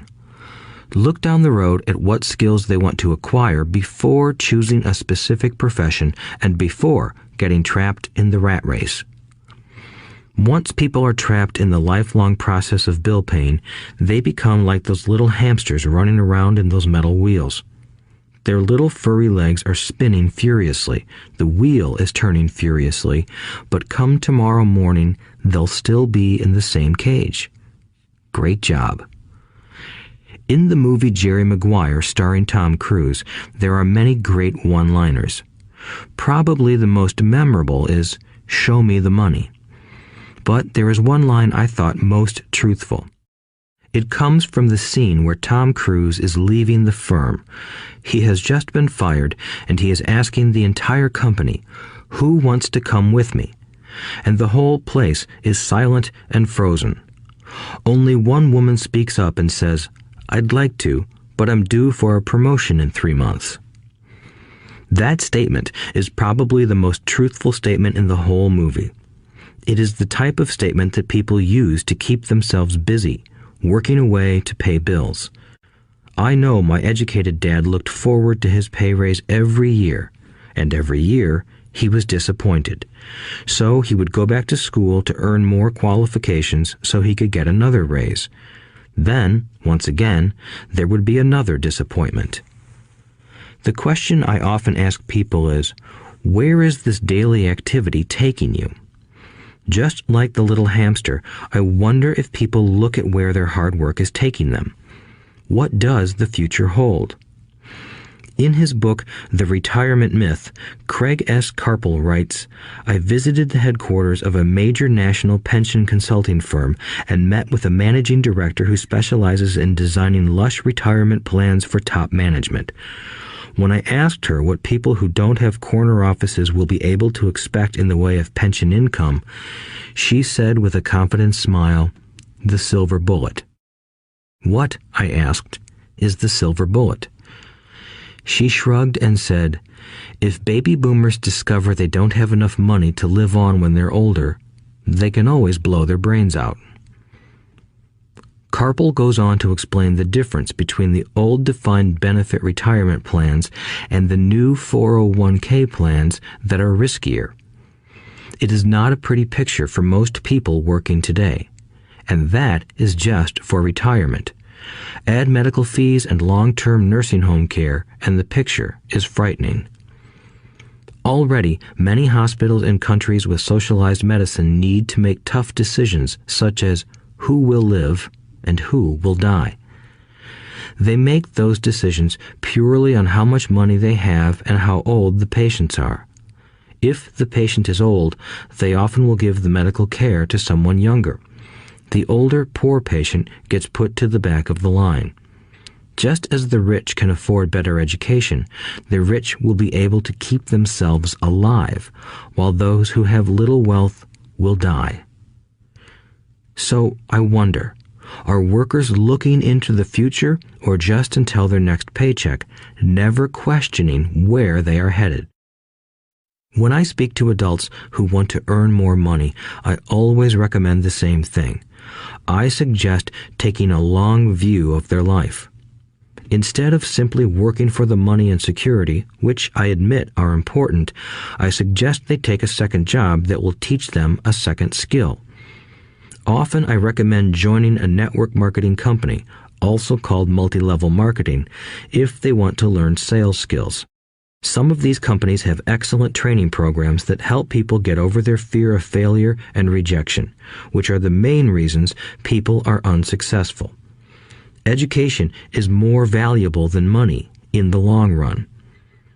When I offer this suggestion, I often hear in response, "Oh, that is too much hassle," or "I only want to do what I am interested in." If they say it's too much of a hassle, I ask, so you would rather work all your life giving 50% of what you earn to the government? If they tell me, I only do what I am interested in, I say, I'm not interested in going to the gym, but I go because I want to feel better and live longer. Unfortunately, there is some truth to the old statement, you can't teach an old dog new tricks. Unless a person is used to changing, it's hard to change. But for those of you who might be on the fence when it comes to the idea of working to learn something new, I offer this word of encouragement. Life is much like going to the gym. The most painful part is deciding to go. Once you get past that, it's easy. There have been many days I have dreaded going to the gym, but once I am there and in motion, it is a pleasure. After the workout is over, I am always glad I talked myself into going. If you are unwilling to work to learn something new and instead insist on becoming highly specialized within your field, make sure the company you work for is unionized. Labor unions are designed to protect specialists. My educated dad, after falling from grace with the governor, became the head of the teachers' union in Hawaii. He told me that it was the hardest job he ever held. My rich dad, on the other hand, spent his life doing his best to keep his companies from becoming unionized. He was successful. Although the unions came close, Rich Dad was always able to fight them off. Personally, I take no sides because I can see the need for and the benefits of both sides. If you do as school recommends, become highly specialized, then seek union protection. For example, had I continued with my flying career, I would have sought a company that had a strong pilots union. Why? Because my life would be dedicated to learning a skill that was valuable in only one industry. If I were pushed out of that industry, my life's skills would not be as valuable to another industry. A displaced senior pilot with 100,000 hours of heavy airline transport time, earning $150,000 a year, would have a hard time finding an equivalent high-paying job teaching in school. Skills do not necessarily transfer from industry to industry. Skills the pilots are paid for in the airline industry are not as important in, say, the school system. The same is true even for doctors today. With all the changes in medicine, many medical specialists are needing to conform to medical organizations such as HMOs. School teachers definitely need to be union members. Today in America, the teachers' union is the largest and the richest labor union of all. The NEA, the National Education Association, has tremendous political clout. Teachers need the protection of their union because their skills are also of limited value to an industry outside of education. So the rule of thumb is highly specialized, then unionize. It's the smart thing to do.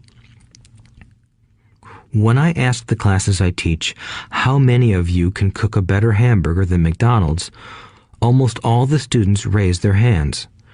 I then ask, so if most of you can cook a better hamburger, how come McDonald's makes more money than you? The answer is obvious. McDonald's is excellent at business systems. The reason so many talented people are poor is because they focus on building a better hamburger and know little to nothing about business systems. A friend of mine in Hawaii is a great artist. He makes a sizable amount of money. One day, his mother's attorney called to tell him that she had left him $35,000. That is what was left of her estate after the attorney and the government took their shares. Immediately, he saw an opportunity to increase his business by using some of this money to advertise. 2 months later, his first 4-color full-page ad appeared in an expensive magazine that targeted the very rich. The ad ran for 3 months. He received no replies from the ad, and all of his inheritance is now gone. He now wants to sue the magazine for misrepresentation. This is a common case of someone who can build a beautiful hamburger but knows little about business. When I asked him what he learned, his only reply was, "Advertising salespeople are crooks." I then asked him if he would be willing to take a course in sales and a course in direct marketing. His reply, "I don't have the time, and I don't want to waste my money." The world is filled with talented poor people. All too often, they're poor or struggle financially or earn less than they are capable of, not because of what they know, but because of what they do not know. They focus on perfecting their skills at building a better hamburger rather than the skills of selling and delivering the hamburger. Maybe McDonald's does not make the best hamburger, but they are the best at selling and delivering a basic average burger. Poor Dad wanted me to specialize. That was his view on how to be paid more. Even after being told by the governor of Hawaii that he could no longer work in state government, my educated dad continued to encourage me to get specialized. Educated Dad then took up the cause of the teachers' union, campaigning for further protection and benefits for these highly skilled and educated professionals. We argued often, but I know he never agreed that over-specialization is what caused the need for union protection. He never understood that the more specialized you become, the more you are trapped and dependent on that specialty. Rich Dad advised that Mike and I groom ourselves. Many corporations do the same thing. They find a young, bright student just out of business school and begin grooming that person to someday take over the company. So these bright young employees do not specialize in one department. They are moved from department to department to learn all the aspects of business systems. The rich often groom their children or the children of others.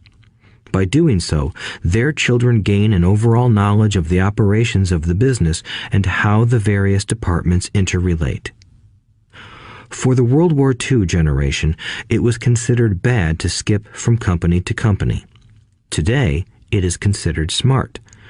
Since people will skip from company to company rather than seek greater specialization in skills, why not seek to learn more than to earn? In the short term, it may earn you less, but it will pay dividends in the long term. The main management skills needed for success are 1. Management of cash flow, 2.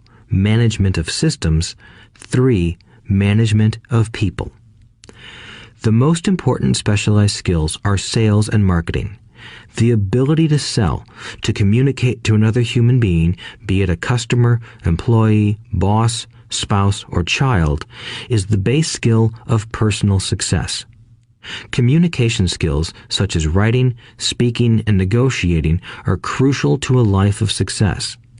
These are skills I work on constantly, attending courses or buying educational resources to expand my knowledge. As I have mentioned, my educated dad worked harder and harder the more competent he became. He also became more trapped the more specialized he got. Although his salary went up, his choices diminished. Soon after he was locked out of government work, he found out how vulnerable he really was professionally. It is like professional athletes who suddenly are injured or are too old to play. Their once high-paying position is gone, and they have limited skills to fall back on. I think that is why my educated dad sided so much with the unions after that. He realized how much a union would have benefited him. Rich Dad encouraged Mike and me to know a little about a lot.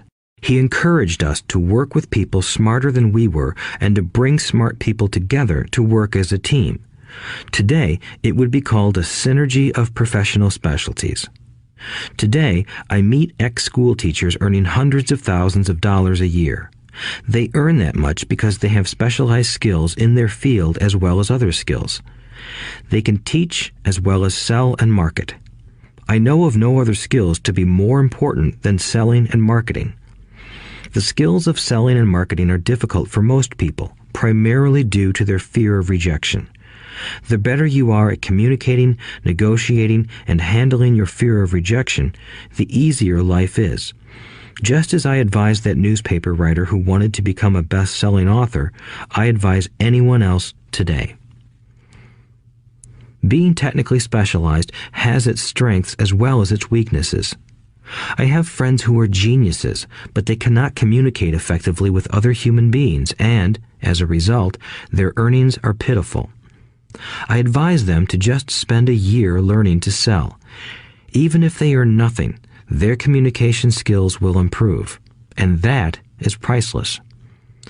In addition to being good learners, sellers, and marketers, we need to be good teachers as well as good students. To be truly rich, we need to be able to give as well as to receive. In cases of financial or professional struggle, there is often a lack of giving and receiving. I know many people who are poor because they are neither good students nor good teachers. Both of my dads were generous men. Both made it a practice to give first. Teaching was one of their ways of giving. The more they gave, the more they received. One glaring difference was in the giving of money. My rich dad gave lots of money away. He gave to his church, to charities, and to his foundation. He knew that to receive money, you had to give money. Giving money is the secret to most great wealthy families. That is why there are organizations like the Rockefeller Foundation and the Ford Foundation. These are organizations designed to take their wealth and increase it, as well as give it away in perpetuity. My educated dad always said, "When I have some extra money, I'll give it." The problem was that there was never any extra. So he worked harder to draw more money in rather than focus on the most important law of money. Give and you shall receive. Instead, he believed in receive and then you give. In conclusion, I became both dads. One part of me is a hardcore capitalist who loves the game of money making money. The other part is a socially responsible teacher who is deeply concerned with this ever-widening gap between the haves and have-nots. I personally hold the archaic educational system primarily responsible for this growing gap. Chapter 7. Overcoming Obstacles. The primary difference between a rich person and a poor person is how they manage fear. Once people have studied and become financially literate, they may still face roadblocks to becoming financially independent. There are 5 main reasons why financially literate people may still not develop abundant asset columns that could produce a large cash flow. The 5 reasons are: 1. Fear. 2. Cynicism. 3. Laziness. 4. Bad habits. 5. Arrogance. Overcoming fear. I have never met anyone who really likes losing money. And in all my years, I have never met a rich person who has never lost money. But I have met a lot of poor people who have never lost a dime. Investing, that is. The fear of losing money is real. Everyone has it, even the rich. But it's not having fear that is the problem. It's how you handle fear. It's how you handle losing.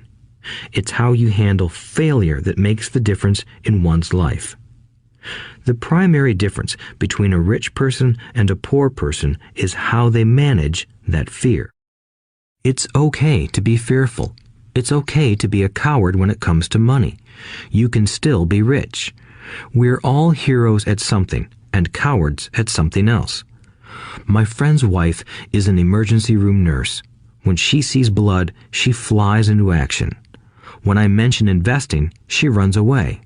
When I see blood, I don't run. I pass out. My rich dad understood phobias about money. Some people are terrified of snakes. Some people are terrified about losing money. Both are phobias, he would say. So his solution to the phobia of losing money was this little rhyme. If you hate risk and worry, start early. If you start young, it's easier to be rich. I won't go into it here, but there is a staggering difference between a person who starts investing at age 20 versus age 30. The purchase of Manhattan Island is said to be one of the greatest bargains of all time. New York was purchased for $24 in trinkets and beads. Yet if that $24 had been invested at 8% annually, that $24 would have been worth more than $28 trillion by 1995. Manhattan could be repurchased with money left over to buy much of Los Angeles. But what if you don't have much time left or would like to retire early? How do you handle the fear of losing money? My poor dad did nothing. He simply avoided the issue, refusing to discuss the subject. My rich dad, on the other hand, recommended that I think like a Texan. I like Texas and Texans, he used to say. In Texas, everything is bigger. When Texans win, they win big. And when they lose, it's spectacular. They like losing? I asked. That's not what I'm saying. Nobody likes losing. Show me a happy loser, and I'll show you a loser, said Rich Dad. It's a Texan's attitude toward risk, reward, and failure I'm talking about. It's how they handle life. They live it big. Not like most of the people around here, living like roaches when it comes to money, terrified that someone will shine a light on them and whimpering when the grocery clerk shortchanges them a quarter. Rich Dad went on, "What I like best is the Texas attitude. They're proud when they win, and they brag when they lose. Texans have a saying, if you're going to go broke, go big. You don't want to admit you went broke over a duplex." He constantly told Mike and me that the greatest reason for lack of financial success was because most people played it too safe. People are so afraid of losing that they lose, were his words. Fran Tarkenton, a one-time great NFL quarterback, says it still another way. Winning means being unafraid to lose. In my own life, I've noticed that winning usually follows losing.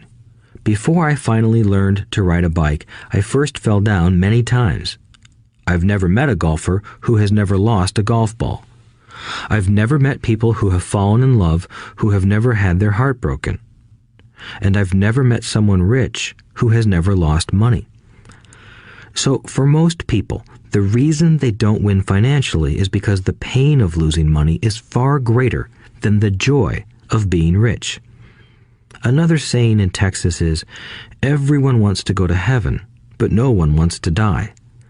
Most people dream of being rich, but are terrified of losing money, so they never get to heaven. Rich Dad used to tell Mike and me stories about his trips to Texas. If you really want to learn the attitude of how to handle risk, losing, and failure, go to San Antonio and visit the Alamo. The Alamo is a great story of brave people who chose to fight, knowing there was no hope of success. They chose to die instead of surrendering. It's an inspiring story worthy of study. Nonetheless, it's still a tragic military defeat. They got their butts kicked. So, how do Texans handle failure? They still shout, "Remember the Alamo." Mike and I heard this story a lot. He always told us this story when he was about to go into a big deal and he was nervous. After he had done all his due diligence and it was time to put up or shut up, he told us this story. Every time he was afraid of making a mistake or losing money, he told us this story. It gave him strength, for it reminded him that he could always turn a financial loss into a financial win. Rich Dad knew that failure would only make him stronger and smarter. It's not that he wanted to lose. He just knew who he was and how he would take a loss. He would take a loss and make it a win. That's what made him a winner and others losers. It gave him the courage to cross the line when others backed out. That's why I like Texans so much, he would say. They took a great failure and turned it into inspiration, as well as a tourist destination that makes them millions. But probably his words that mean the most to me today are these. Texans don't bury their failures. They get inspired by them. They take their failures and turn them into rallying cries. Failure inspires Texans to become winners. But that formula is not just the formula for Texans. It is the formula for all winners. I've said that falling off my bike was part of learning to ride. I remember falling off only made me more determined to learn to ride, not less. I also said that I have never met a golfer who has never lost a ball. For top professional golfers, losing a ball or a tournament provides the inspiration to be better, to practice harder, to study more. That's what makes them better. For winners, losing inspires them. For losers, losing defeats them. I like to quote John D. Rockefeller, who said, "I always tried to turn every disaster into an opportunity." And being Japanese American, I can say this. Many people say that Pearl Harbor was an American mistake. I say it was a Japanese mistake. From the movie Tora, Tora, Tora, a somber Japanese admiral says to his cheering subordinates, "I am afraid we have awakened a sleeping giant." Remember Pearl Harbor became a rallying cry. It turned one of America's greatest losses into the reason to win. This great defeat gave America strength, and America soon emerged as a world power.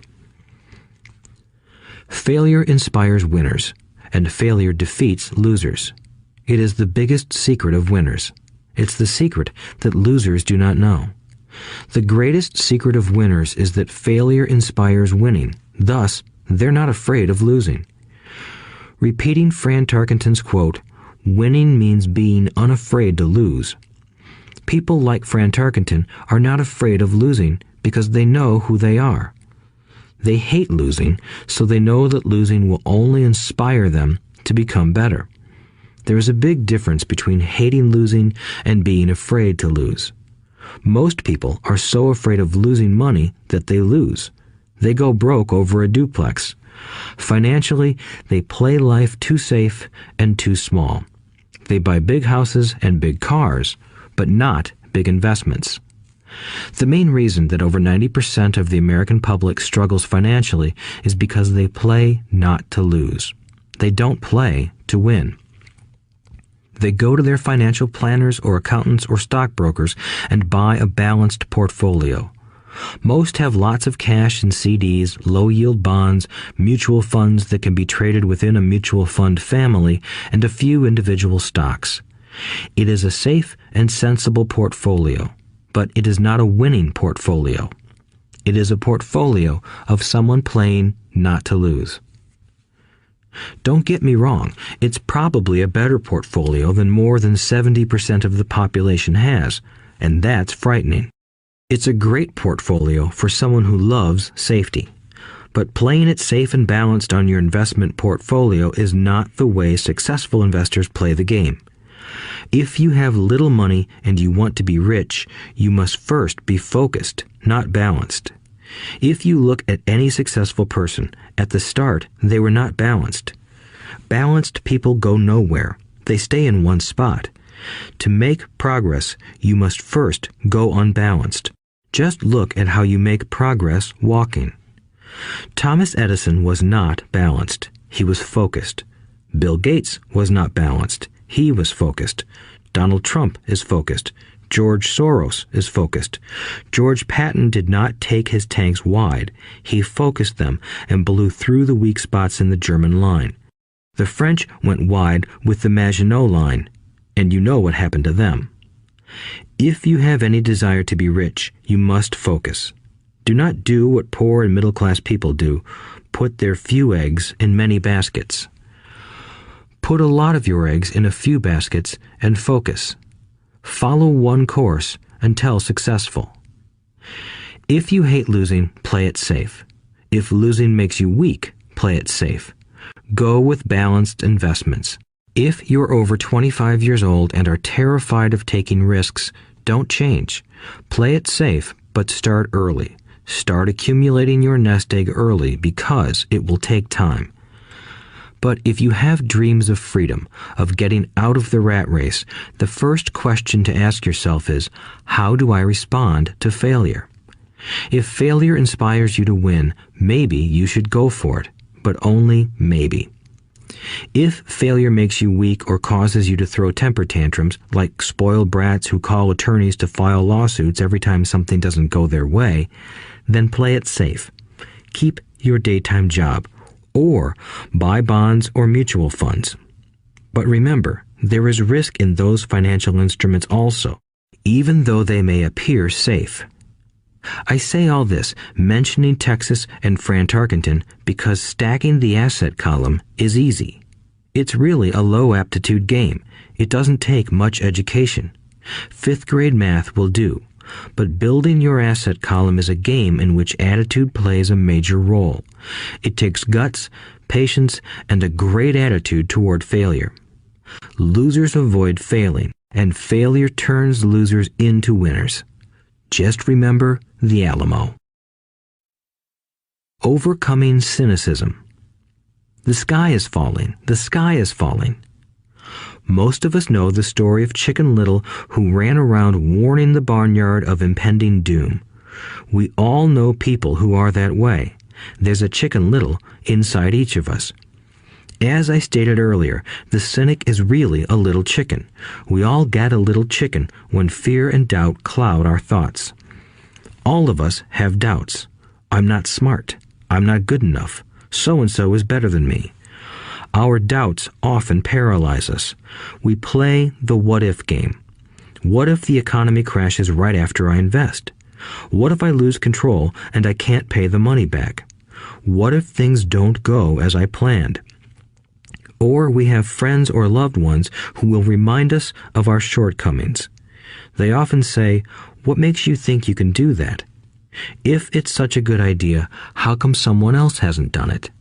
That will never work. You don't know what you're talking about." These words of doubt often get so loud that we fail to act. A horrible feeling builds in our stomach. Sometimes we can't sleep. We fail to move forward. So we stay with what is safe, and opportunities pass us by. We watch life passing by as we sit immobilized with a cold knot in our body. We have all felt this at one time in our lives, some more than others. Peter Lynch of Fidelity Magellan Mutual Fund fame refers to warnings about the sky falling as noise, and we all hear it. Noise is either created inside our heads or comes from outside, often from friends, family, co-workers, and the media.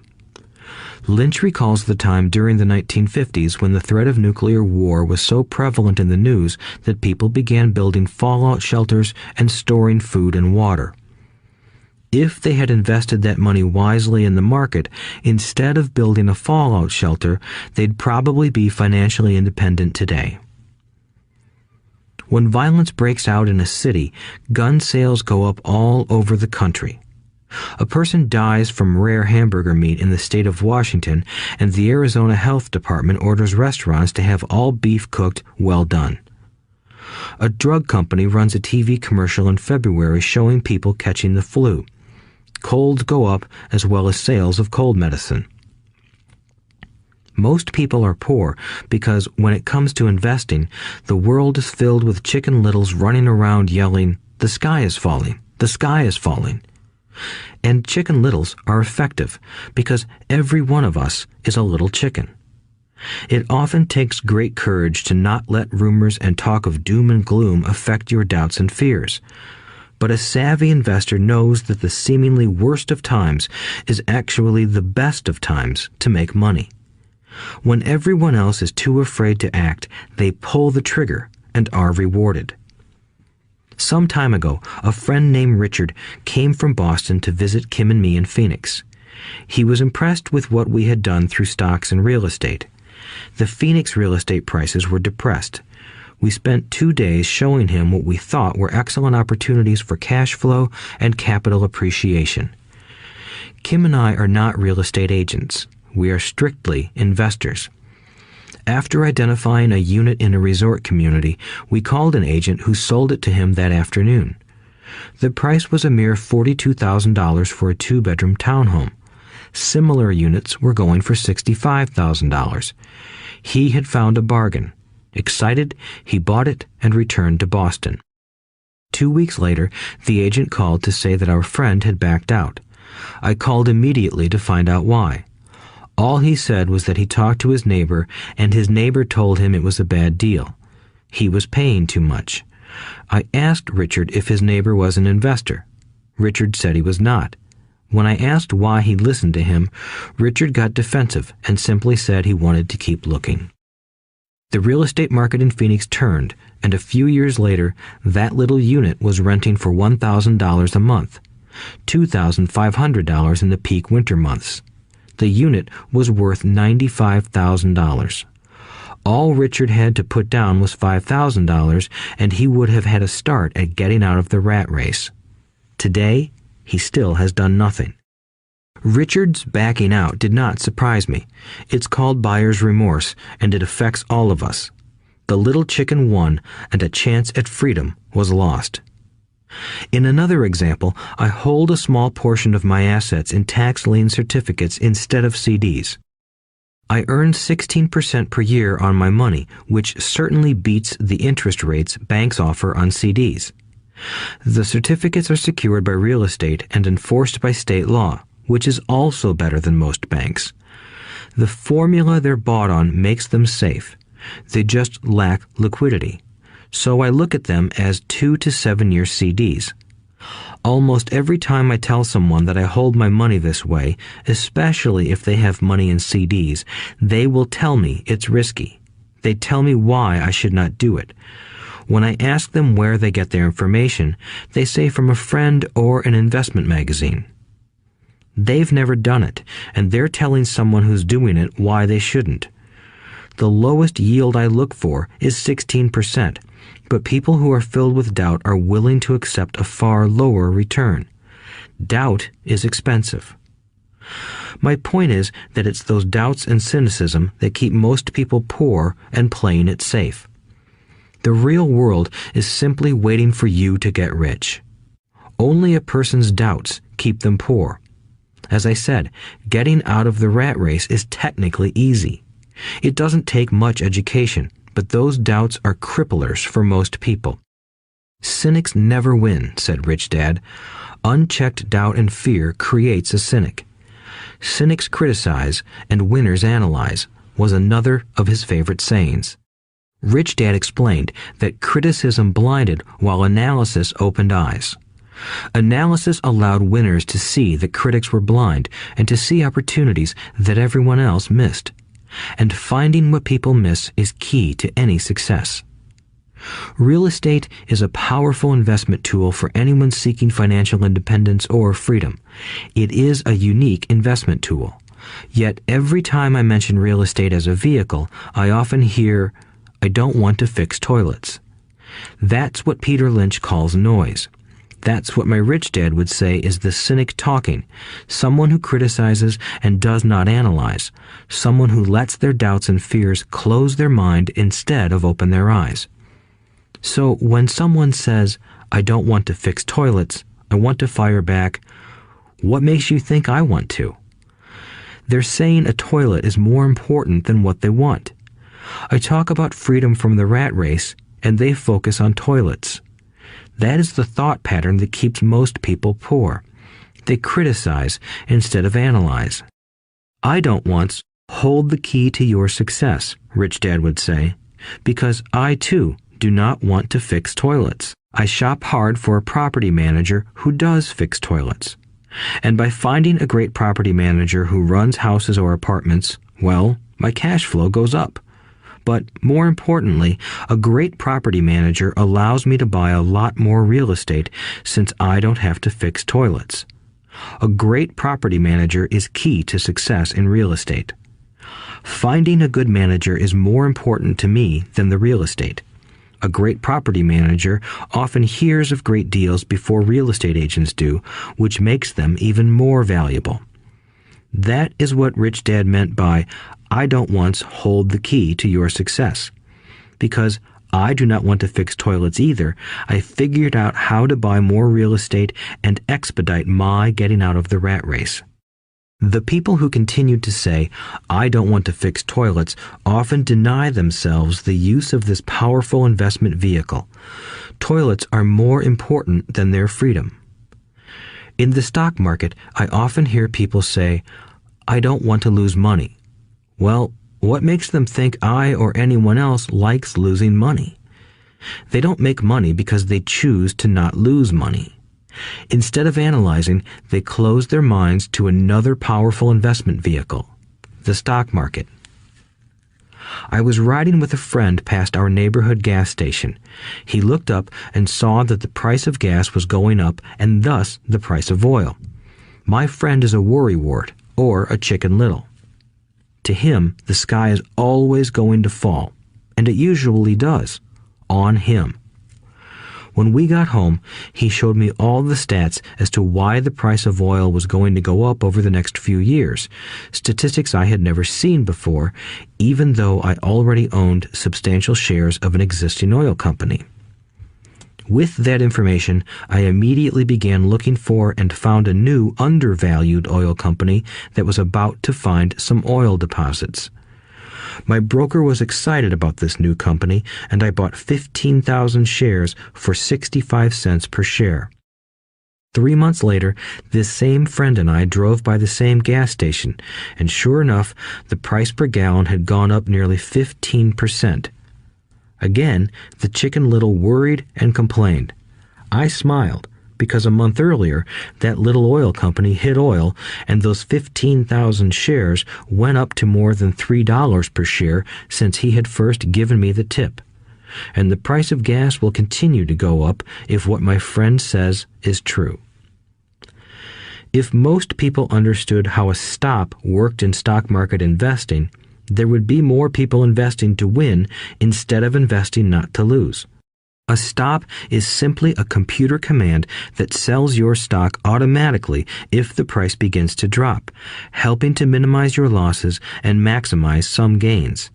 It's a great tool for those who are terrified of losing. So whenever I hear people focusing on their I don't wants rather than what they do want, I know the noise in their head must be loud. Chicken Little has taken over their brain and is yelling, the sky is falling and toilets are breaking. So they avoid their don't wants, but they pay a huge price. They may never get what they want in life. Instead of analyzing, their inner Chicken Little closes their mind. Rich Dad gave me a way of looking at Chicken Little. Just do what Colonel Sanders did. At the age of 66, he lost his business and began to live on his Social Security check. It wasn't enough. He went around the country selling his recipe for fried chicken. He was turned down 1,009 times before someone said yes, and he went on to become a multimillionaire at an age when most people are quitting. He was a brave and tenacious man, Rich Dad said of Harlan Sanders. So when you're in doubt and feeling a little afraid, just do what Colonel Sanders did to his little chicken. He fried it. Overcoming laziness. Busy people are often the most lazy. We have all heard stories of a businessman who works hard to earn money. He works hard to be a good provider for his wife and children. He spends long hours at the office and brings work home on weekends. One day he comes home to an empty house. His wife has left with the kids. He knew he and his wife had problems, but rather than work to make the relationship strong, he stayed busy at work. Dismayed, his performance at work slips and he loses his job. Today, I often meet people who are too busy to take care of their wealth, and there are people too busy to take care of their health. The cause is the same. They're busy, and they stay busy as a way of avoiding something they do not want to face. Nobody has to tell them. Deep down, they know. In fact, if you remind them, they often respond with anger or irritation. If they aren't busy at work or with the kids, they're often busy watching TV, fishing, playing golf, or shopping. Yet deep down, they know they are avoiding something important. That's the most common form of laziness. Laziness by staying busy. So, what is the cure for laziness? The answer is a little greed. For many of us, we were raised thinking of greed or desire as bad. Greedy people are bad people, my mom used to say, yet we all have inside of us this yearning to have nice, new, or exciting things. So, to keep that emotion of desire under control, often parents find ways of suppressing that desire with guilt. You only think about yourself. Don't you know you have brothers and sisters? Was one of my mom's favorites. You want me to buy you what? Was a favorite of my dad. Do you think we're made of money? Do you think money grows on trees? We're not rich people, you know. It wasn't so much the words, but the angry guilt trip that went with the words that got to me. Or the reverse guilt trip was the I'm sacrificing my life to buy this for you. I'm buying this for you because I never had this advantage when I was a kid. I have a neighbor who is stone broke but can't park his car in his garage. The garage is filled with toys for his kids. Those spoiled brats get everything they ask for. I don't want them to know the feeling of want are his everyday words. He has nothing set aside for their college or his retirement, but his kids have every toy ever made. He recently got a new credit card in the mail and took his kids to visit Las Vegas. I'm doing it for the kids, he said with great sacrifice. Rich Dad forbade the words, I can't afford it. In my real home, that's all I heard. Instead, Rich Dad required his children to say, how can I afford it? He believed that the words, I can't afford it, shut down your brain. It didn't have to think anymore. How can I afford it opened up the brain and forced it to think and search for answers. But most importantly, he felt the words, I can't afford it, were a lie, and the human spirit knows it. The human spirit is very, very powerful, he would say. It knows it can do anything. By having a lazy mind that says, I can't afford it, a war breaks out inside you. Your spirit is angry, and your lazy mind must defend its lie. The spirit is screaming, come on, let's go to the gym and work out. And the lazy mind says, but I'm tired, I worked really hard today. Or the human spirit says, I'm sick and tired of being poor, let's get out there and get rich. To which the lazy mind says, rich people are greedy. Besides, it's too much bother. It's not safe. I might lose money.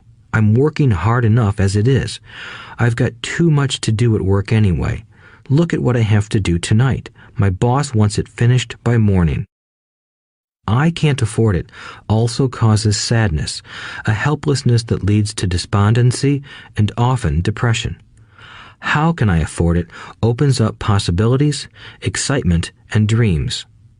So Rich Dad was not so concerned about what we wanted to buy as long as we understood that how can I afford it creates a stronger mind and a dynamic spirit.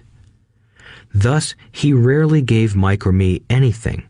He would instead ask, how can you afford it? And that included college, which we paid for ourselves. It was not the goal, but the process of attaining the goal that he wanted us to learn. The problem I see today is that there are millions of people who feel guilty about their desire or their greed. It's old conditioning from their childhood. While they desire to have the finer things that life offers, most have been conditioned subconsciously to say, I can't have that, or I'll never be able to afford that. When I decided to exit the rat race, it was simply a question of how can I afford to never work again? And my mind began to kick out answers and solutions. The hardest part was fighting my real parents' dogma. We can't afford that. Stop thinking only about yourself. Why don't you think about others? And other similar sentiments designed to instill guilt to suppress my greed. So, how do you beat laziness? Once again, the answer is a little greed. It's that radio station WIIFM, which stands for What's in it for me? A person needs to sit down and ask, what would my life be like if I never had to work again? What would I do if I had all the money I needed? Without that little greed, the desire to have something better, progress is not made. Our world progresses because we all desire a better life. New inventions are made because we desire something better. We go to school and study hard because we want something better. So whenever you find yourself avoiding something you know you should be doing, then the only thing to ask yourself is, what's in it for me? Be a little greedy. It's the best cure for laziness. Too much greed, however, as anything in excess can be, is not good. But just remember what Michael Douglas said in the movie Wall Street. Greed is good. Rich Dad said it differently. Guilt is worse than greed, for guilt robs the body of its soul. I think Eleanor Roosevelt said it best. Do what you feel in your heart to be right, for you'll be criticized anyway. You'll be damned if you do, and damned if you don't. Overcoming bad habits. Our lives are a reflection of our habits more than our education. After seeing the movie Conan the Barbarian, starring Arnold Schwarzenegger, a friend said, "I'd love to have a body like Schwarzenegger." Most of the guys nodded in agreement. "I even heard he was really puny and skinny at one time," another friend added. "Yeah, I heard that too," another one said. "I heard he has a habit of working out almost every day in the gym." "Yeah, I'll bet he has to." "Nah," said the group's cynic. "I'll bet he was born that way. Besides, let's stop talking about Arnold and get some beers."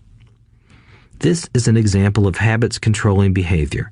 I remember asking my rich dad about the habits of the rich. Instead of answering me outright, he wanted me to learn through example, as usual. "When does your dad pay his bills?" Rich Dad asked. "The first of the month," I said. "Does he have anything left over?" he asked. "Very little," I said. "That's the main reason he struggles," said Rich Dad. "He has bad habits. Your dad pays everyone else first. He pays himself last, but only if he has anything left over." "Which he usually doesn't," I said. "But he has to pay his bills, doesn't he? You're saying he shouldn't pay his bills?" "Of course not," said Rich Dad. "I firmly believe in paying my bills on time. I just pay myself first, before I pay even the government." "But what happens if you don't have enough money?" I asked. "What do you do then?" "The same," said Rich Dad. "I still pay myself first, even if I'm short of money. My asset column is far more important to me than the government." "But," I said, "don't they come after you?" "Yes, if you don't pay," said Rich Dad. "Look, I did not say not to pay. I just said I pay myself first, even if I'm short of money." "But," I replied, "how do you do that?" "It's not how. The question is why," Rich Dad said. "Okay, why?" "Motivation," said Rich Dad. "Who do you think will complain louder if I don't pay them? Me or my creditors?" "Your creditors will definitely scream louder than you," I said, responding to the obvious. "You wouldn't say anything if you didn't pay yourself." So you see, after paying myself, the pressure to pay my taxes and the other creditors is so great that it forces me to seek other forms of income. The pressure to pay becomes my motivation. I've worked extra jobs, started other companies, traded in the stock market, anything, just to make sure those guys don't start yelling at me. That pressure made me work harder, forced me to think, and all in all, made me smarter and more active when it comes to money. If I had paid myself last, I would have felt no pressure, but I'd be broke. So it is the fear of the government or other people you owe money to that motivates you? "That's right," said Rich Dad. You see, government bill collectors are big bullies. So are bill collectors in general. Most people give in to those bullies. They pay them and never pay themselves. You know the story of the 98-pound weakling who gets sand kicked in his face? I nodded. I see that ad for weightlifting and bodybuilding lessons in the comic books all the time. Well, most people let the bullies kick sand in their faces. I decided to use the fear of the bully to make me stronger. Others got weaker. Forcing myself to think about how to make extra money is like going to the gym and working out with weights. The more I work my mental money muscles out, the stronger I get. Now, I'm not afraid of those bullies. I liked what Rich Dad was saying, so if I pay myself first, I get financially stronger mentally and fiscally. Rich Dad nodded. And if I pay myself last, or not at all, I get weaker. So, people like bosses, managers, tax collectors, bill collectors, and landlords push me around all my life just because I don't have good money habits. Rich Dad nodded, just like the 98-pound weakling. Overcoming arrogance. What I know makes me money. What I don't know loses me money. Every time I have been arrogant, I have lost money. Because when I'm arrogant, I truly believe that what I don't know is not important, Rich Dad would often tell me. I have found that many people use arrogance to try to hide their own ignorance. It often happens when I am discussing financial statements with accountants or even other investors. They try to bluster their way through the discussion. It is clear to me that they don't know what they're talking about. They're not lying, but they are not telling the truth. There are many people in the world of money, finances, and investments who have absolutely no idea what they're talking about. Most people in the money industry are just spouting off sales pitches like used car salesmen. When you know you are ignorant in a subject, start educating yourself by finding an expert in the field or a book on the subject. Chapter 8. Getting Started. There is gold everywhere. Most people are not trained to see it. I wish I could say acquiring wealth was easy for me, but it wasn't. So in response to the question, how do I start, I offer the thought process I go through on a day-to-day basis. It really is easy to find great deals. I promise you that. It's just like riding a bike. After a little wobbling, it's a piece of cake. But when it comes to money, it takes determination to get through the wobbling. That's a personal thing. To find million-dollar deals of a lifetime requires us to call on our financial genius. I believe that each of us has a financial genius within us. The problem is that our financial genius lies asleep, waiting to be called upon. It lies asleep because our culture has educated us into believing that the love of money is the root of all evil. It has encouraged us to learn a profession so we can work for money, but failed to teach us how to have money work for us. It taught us not to worry about our financial future because our company or the government would take care of us when our working days are over. However, it is our children, educated in the same school system, who will end up paying for this absence of financial education. The message is still to work hard, earn money, and spend it. And when we run short, we can always borrow more. Unfortunately, 90% of the Western world subscribes to the above dogma, simply because it's easier to find a job and work for money. If you are not one of the masses, I offer you the following 10 steps to awaken your financial genius. I simply offer you the steps I have personally followed. If you want to follow some of them, great. If you don't, make up your own. Your financial genius is smart enough to develop its own list. While in Peru, I asked a gold miner of 45 years how he was so confident about finding a gold mine. He replied, "There is gold everywhere. Most people are not trained to see it." And I would say that is true. In real estate, I can go out and in a day come up with 4 or 5 great potential deals. while the average person will go out and find nothing, even looking in the same neighborhood. The reason is that they have not taken the time to develop their financial genius. I offer you the following 10 steps as a process to develop your God-given powers, powers over which only you have control. 1. Find a reason greater than reality, the power of spirit. If you ask most people if they would like to be rich or financially free, they would say yes. But then reality sets in. The road seems too long with too many hills to climb. It's easier to just work for money and hand the excess over to your broker. I once met a young woman who had dreams of swimming for the U.S. Olympic team. The reality was that she had to get up every morning at 4 o'clock to swim for 3 hours before going to school. She did not party with her friends on Saturday night. She had to study and keep her grades up, just like everyone else. When I asked her what fueled her superhuman ambition and sacrifice, she simply said, "I do it for myself and the people I love. It's love that gets me over the hurdles and sacrifices." A reason or a purpose is a combination of wants and don't wants.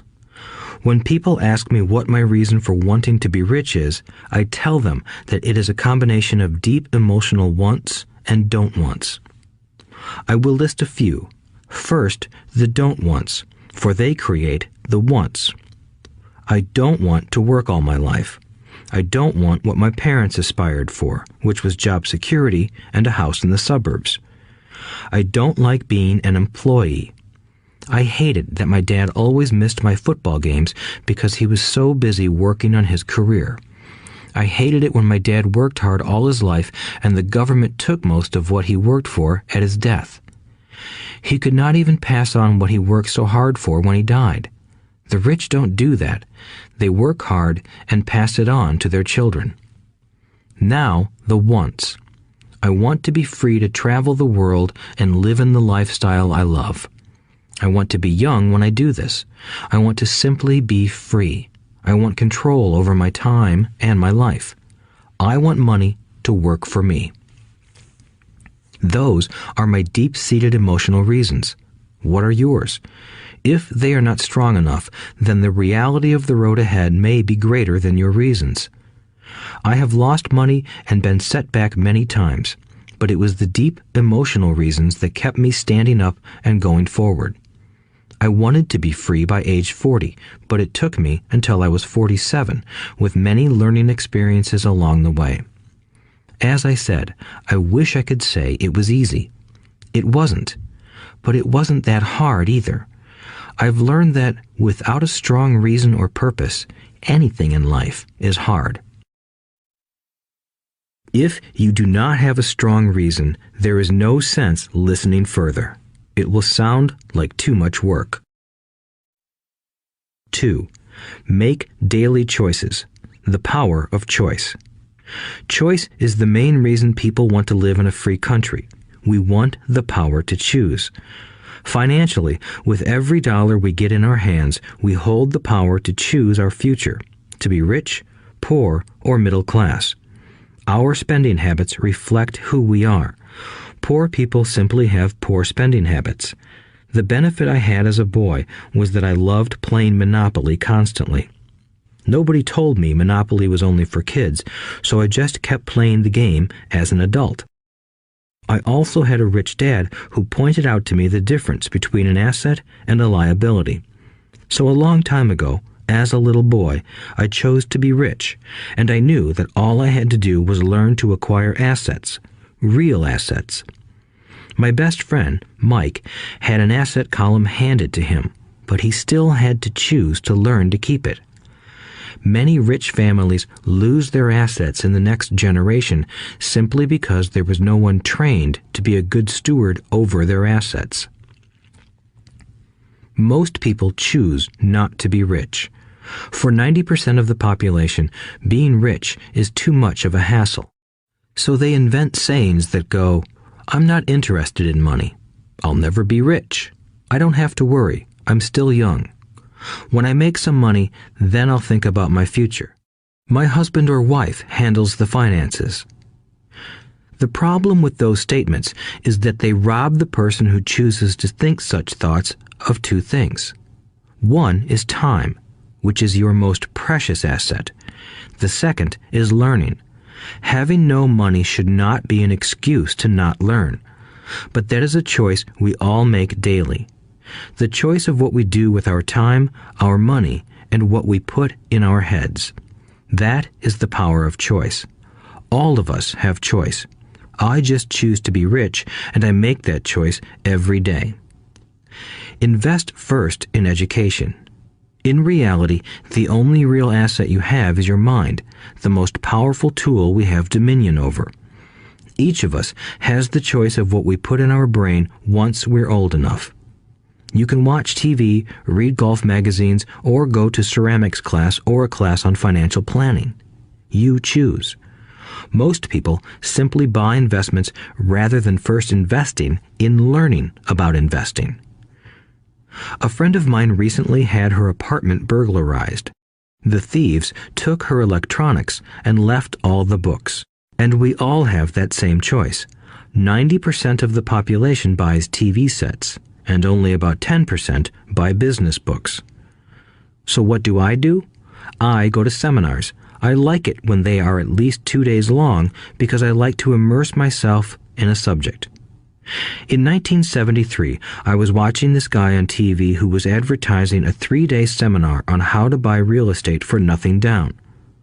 I spent $385, and that course has made me at least $2 million, if not more. But more importantly, it bought me life. I don't have to work for the rest of my life because of that one course. I go to at least 2 such courses every year. I love CDs and audiobooks. The reason? I can easily review what I just heard. I was listening to an investor say something I completely disagreed with. Instead of becoming arrogant and critical, I simply listened to that 5-minute stretch at least 20 times, maybe more. But suddenly, by keeping my mind open, I understood why he said what he said. It was like magic. I felt like I had a window into the mind of one of the greatest investors of our time. I gained tremendous insight into the vast resources of his education and experience. The net result? I still have the old way I used to think, and I now have a new way of looking at the same problem or situation. I have 2 ways to analyze a problem or trend, and that is priceless. Today, I often say, how would Donald Trump do this, or Warren Buffett, or George Soros? The only way I can access their vast mental power is to be humble enough to read or listen to what they have to say. Arrogant or critical people are often people with low self-esteem who are afraid of taking risks. That's because if you learn something new, you are then required to make mistakes in order to fully understand what you have learned. If you have listened this far, arrogance is not one of your problems. Arrogant people rarely read or listen to experts. Why should they? They are the center of the universe. There are so many intelligent people who argue or defend when a new idea clashes with the way they think. In this case, their so-called intelligence combined with arrogance equals ignorance. Each of us knows people who are highly educated or believe they are smart, but their balance sheet paints a different picture. A truly intelligent person welcomes new ideas, for new ideas can add to the synergy of other accumulated ideas. Listening is more important than talking. If that were not true, God would not have given us 2 ears and only 1 mouth. Too many people think with their mouth instead of listening in order to absorb new ideas and possibilities. They argue instead of asking questions. I take a long view on my wealth. I do not subscribe to the get-rich-quick mentality most lottery players or casino gamblers have. I may go in and out of stocks, but I am long on education. If you want to fly an airplane, I advise taking lessons first. I am always shocked at people who buy stocks or real estate but never invest in their greatest asset, their mind. Just because you bought a house or two does not make you an expert at real estate. 3. Choose friends carefully. The power of association. First of all, I do not choose my friends by their financial statements. I have friends who have actually taken a vow of poverty, as well as friends who earn millions every year. The point is that I learn from all of them. Now, I will admit that there are people I have actually sought out because they had money. But I was not after their money. I was seeking their knowledge. In some cases, these people who had money have become dear friends. I've noticed that my friends with money talk about money. They don't do it to brag. They're interested in the subject. So I learn from them, and they learn from me. My friends who are in dire financial straits do not like talking about money, business, or investing. They often think it rude or unintellectual.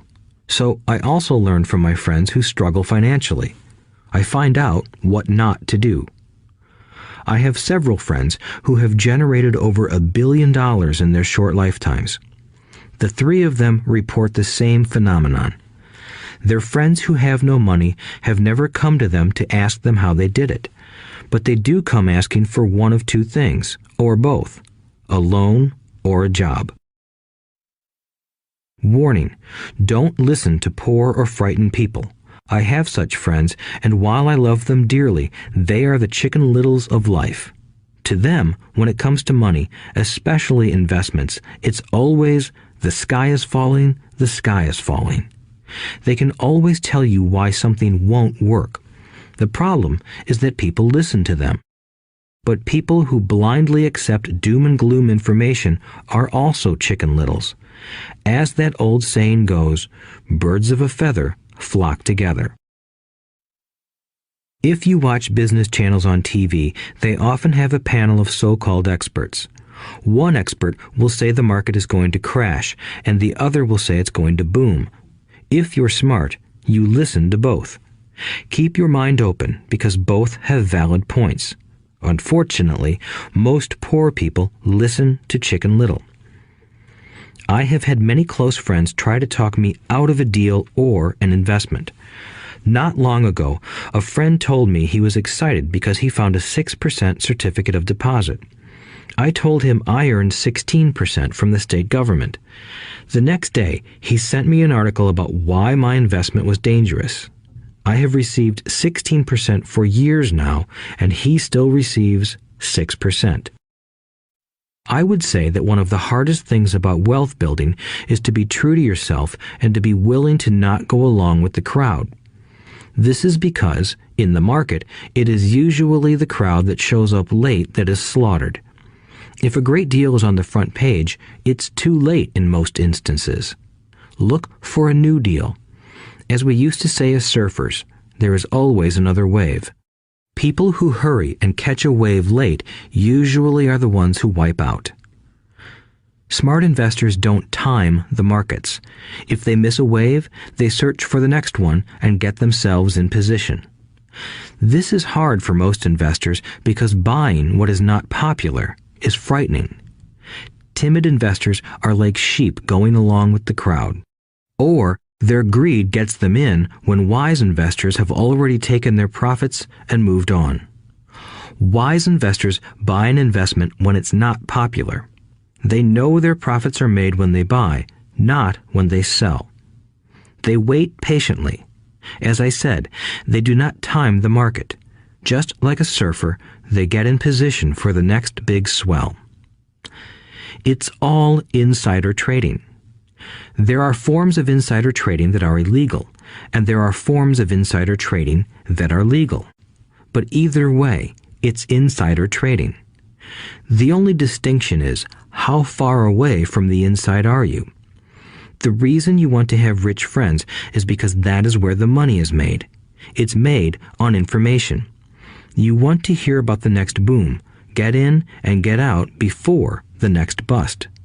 I'm not saying do it illegally, but the sooner you know, the better your chances are for profits with minimal risk.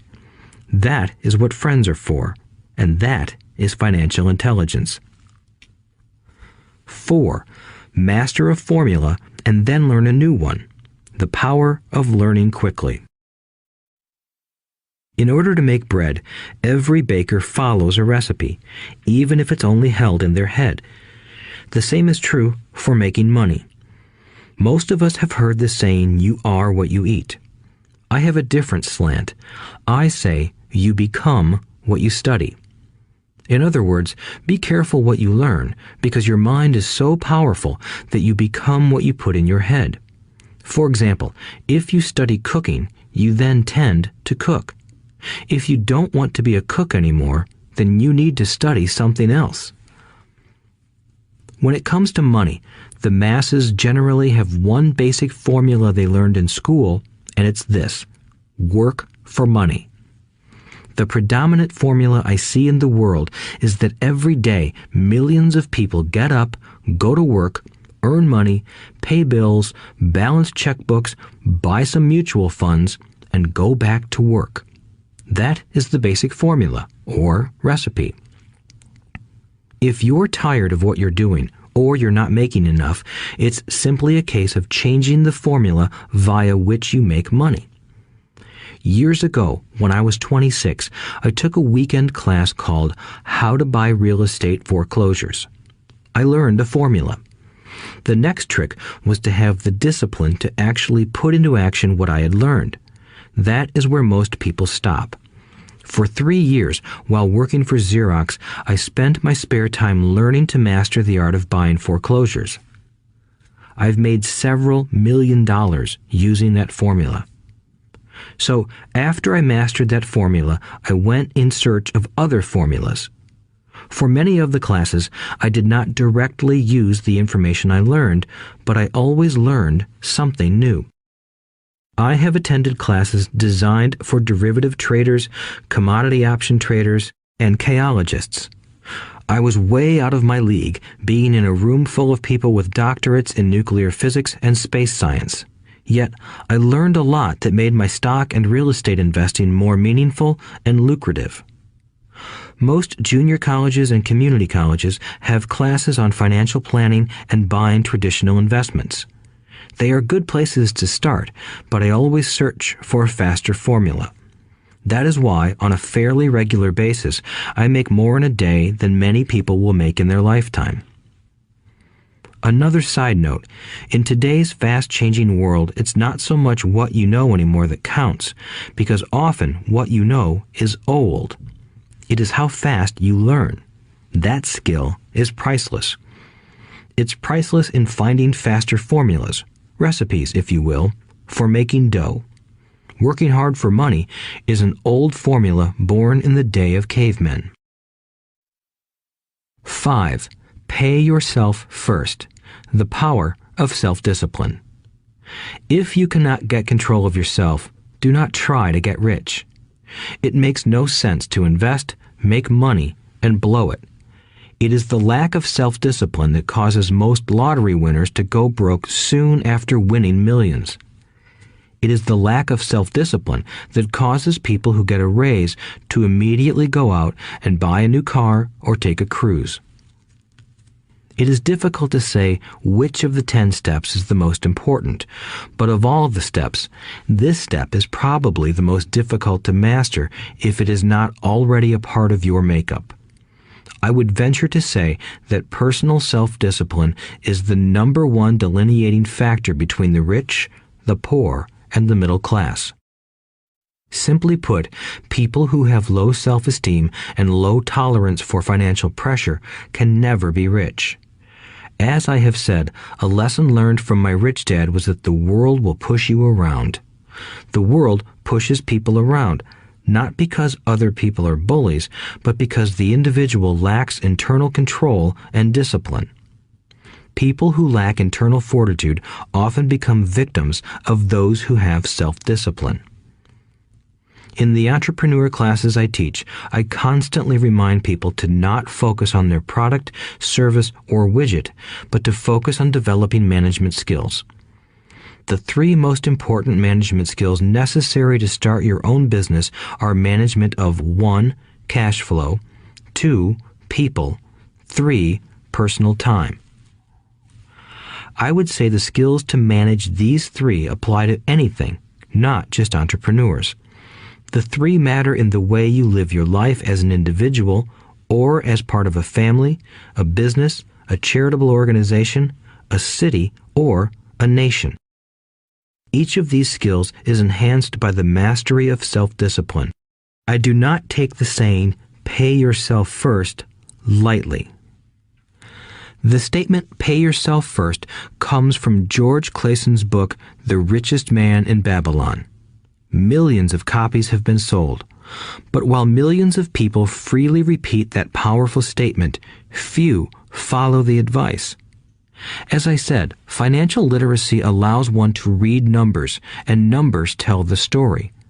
By looking at a person's income statement and balance sheet, I can readily see if people who spout the words, "pay yourself first," actually practice what they preach. In reality, each month, many allocate money to their asset column before they pay their monthly expenses. Although millions of people have read Clayson's book and understand the words, "pay yourself first," in reality, they pay themselves last. Now, I can hear the howls from those of you who sincerely believe in paying your bills first, and I can hear all the responsible people who pay their bills on time. I am not saying be irresponsible and not pay your bills.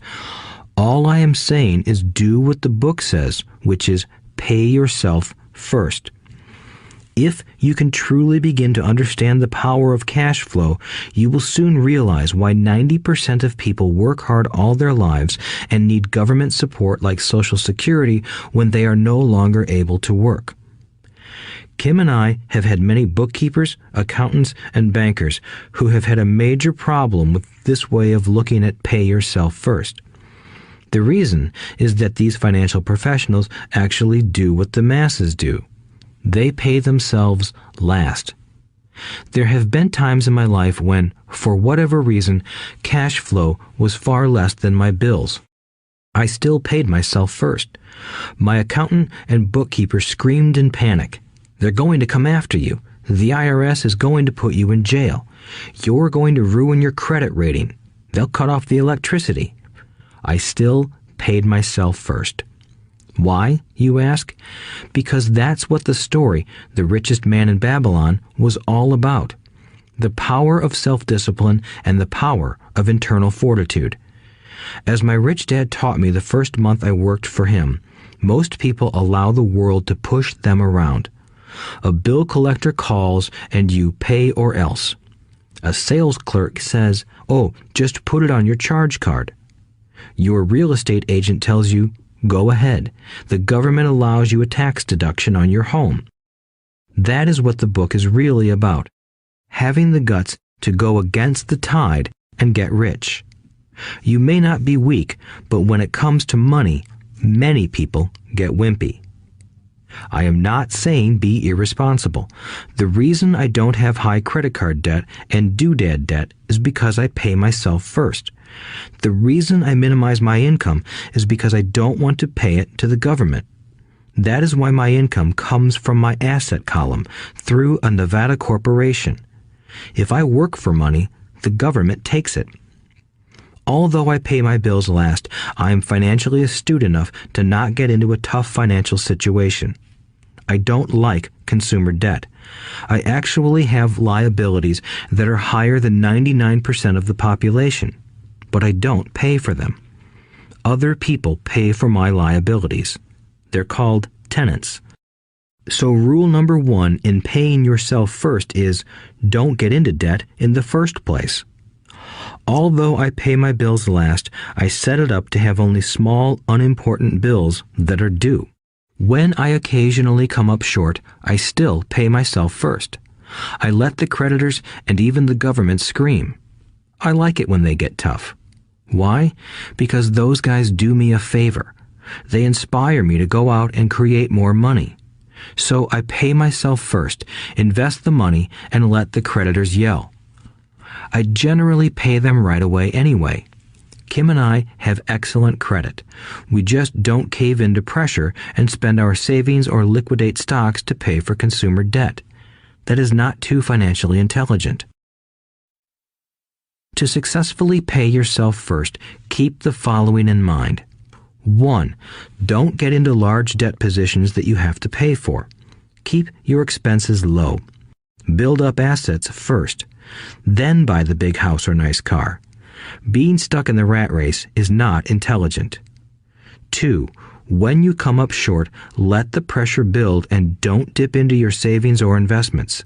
Use the pressure to inspire your financial genius to come up with new ways of making more money and then pay your bills. You will have increased your ability to make more money as well as your financial intelligence. So many times I have gotten into financial hot water and used my brain to create more income while staunchly defending the assets in my asset column. My bookkeeper has screamed and dived for cover, but I was like a good soldier defending the fort. Fort assets. Poor people have poor habits. A common bad habit is innocently called dipping into savings. The rich know that savings are only used to create more money, not to pay bills. I know that sounds tough, but as I said, if you're not tough inside, the world will always push you around anyway. If you do not like financial pressure, then find a formula that works for you. A good one is to cut expenses, put your money in the bank, pay more than your fair share of income tax, buy safe mutual funds, and take the vow of the average. But this violates the pay yourself first rule. This rule does not encourage self-sacrifice or financial abstinence. It doesn't mean pay yourself first and starve. Life was meant to be enjoyed. If you call on your financial genius, you can have all the goodies of life, get rich, and pay bills. And that is financial intelligence. 6. Pay your brokers well. The power of good advice. Sometimes I see people posting a sign in front of their house that says, "For sale by owner," or I see people on TV claiming to be discount brokers. My rich dad taught me to take the opposite approach. He believed in paying professionals well, and I have adopted that policy also. Today, I have expensive attorneys, accountants, real estate brokers, and stockbrokers. Why? Because if, and I do mean if, the people are professionals, their services should make you money. And the more money they make, the more money I make. We live in the information age. Information is priceless. A good broker should provide you with information as well as take the time to educate you. I have several brokers who do that for me. Some taught me when I had little or no money, and I am still with them today. What I pay a broker is tiny in comparison with what kind of money I can make because of the information they provide. I love it when my real estate broker or stockbroker makes a lot of money because that usually means I made a lot of money. A good broker saves me time in addition to making me money. Like when I bought the vacant land for $9,000 and sold it immediately for over $25,000 so I could buy my Porsche quicker. A broker is my eyes and ears in the market. They're there every day, so I do not have to be. I'd rather play golf. People who sell their house on their own must not value their time much. Why would I want to save a few bucks when I could use that time to make more money or spend it with those I love? What I find funny is that so many poor and middle-class people insist on tipping restaurant help 15 to 20%, even for bad service, but complain about paying a broker 3 to 7%. They enjoy tipping people in the expense column and stiffing people in the asset column. That is not financially intelligent.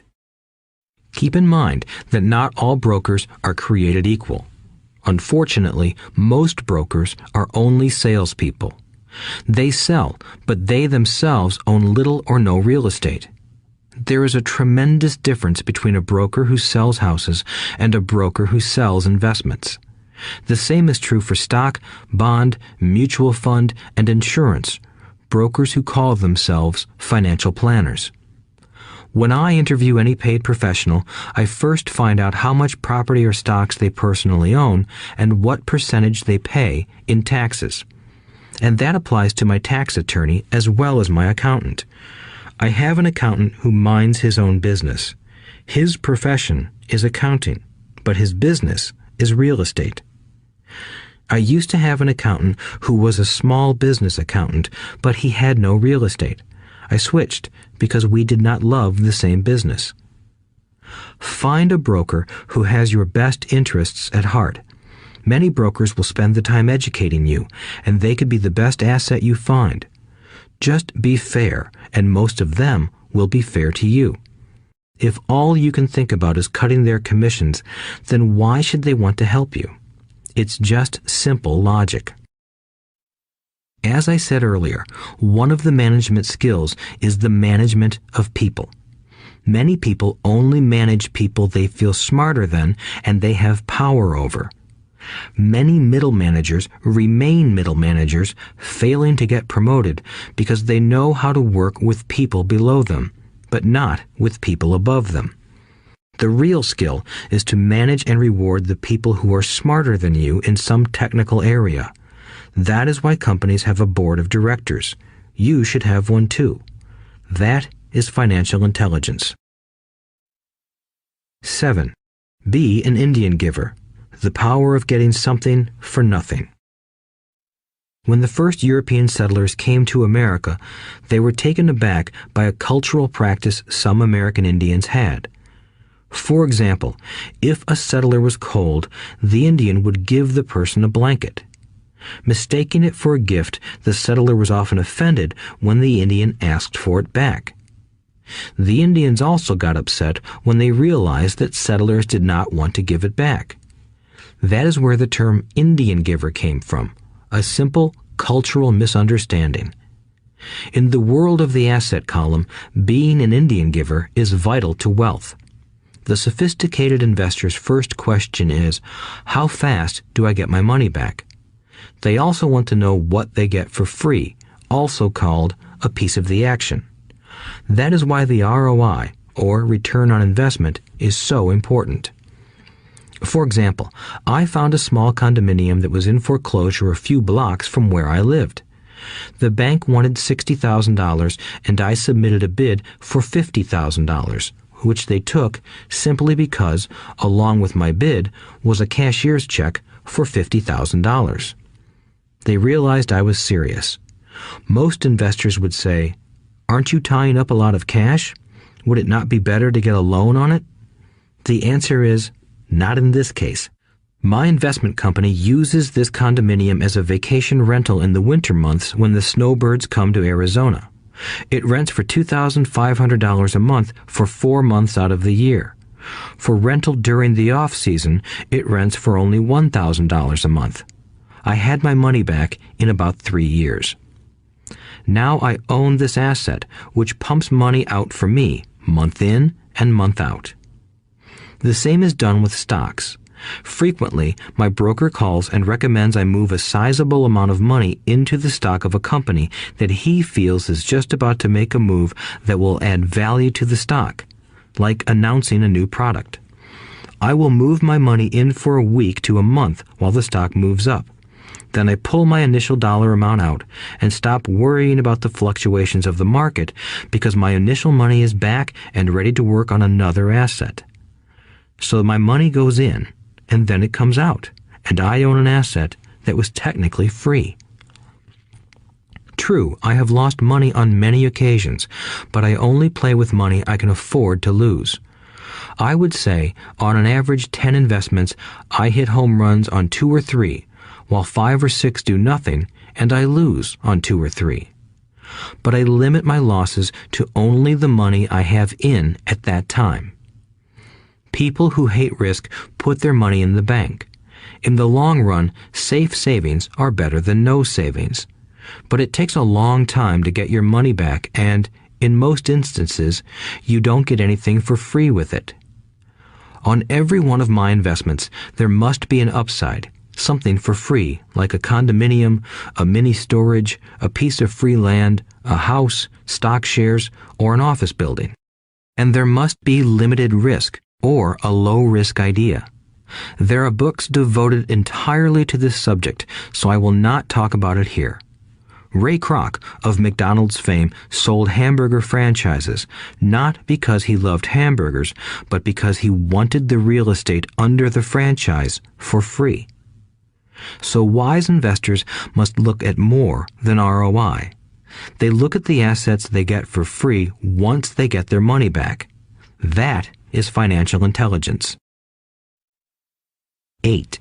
Use assets to buy luxuries. The power of focus. A friend's child has been developing a nasty habit of burning a hole in his pocket. Just 16, he wanted his own car. The excuse? All his friends' parents gave their kids cars. The child wanted to go into his savings and use it for a down payment. That was when his father called me and then came to see me.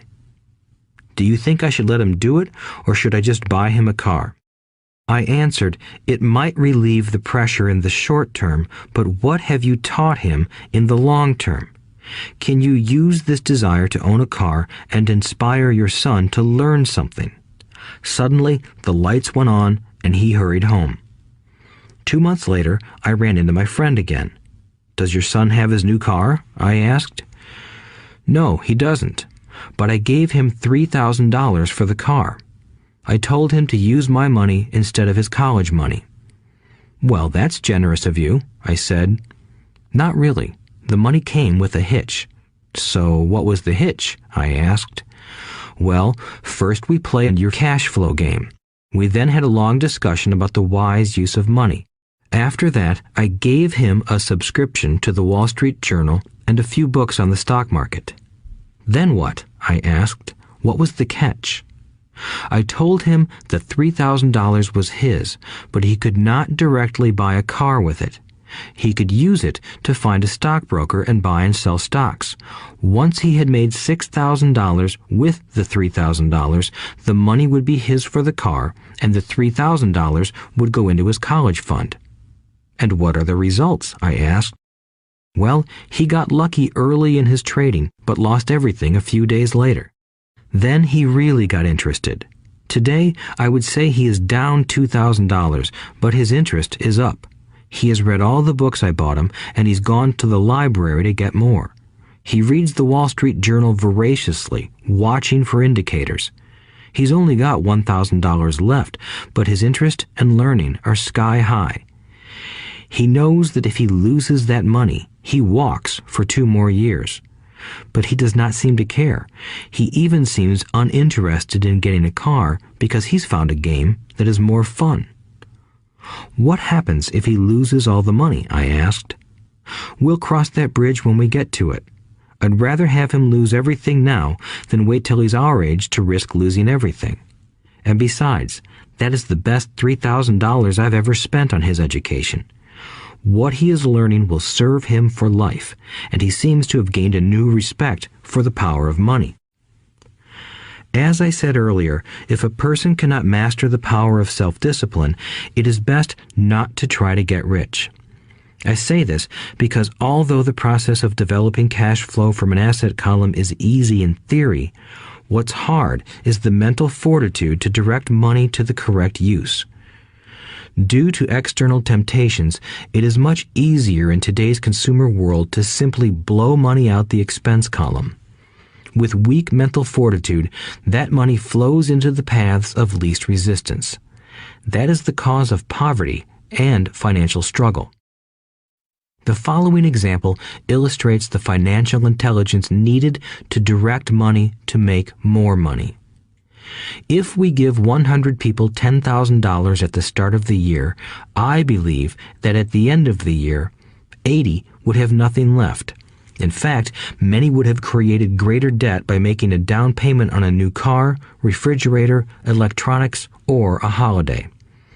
16 would have increased that $10,000 by 5 to 10%.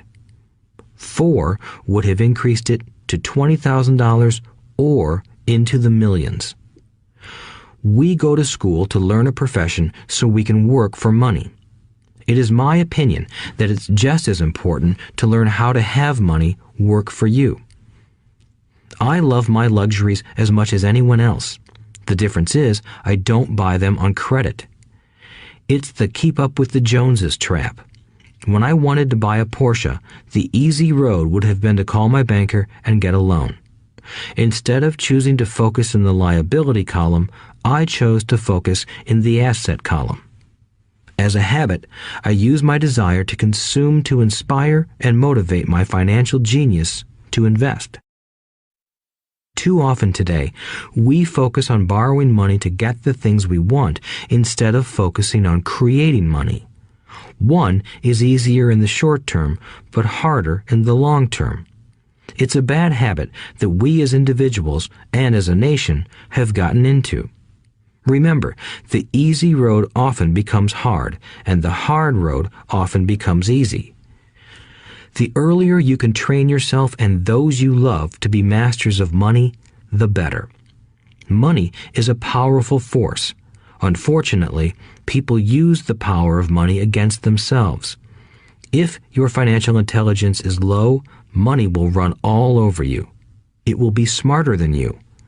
If money is smarter than you, you will work for it all your life. To be the master of money, you need to be smarter than it. Then money will do as it is told. It will obey you. Instead of being a slave to it, you will be the master of it. That is financial intelligence. 9. Choose heroes. The power of myth. When I was a kid, I greatly admired Willie Mays, Hank Aaron, and Yogi Berra. They were my heroes, and I wanted to be just like them. I treasured their baseball cards.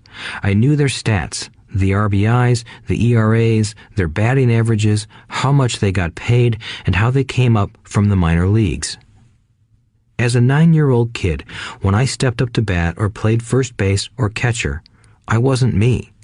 I pretended I was a famous baseball player. It's one of the most powerful ways we learn, and we often lose that as adults. We lose our heroes. Today, I watch young kids playing basketball near my home. On the court, they're not little Johnny.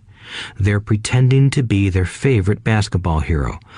Copying or emulating heroes is true power learning. I have new heroes as I grow older.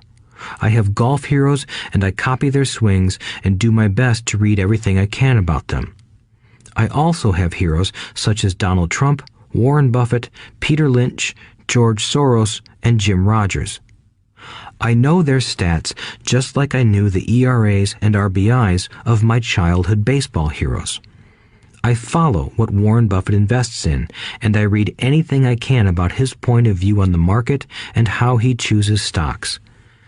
And I read about Donald Trump, trying to find out how he negotiates and puts deals together.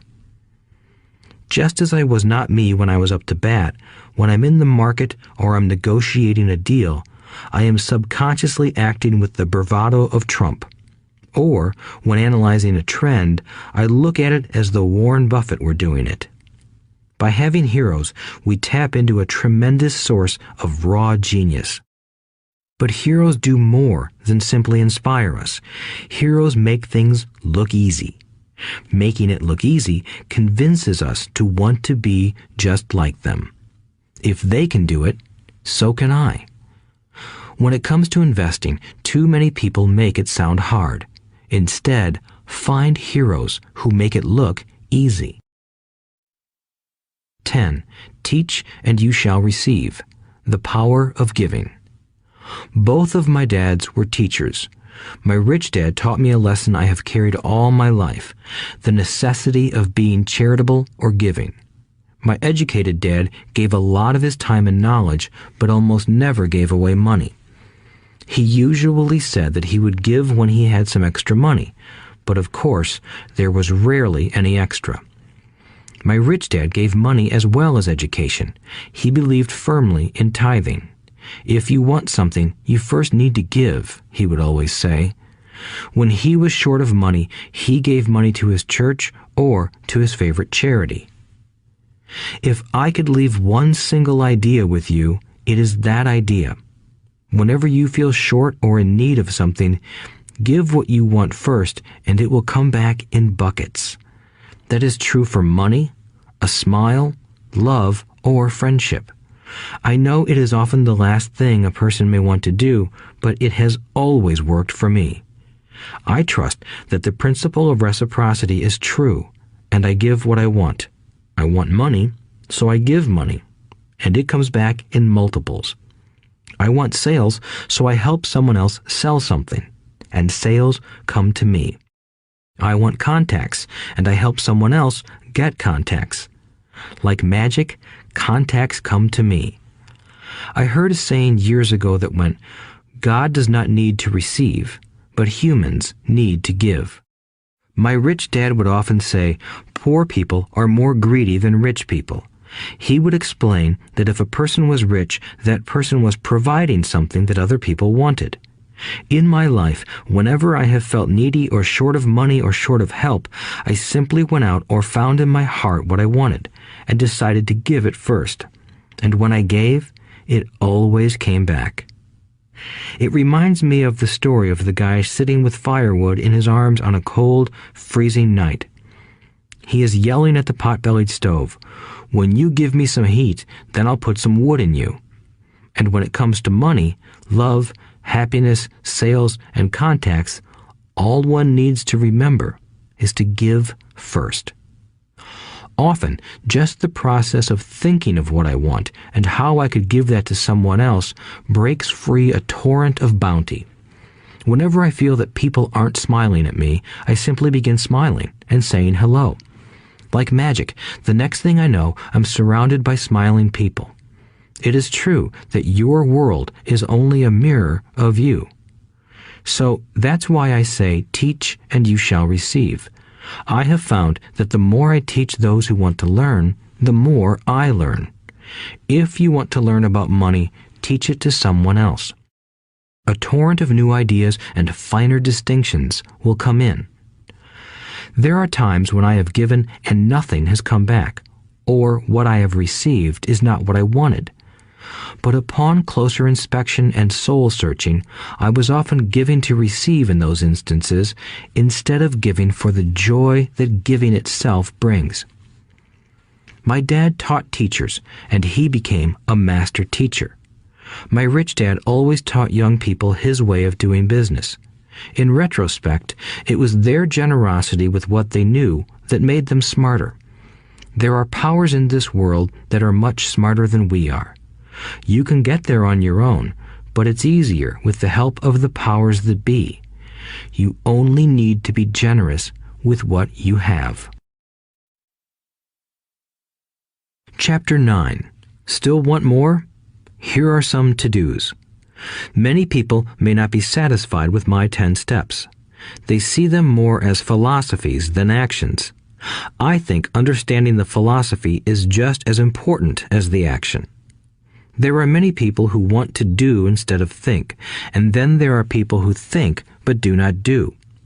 I would say that I am both. I love new ideas, and I love action. So for those who want a to-do list on how to get started, I will share with you some of the things I do in abbreviated form. Stop doing what you're doing. In other words, take a break and assess what is working and what is not working. The definition of insanity is doing the same thing over and over and expecting a different result. Stop doing what is not working and look for something new. Look for new ideas. For new investing ideas, I go to bookstores and search for books on different and unique subjects. I call them formulas. I buy how-to books on formulas I know nothing about. For example, in the bookstore I found the book The 16% Solution by Joel Moskowitz. I bought the book and read it, and the next Thursday I did exactly as the book said. Most people do not take action, or they let someone talk them out of whatever new formula they are studying. My neighbor told me why 16% would not work. I did not listen to him because he's never done it. Find someone who has done what you want to do. Take them to lunch and ask them for tips and tricks of the trade. As for 16% tax lien certificates, I went to the county tax office and found the government employee who worked in that office. I found out that she too invested in the tax liens. Immediately, I invited her to lunch. She was thrilled to tell me everything she knew and how to do it. After lunch, she spent all afternoon showing me everything. By the next day, I found 2 great properties with her help that have been accruing interest at 16% ever since. It took a day to read the book, a day to take action, an hour for lunch, and a day to acquire 2 great deals. Take classes, read, and attend seminars. I search newspapers and the internet for new and interesting classes, many of which are free or inexpensive. I also attend and pay for expensive seminars on what I want to learn. I am wealthy and free from needing a job simply because of the courses I took. I have friends who did not take those classes who told me I was wasting my money, and yet they're still at the same job. Make lots of offers. When I want a piece of real estate, I look at many properties and generally write an offer. If you don't know what the right offer is, neither do I. That is the job of the real estate agent. They make the offers. I do as little work as possible. A friend wanted me to show her how to buy apartment houses. So one Saturday, she, her agent, and I went and looked at 6 apartment houses. 4 were dogs, but 2 were good. I said to write offers on all 6, offering half of what the owners asked for. She and the agent nearly had heart attacks. They thought it was rude and would offend the sellers, but I really don't think the agent wanted to work that hard. So they did nothing and went on looking for a better deal. No offers were ever made, and that person is still looking for the right deal at the right price. Well, you don't know what the right price is until you have a second party who wants to deal. Most sellers ask too much. It is rare that a seller asks a price that is less than something is worth. Moral of the story: make offers. People who are not investors have no idea what it feels like to try to sell something. I have had a piece of real estate that I wanted to sell for months. I would have welcomed any offer. They could have offered me 10 pigs and I would have been happy.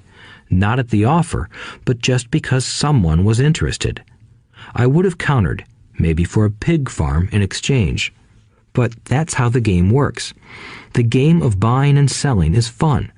Keep that in mind. It's fun and only a game. Make offers. Someone might say yes. I always make offers with escape clauses.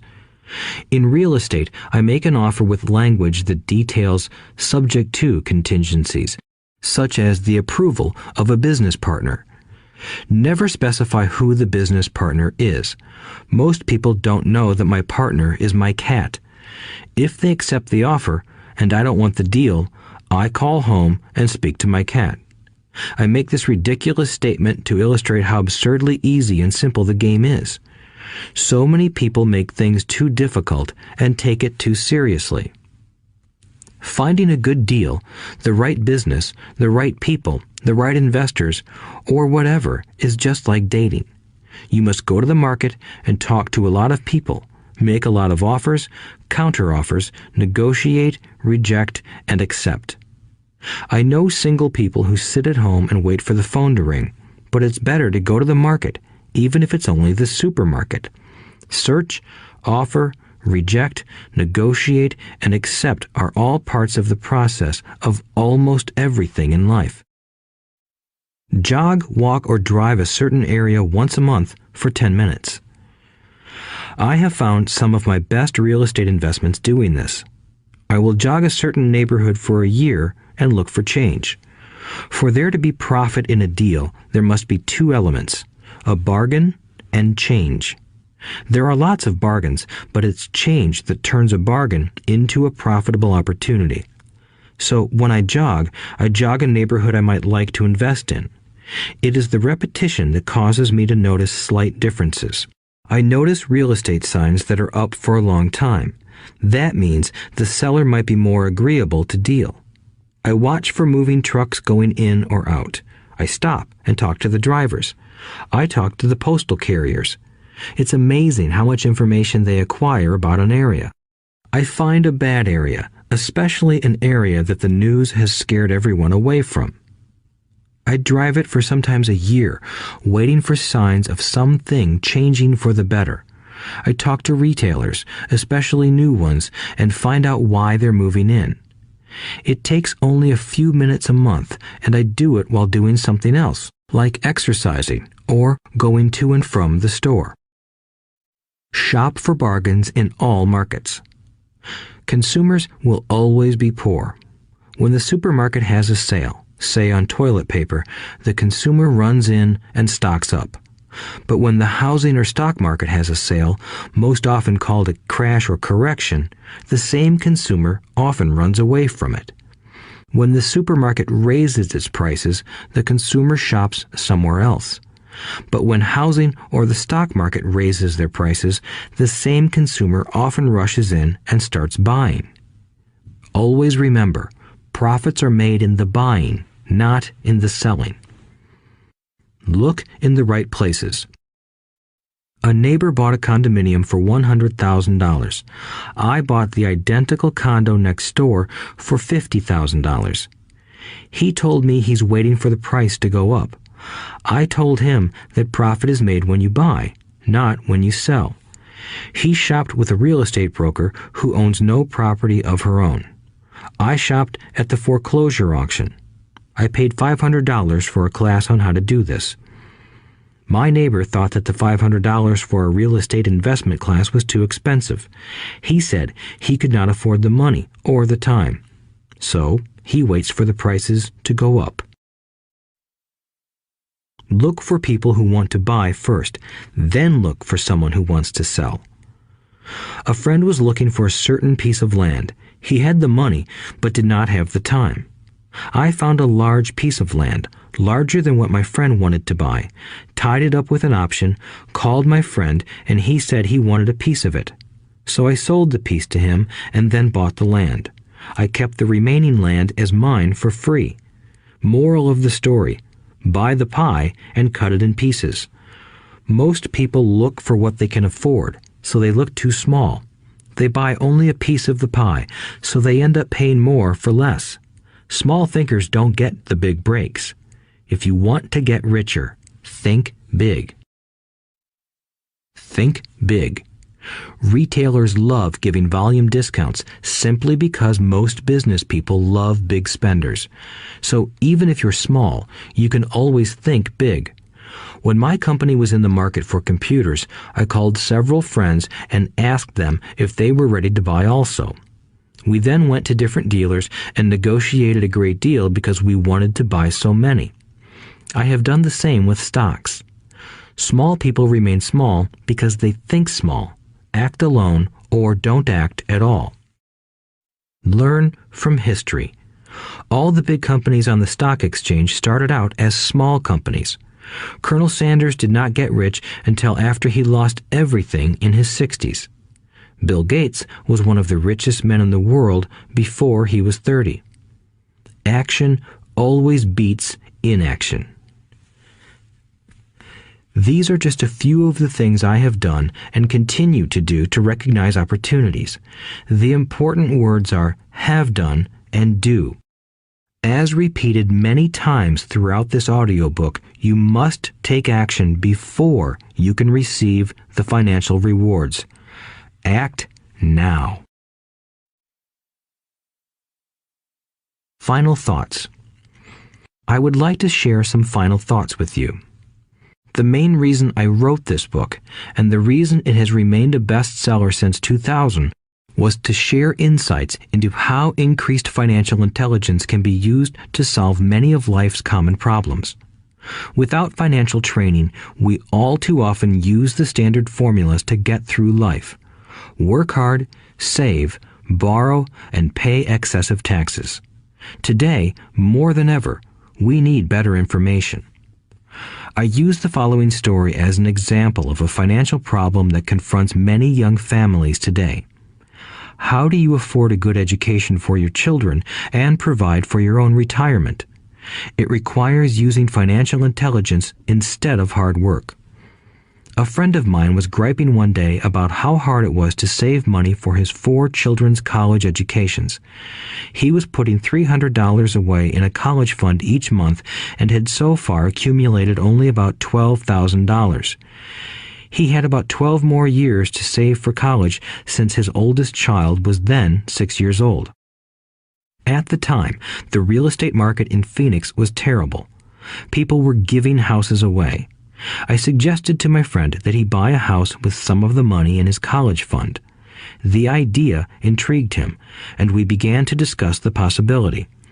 His primary concern was that he did not have credit with the bank to buy another house since he was so overextended. I assured him that there were other ways to finance a property rather than through the bank. We looked for a house for 2 weeks, a house that would fit all our criteria. There were plenty to choose from, so shopping was fun. Finally, we found a 3-bedroom, 2-bath home in a prime neighborhood. The owner had been downsized and needed to sell that day because he and his family were moving to California where another job waited. The owner wanted $102,000, but we offered only $79,000. He took it immediately and agreed to carry back the loan with a 10% down payment. All my friend had to come up with was $7,900. As soon as the owner moved, my friend put the house up for rent. After all expenses were paid, including the mortgage, he put $125 in his pocket each month. His plan was to keep the house for 12 years and let the mortgage get paid down faster by applying the extra $125 to the principal each month. We figured that in 12 years, a large portion of the mortgage would be paid off and he could possibly be clearing $800 a month by the time his first child went to college. He could also sell the house if it had appreciated in value. 3 years later, the real estate market greatly improved in Phoenix, and he was offered $156,000 for the same house by the tenant who lived in it. Again, he asked me what I thought. I advised that he sell it, using a 1031 tax-deferred exchange. Suddenly, he had nearly $80,000 to operate with.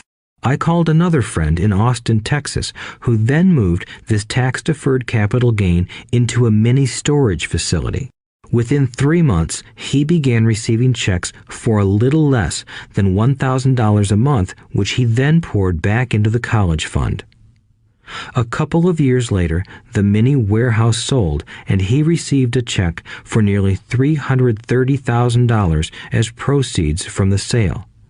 He rolled those funds into a new project that would now generate over $3,000 a month in income, again going into the college fund. He is now very confident that his goal will be met easily. It only took $7,900 to start and a little financial intelligence. His children will be able to afford the education they want, and he will then use the underlying asset, wrapped in his legal entity, to pay for his retirement. As a result of this successful investment strategy, he will be able to retire early. Thank you for listening to this audiobook. I hope it has provided some insights into utilizing the power of money to work for you. Today, we need greater financial intelligence to simply survive. The idea that it takes money to make money is the thinking of financially unsophisticated people. It does not mean that they're not intelligent. They have simply not learned the science of making money. Money is only an idea. If you want more money, simply change your thinking.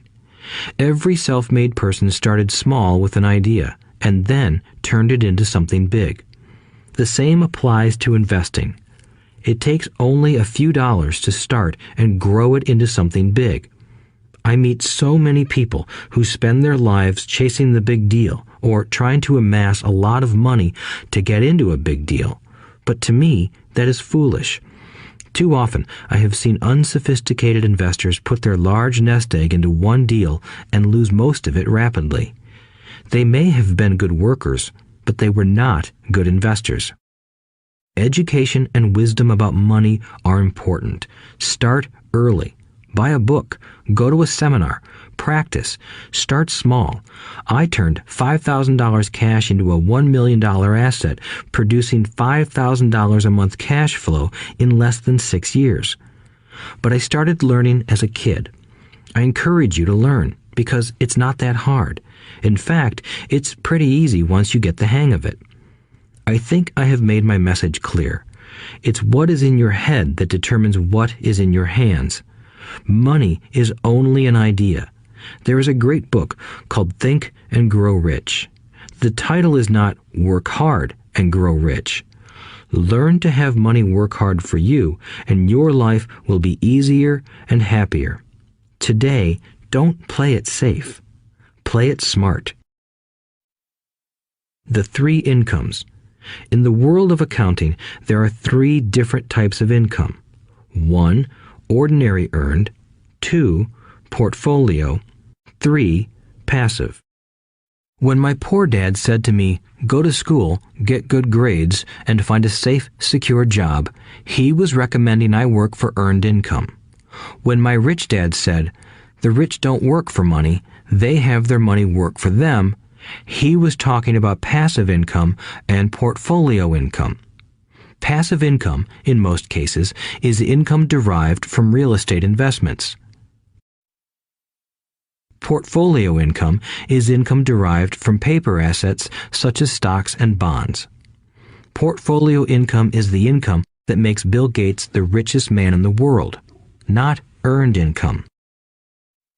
Rich Dad used to say, the key to becoming wealthy is the ability to convert earned income into passive income or portfolio income as quickly as possible.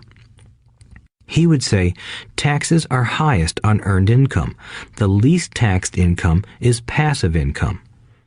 That is another reason why you want your money working hard for you. The government taxes the income you work hard for more than the income your money works hard for.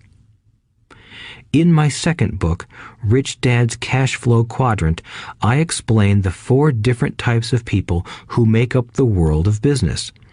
They are E, employee, S, self-employed, B, business owner, and I, investor. Most people go to school to learn to be an E or an S. The cash flow quadrant is written about the core differences of these 4 types and how people can change their quadrant. In fact, most of our products are created for people in the B and I quadrants.